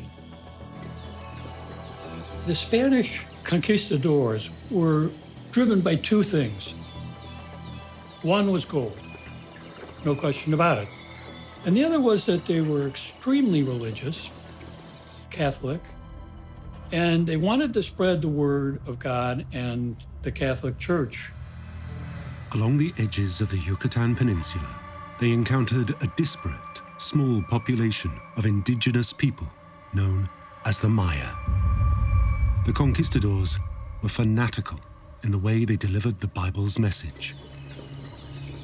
Bishop Diego de Lada was incredibly vicious in the way that he perpetrated his religion on the people. He tortured them. He burnt their books. They had wonderful books made of deerskin and tree bark that they used to write down their local myths. He needed to destroy the culture that was in the way of them seeing the true way to Christ. Originally, there would have been thousands of these bark paper books, and he gathered up all the bark paper books that he could, and he burned them in a massive bonfire. But the Spanish found it a lot harder destroying the ruins of the massive stone cities they found across the Yucatan. As the centuries passed and the jungles were explored, more and more of these mysterious stone cities were reported. By the early 19th century, the first widely read account of these discoveries reached Europe. Spanish author Antonio del Rio's report creates a sensation. It describes abandoned cities, overgrown and hidden by vegetation throughout Central America. Among those who read it are the amateur archaeologists and explorers John Lloyd Stephens and Frederick Catherwood. They are mesmerized by stories of a lost world consumed by the rainforest. Who built these stone monuments, reclaimed by the jungle? Why were they abandoned? To the archaeological establishment, it seemed impossible that the indigenous people of the region, known as the Maya, could be responsible. The establishment at the time saw these pyramids, and they saw these things which looked a lot like hieroglyphs. And they thought, could this be made by the ancient Egyptians? Or maybe it was the Phoenicians. It couldn't have been the local people. Stephens and Catherwood are dumbstruck by the establishment's view. They knew that they couldn't possibly be anything else other than a native Central American civilization. For them, it's clear these ruins are the remnants of an ancient Mesoamerican civilization. They set out to prove their theory. But why have they been left to the jungle? Could they find any evidence for why these cities had been abandoned? Stephens and Catherwood, armed only with a few descriptions, decide to go down and find these lost cities in the middle of the rainforest. Central America was in the midst of civil war. It was extremely dangerous. There was bandits. It was wild. Stephens and Catherwood were armed to the teeth. Their mission begins in Honduras, at the base of the Yucatan Peninsula. Each of them had 2 pistols, swords. I mean, they were prepared. This was dangerous ground. And they would soon discover just how dangerous a civil war could be for foreign travelers. They were a little bit naive in thinking, we'll just make our way through it and keep out of the way and just go about our business. But while sheltering in an abandoned church, drunken soldiers make it their business. They were taken hostage and held overnight under arrest in very dicey circumstances that they didn't know they were going to get out of. The following morning, the soldiers sober up, and Stephens and Catherwood are set free to continue on their journey. But now, their greatest threat isn't the Civil War, but the terrain of Central America. I don't know if you've seen the mountains in this region, but they are near cliffs. And these guys were trekking through the heat, the rain, the insects, the discomfort. But Stephens and Catherwood finally locate their first stone ruins near the Honduran town of Copan. The two waste no time. They employ local tribesmen to clear the dense vegetation. And as the forest is cut back, they realize their adventure was worth the hardship. The illustrations they had seen were nothing like what they found. It was electrifying. It took their breath away. They found monuments, pyramids, temples, and houses made of stone. It was a revelation. It was astounding. And as Stephens and Catherwood continue their journey, it becomes clear this first site isn't unique. Hidden beneath the rainforest, they uncover stone city after stone city. The scale of construction is breathtaking, and across the sites, they uncover intricate carvings, what looks to them like hieroglyphs. This is an entire civilization, all sharing common iconography. And not only that, they realise that none of this iconography is similar to anything they've seen before. Yes, it might be hieroglyphs, but it's not anything like, the Egyptian hieroglyphs. This is brand new, and this must come from the Mesoamericans themselves. They cut, climb, and scrape their way through nearly 5,000 kilometers of rainforest and uncover some of the greatest Maya cities ever built. From Copan and Palenque in the south, to Tulum, Uxmal, and Chichen Itza in the north of the Yucatan Peninsula. In total, they identify 44 Maya sites, and the similarities in architecture, art, and the carved glyphs between the separate cities show it's the work of a single people, the Maya civilization. When they publish, their work creates a sensation.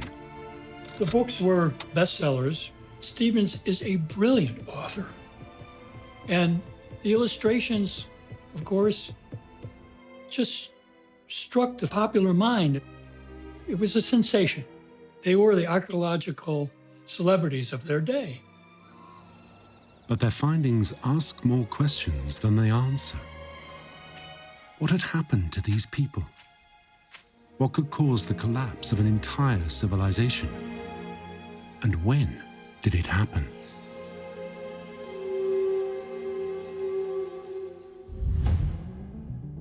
If the early archaeologists could find a way to date the Maya civilization, they might be able to work out when it collapsed. There could be clues in the Maya glyphs found carved into stone across the civilization. The problem was, no one could read them. The task of decoding the glyphs is made even harder by the actions of fanatical Spanish conquistadors centuries earlier. Invaluable secrets to unlocking the Maya writing system went up in flames when their books were burnt. The early archaeologists trying to decode the Maya glyphs are forced to start from scratch. Almost. Some copies of their books did still survive. Could they help unlock the mystery of the glyphs? The archaeological world is incredibly lucky that Ernst Forstermann worked at the Dresden Library. The Royal Dresden Library held one of only 4 Maya books that had been spared from the Spanish flames. It's known as the Dresden Codex. When Forstermann began work on the Dresden Codex, he was already building on the scholarship of others. They already knew that the Dresden Codex dealt with the Maya view of astronomy and their calendar. But just how? No one was sure. With much of their writing system indecipherable, decoding their calendar could be the crucial first step to understanding when the Maya lived and when they collapsed. Forstermann takes up the challenge. Forstermann worked out that some of the glyphs were representing numbers, and they weren't just mathematical counting, they were actually dates. As a mathematician, Forstermann realized that Maya dates were counted as just 5 numbers, separated by dots. Now this measures really huge periods of time. The right-handmost number is what the Maya call a ki'in and shows days. The next one in is a winal, and that represents a period of 20 days. The next one in is a ton, and that counts years, and the next one in is a katon, which are blocks of 20 years. The next one in, the 5th, is a bakton, 20 periods of 20 years each, which is 144,000 days. Or a little less than 400 years when it started again. It was a breakthrough. Archaeologists finally understood not only how the Maya counted time, but also how to date their history. In the Dresden Codex, they had marked down the dates of the occurrence of a solar eclipse. And the historical occurrence of a solar eclipse is something astronomers can calculate using our own calendar. If you can find that date and the Maya date for the eclipse, you can sync the two. And astronomers found a match. A solar eclipse recorded in the Dresden Codex on the 16th of July, 790 CE. The Maya calendar and our own were synchronized. Archaeologists began seeing dates chiseled into stone at sites across the Maya world. Dates were carved on the sides of monuments, on the sides of temples. They were absolutely everywhere. Now that archaeologists could read the Maya dates, they turned their attention to their writing system. And one particular kind of carved monument captured their attention. Archaeologists had long suspected that the stelae, the stone tablets that had been erected outside temples, represented some kind of history of gods or kings, some kind of important figures. Could the Maya have recorded any clues for what caused their demise? The problem was that although the Maya calendar had been decoded, this was only a small portion of their writing system. The vast majority of their glyphs still remained indecipherable. If they could just break this code, then they could understand so much about what the people who built these cities found so important that they'd carve it into stone. For over 100 years, archaeologists were trying to fully decipher the Maya glyphs.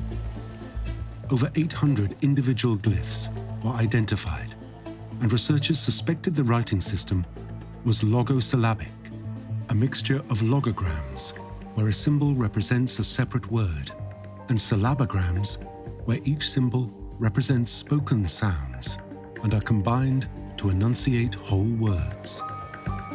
But with so many individual glyphs, the system was too complex. The Maya code remained indecipherable. Until, in the 1980s, 15-year-old David Stewart took up the challenge. After centuries of failure, what chance did a schoolboy have? As a child, he'd grown up exploring Mesoamerican ruins because his father worked for the National Geographic Society. And when new temple complexes were discovered, this kid, David, would sit down with his crayons and his sketchbook and draw the glyphs too. And it meant that he had as in-depth an understanding of the Maya writing systems as all the experts in the world did. But like the experts before him, Stewart couldn't get past the complexity of the language. With over 800 individual symbols, there were too many for each one to represent a spoken syllable.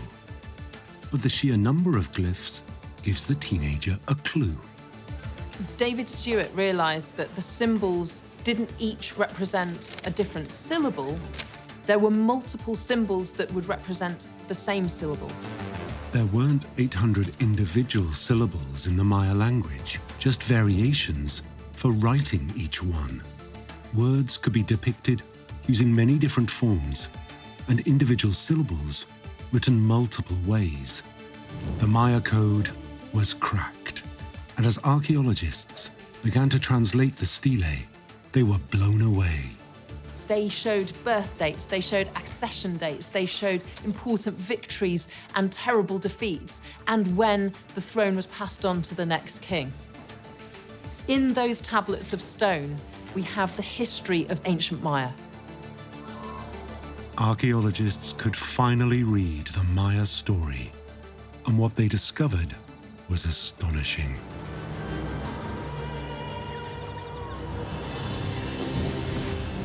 In the rainforests of Mexico, Guatemala, Belize, Honduras, and El Salvador, the Maya people thrived for nearly 3,000 years. As early as 2000 BCE, civilizations began to emerge in Central America. First the Olmecs, and then the Teotihuacan of Mexico. Their traditions shaped Maya culture. In roughly 250 CE, the Maya developed into the civilization we know today. almost 1,000 years before the Aztecs further north in Mexico and the great Inca Empire in South America. But it's from 500 CE, in the southern lowland region of Guatemala, that the Maya truly reached their stride.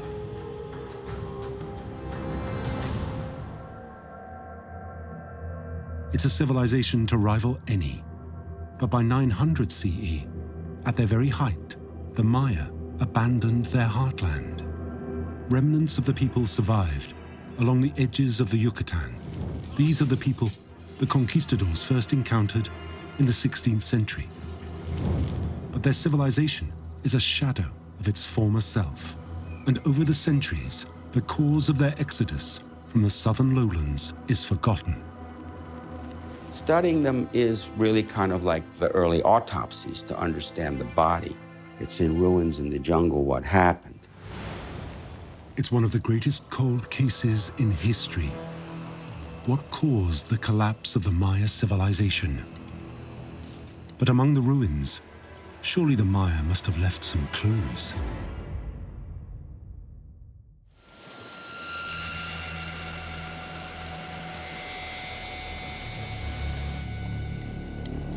Deep in the Guatemala rainforest, along the Pasión River, archaeologists uncover something disturbing.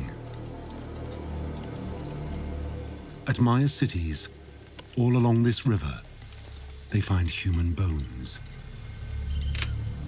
A vast majority of the samples showed evidence of a particular bone deformity, particularly in the skull, called porotic hyperostosis. What you end up with is skulls that kind of look like sponges, but they're thick, they're deformed. Deformities in the bones like this, it's clear these people were not healthy. As more deformed bones were discovered in adjacent towns, it became clear they were distributed along the Pasión River.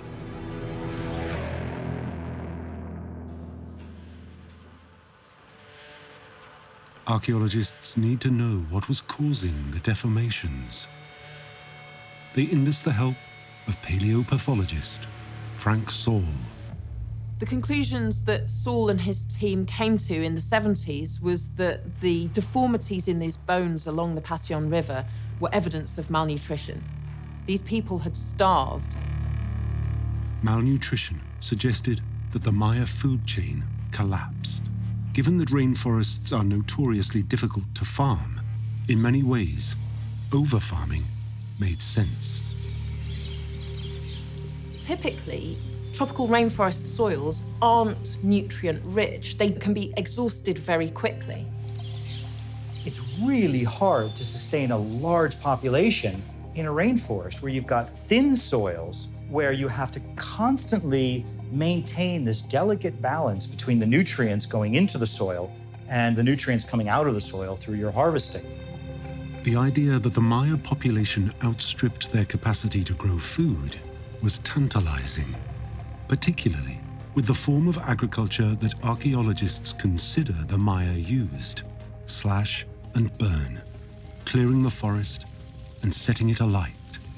In slash and burn farming, for every 3 years or so of growing, you then need 15 years of the field to lay fallow for it to recharge its nutrients again. If you just keep growing and growing and growing without waiting 10 or 15 years for the soil to replenish itself, the food will just stop growing.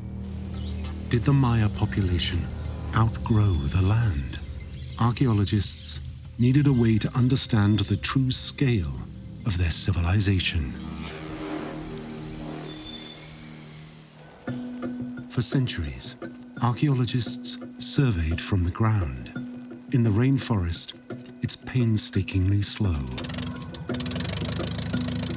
But then a revolutionary piece of aerial technology, LiDAR, transformed archaeology overnight.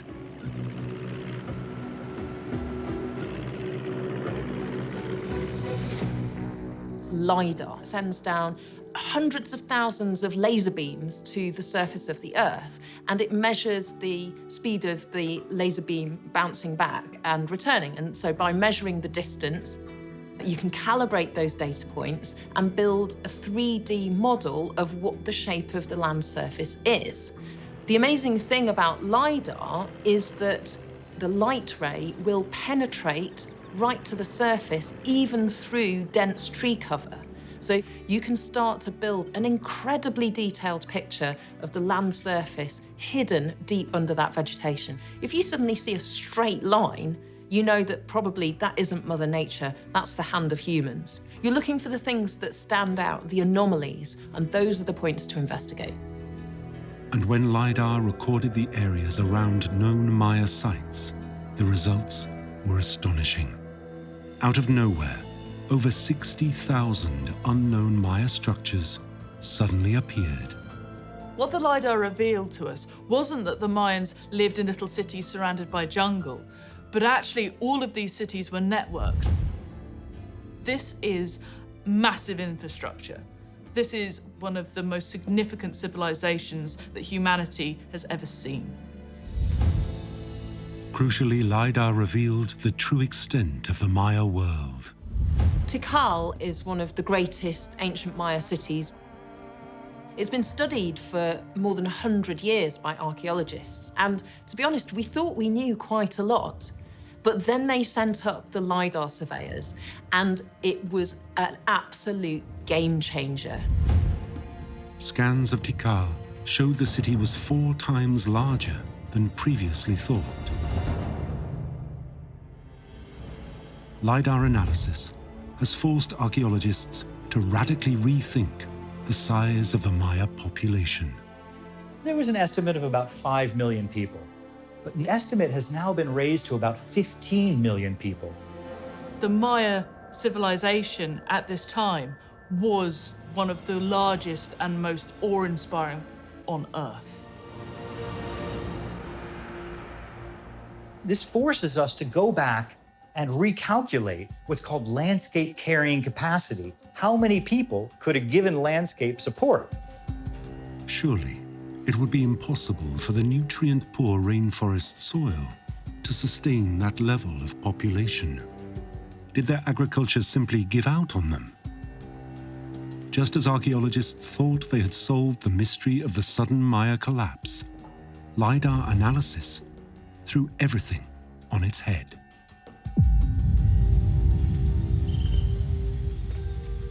The Maya were spectacularly advanced farmers. They understood the limitations of agriculture in a rainforest and engineered the natural environment to maximize their farming yield. LiDAR techniques have forced us to re-evaluate the scale of Maya ambition in terms of engineering their environment. So much of the landscape was managed for agricultural output. They irrigated large raised and terraced fields so that they could retain as much of the soil as possible, preventing runoff from water, preventing erosion, helping that vegetative matter stay in the soil so that it maintains its ability to grow crops well. There are these areas that are swampy. In Spanish, the word is bajo, and in these swampy areas, you get a lot of vegetation that rots down very slowly and it stays that gloopy, thick, dark, rich organic matter. Now, yeah, it stinks. You don't necessarily want to fall in one, but if you dump that stuff onto your field, it's incredible fertilizer. These are farmers who understand their place in the system in order to maximize the agricultural output of these landscapes.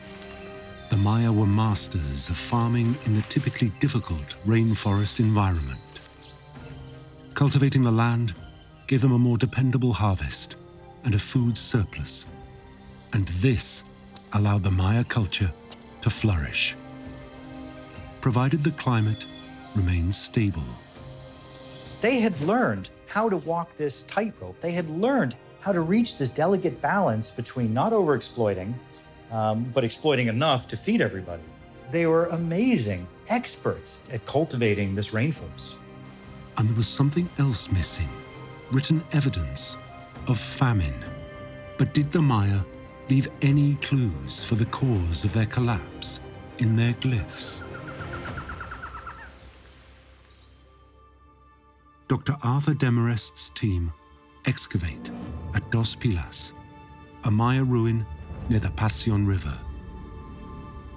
At the site of Dos Pilas is a staircase, and it's absolutely covered in glyphs. And the story the glyphs tell is one of war. All out, bloody, vengeful war. Could this have been the war to end all wars?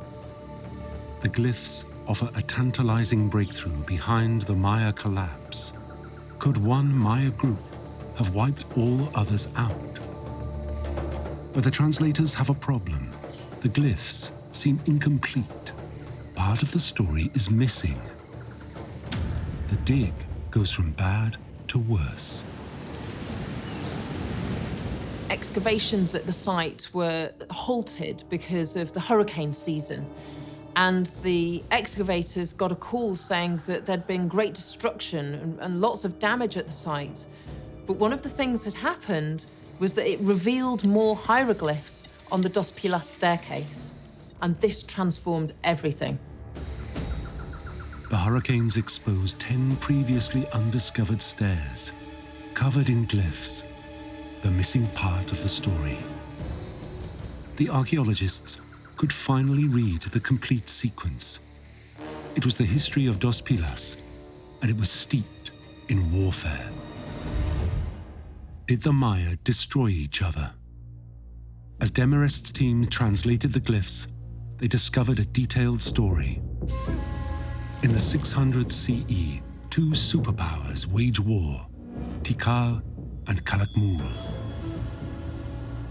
Tikal rises to ascendancy and has overlordship of a huge area and lots of other very rich and well-endowed city-states. In the 620s, one of the sons of the divine dynasty is sent to an outpost on the Passion River to establish a new city. We know it as Dos Pilas. And it was important as a sort of defensive military outpost, basically to ward off potential would-be attackers because they could see that there was control across the whole area. But Calakmul wasn't deterred, and Dos Pilas was captured and subjugated. Analysis of the glyphs showed Dos Pilas pledged allegiance to Calakmul and fought with them. This war didn't end in total destruction. It ended in assimilation. In most cases, they would put somebody else on the throne, or often the same king. But now, they're paying tribute to the other great city. Rival cities and their people were subjugated. It's evidence that the result of Maya conflict was an expansion of influence, not a collapse. Maya civilization was warlike, but they managed to coexist. The cause of their apocalypse is a bigger mystery than ever. Archaeologists return to the pattern of collapse to see if they had somehow overlooked a clue.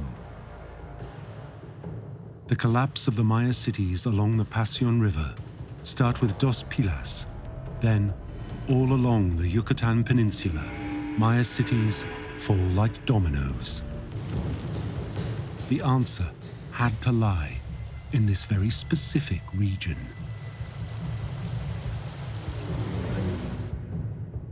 Dr. Demarest and his team are excavating at Conquen, a Maya township located where the Passion River meets Guatemala's volcanic mountains. The city of Conquen was a small kingdom under Dos Pilas. We have there the largest jade workshop in the Americas. So the city was very important. Here, the archaeologists make a gruesome discovery. There's a little pool, natural little water hole. So they started digging a little hole, and then it was bigger and bigger, and then they started finding bones, more bones, more bones. There were 31 bodies. Archaeologists know from Maya glyphs that in times of great crisis, human sacrifices were made. Is this what happened here?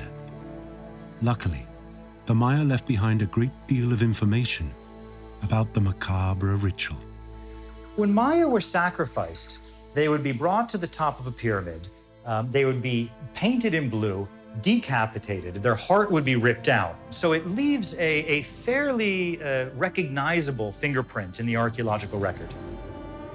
Were the bodies in the Conquen pit human sacrifices? Dr. Demarest's team enlists the help of the Forensic Foundation of Guatemala, forensic pathologists who usually investigate war crimes. They established that their killing wasn't in keeping with sacrificial practice. They had jade implants in their teeth.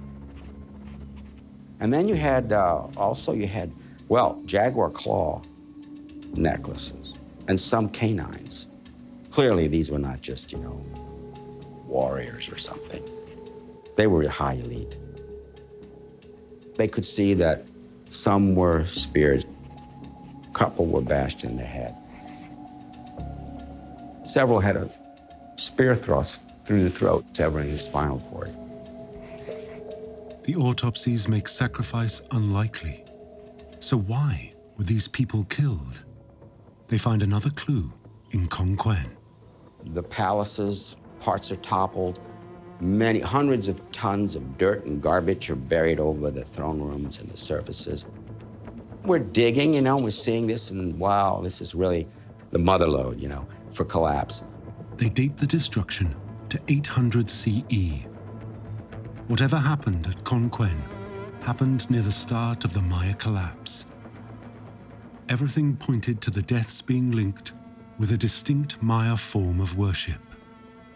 Could it offer clues for the cause of their collapse?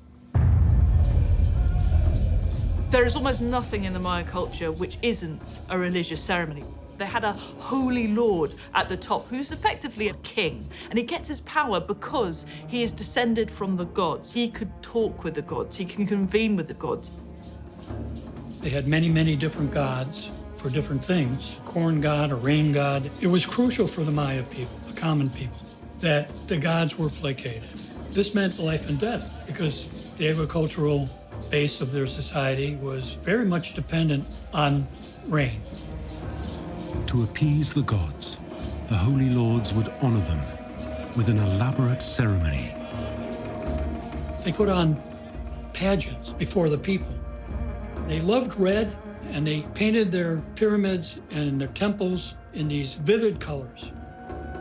The king would go up these giant stairways carrying 200 pounds of headdresses and jade. Jade was one of their most significant jewels. The very noble, the very religious, obviously the holy ruler would have had a lot of objects involving jade as a way to communicate with the gods. Once they had the attention of the gods, they opened up a unique line of communication. Blood was a way of communicating with the gods. The holy lord would cut part of his body, often his genitalia, and drain his blood. Pieces of paper or parchment would be used to soak up the blood. He would then burn that blood and inhale the smoke. Now, this was meant to conjure a sort of intermediary to gods, a serpent, who would then go and talk to the gods on behalf of the holy ruler and his people.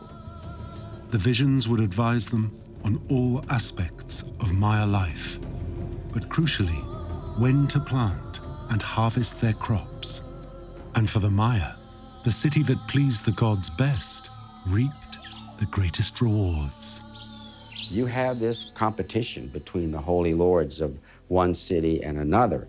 This is called status robbery, but also construction, pyramid building, and then you have to do it more, and rituals, they have to be bigger, which requires bigger and bigger stages. And there are many cities in the Maya, very intense competition.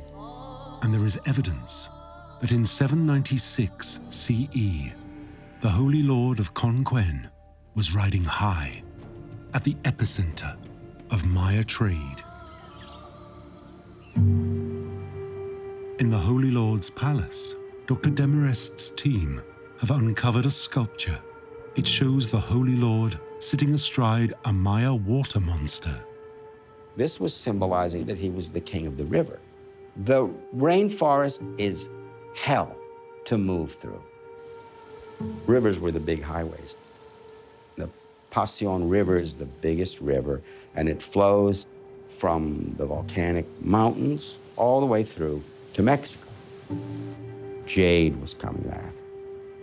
Jade was necessary for the kings. It's like very, very powerful, significant in terms of your social status.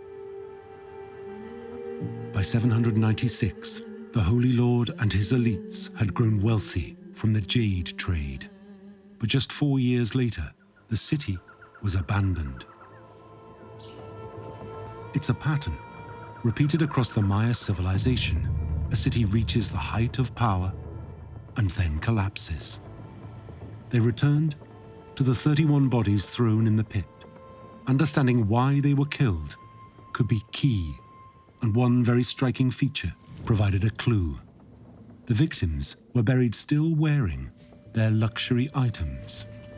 These were the remains of the Holy Lord and his nobles. It seemed very strange to us, but it wasn't some angry, massacre. It's not invaders. It's not people from a distance. It's not war. If they were killed by invaders, their bodies would have been looted.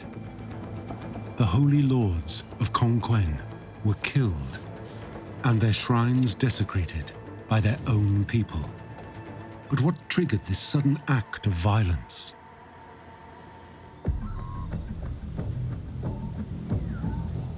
Archaeologists look downriver to Dos Pilas, the regional powerhouse and rulers of Conquen.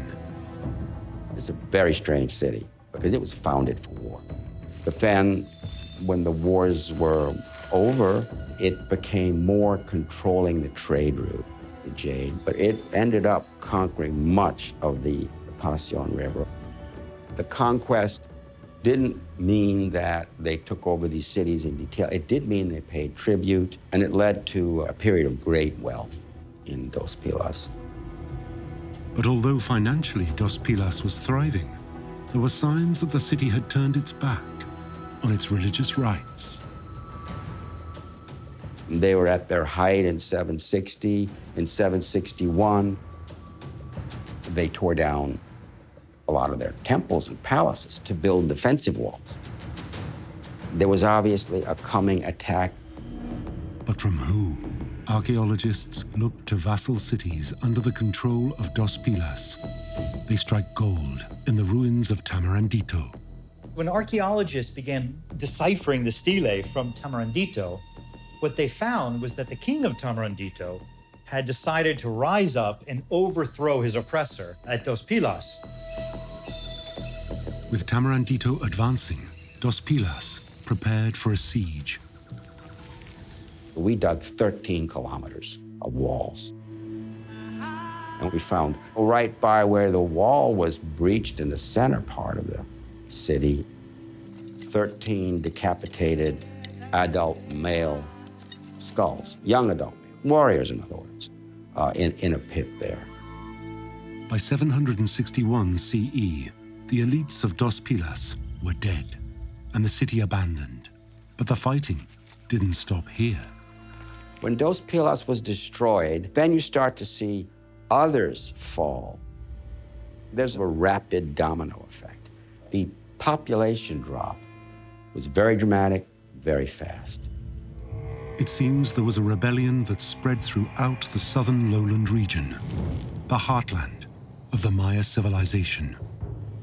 So what caused the Maya to revolt against the ruling elite of their cities? We will never completely be able to know the individual ways in which this city collapsed or that city collapsed, but that's not that important. What's important is to see the connections and then see the real causes underneath. The system of divine kingship and the status rivalry You see all these things, more and more monuments because you have more nobles and the kings need more jade, need to have more power.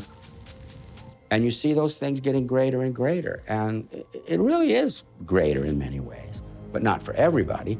The degree of social inequality created is hard to sustain. Dr. Arthur Demarest believes the system of divine leadership, placing all their faith in the ruling elite, is key to the collapse. Over time, the differences in social strata, the stratification between the poor and the nobles and the rulers became greater and greater and greater. And then this wonderful construction and the beautiful science, everything we see, the energy for that being produced by the farmers below. You begin to see the health of the farming class deteriorating. 95% of the population were farmers. Status rivalry between city-states pushed the Maya people to breaking point, and things were only going to get worse. In 800 CE, the Yucatan was hit by a severe drought.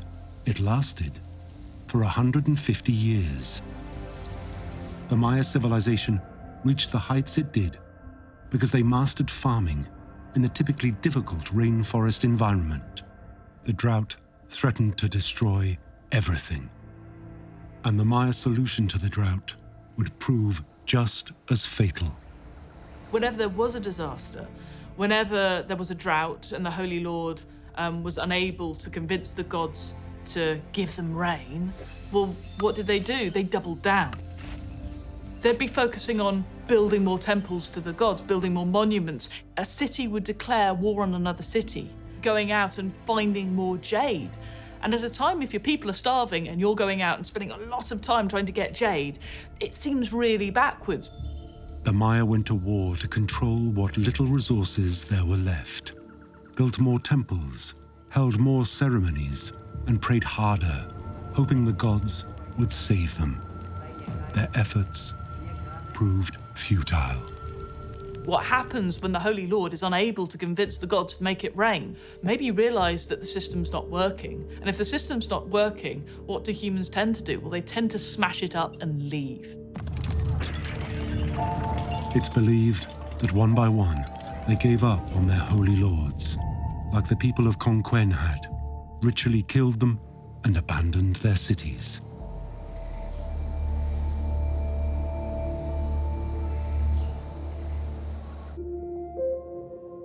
What happened to the Maya, compared to other civilizations, was severe. From its height, the Roman Empire took over 350 years to collapse. And their response to their problems are very different to the Mayas. The leaders of the Roman Empire were fundamentally incredibly pragmatic. Different versions of political leadership were trialled in order to prevent civil war from breaking out.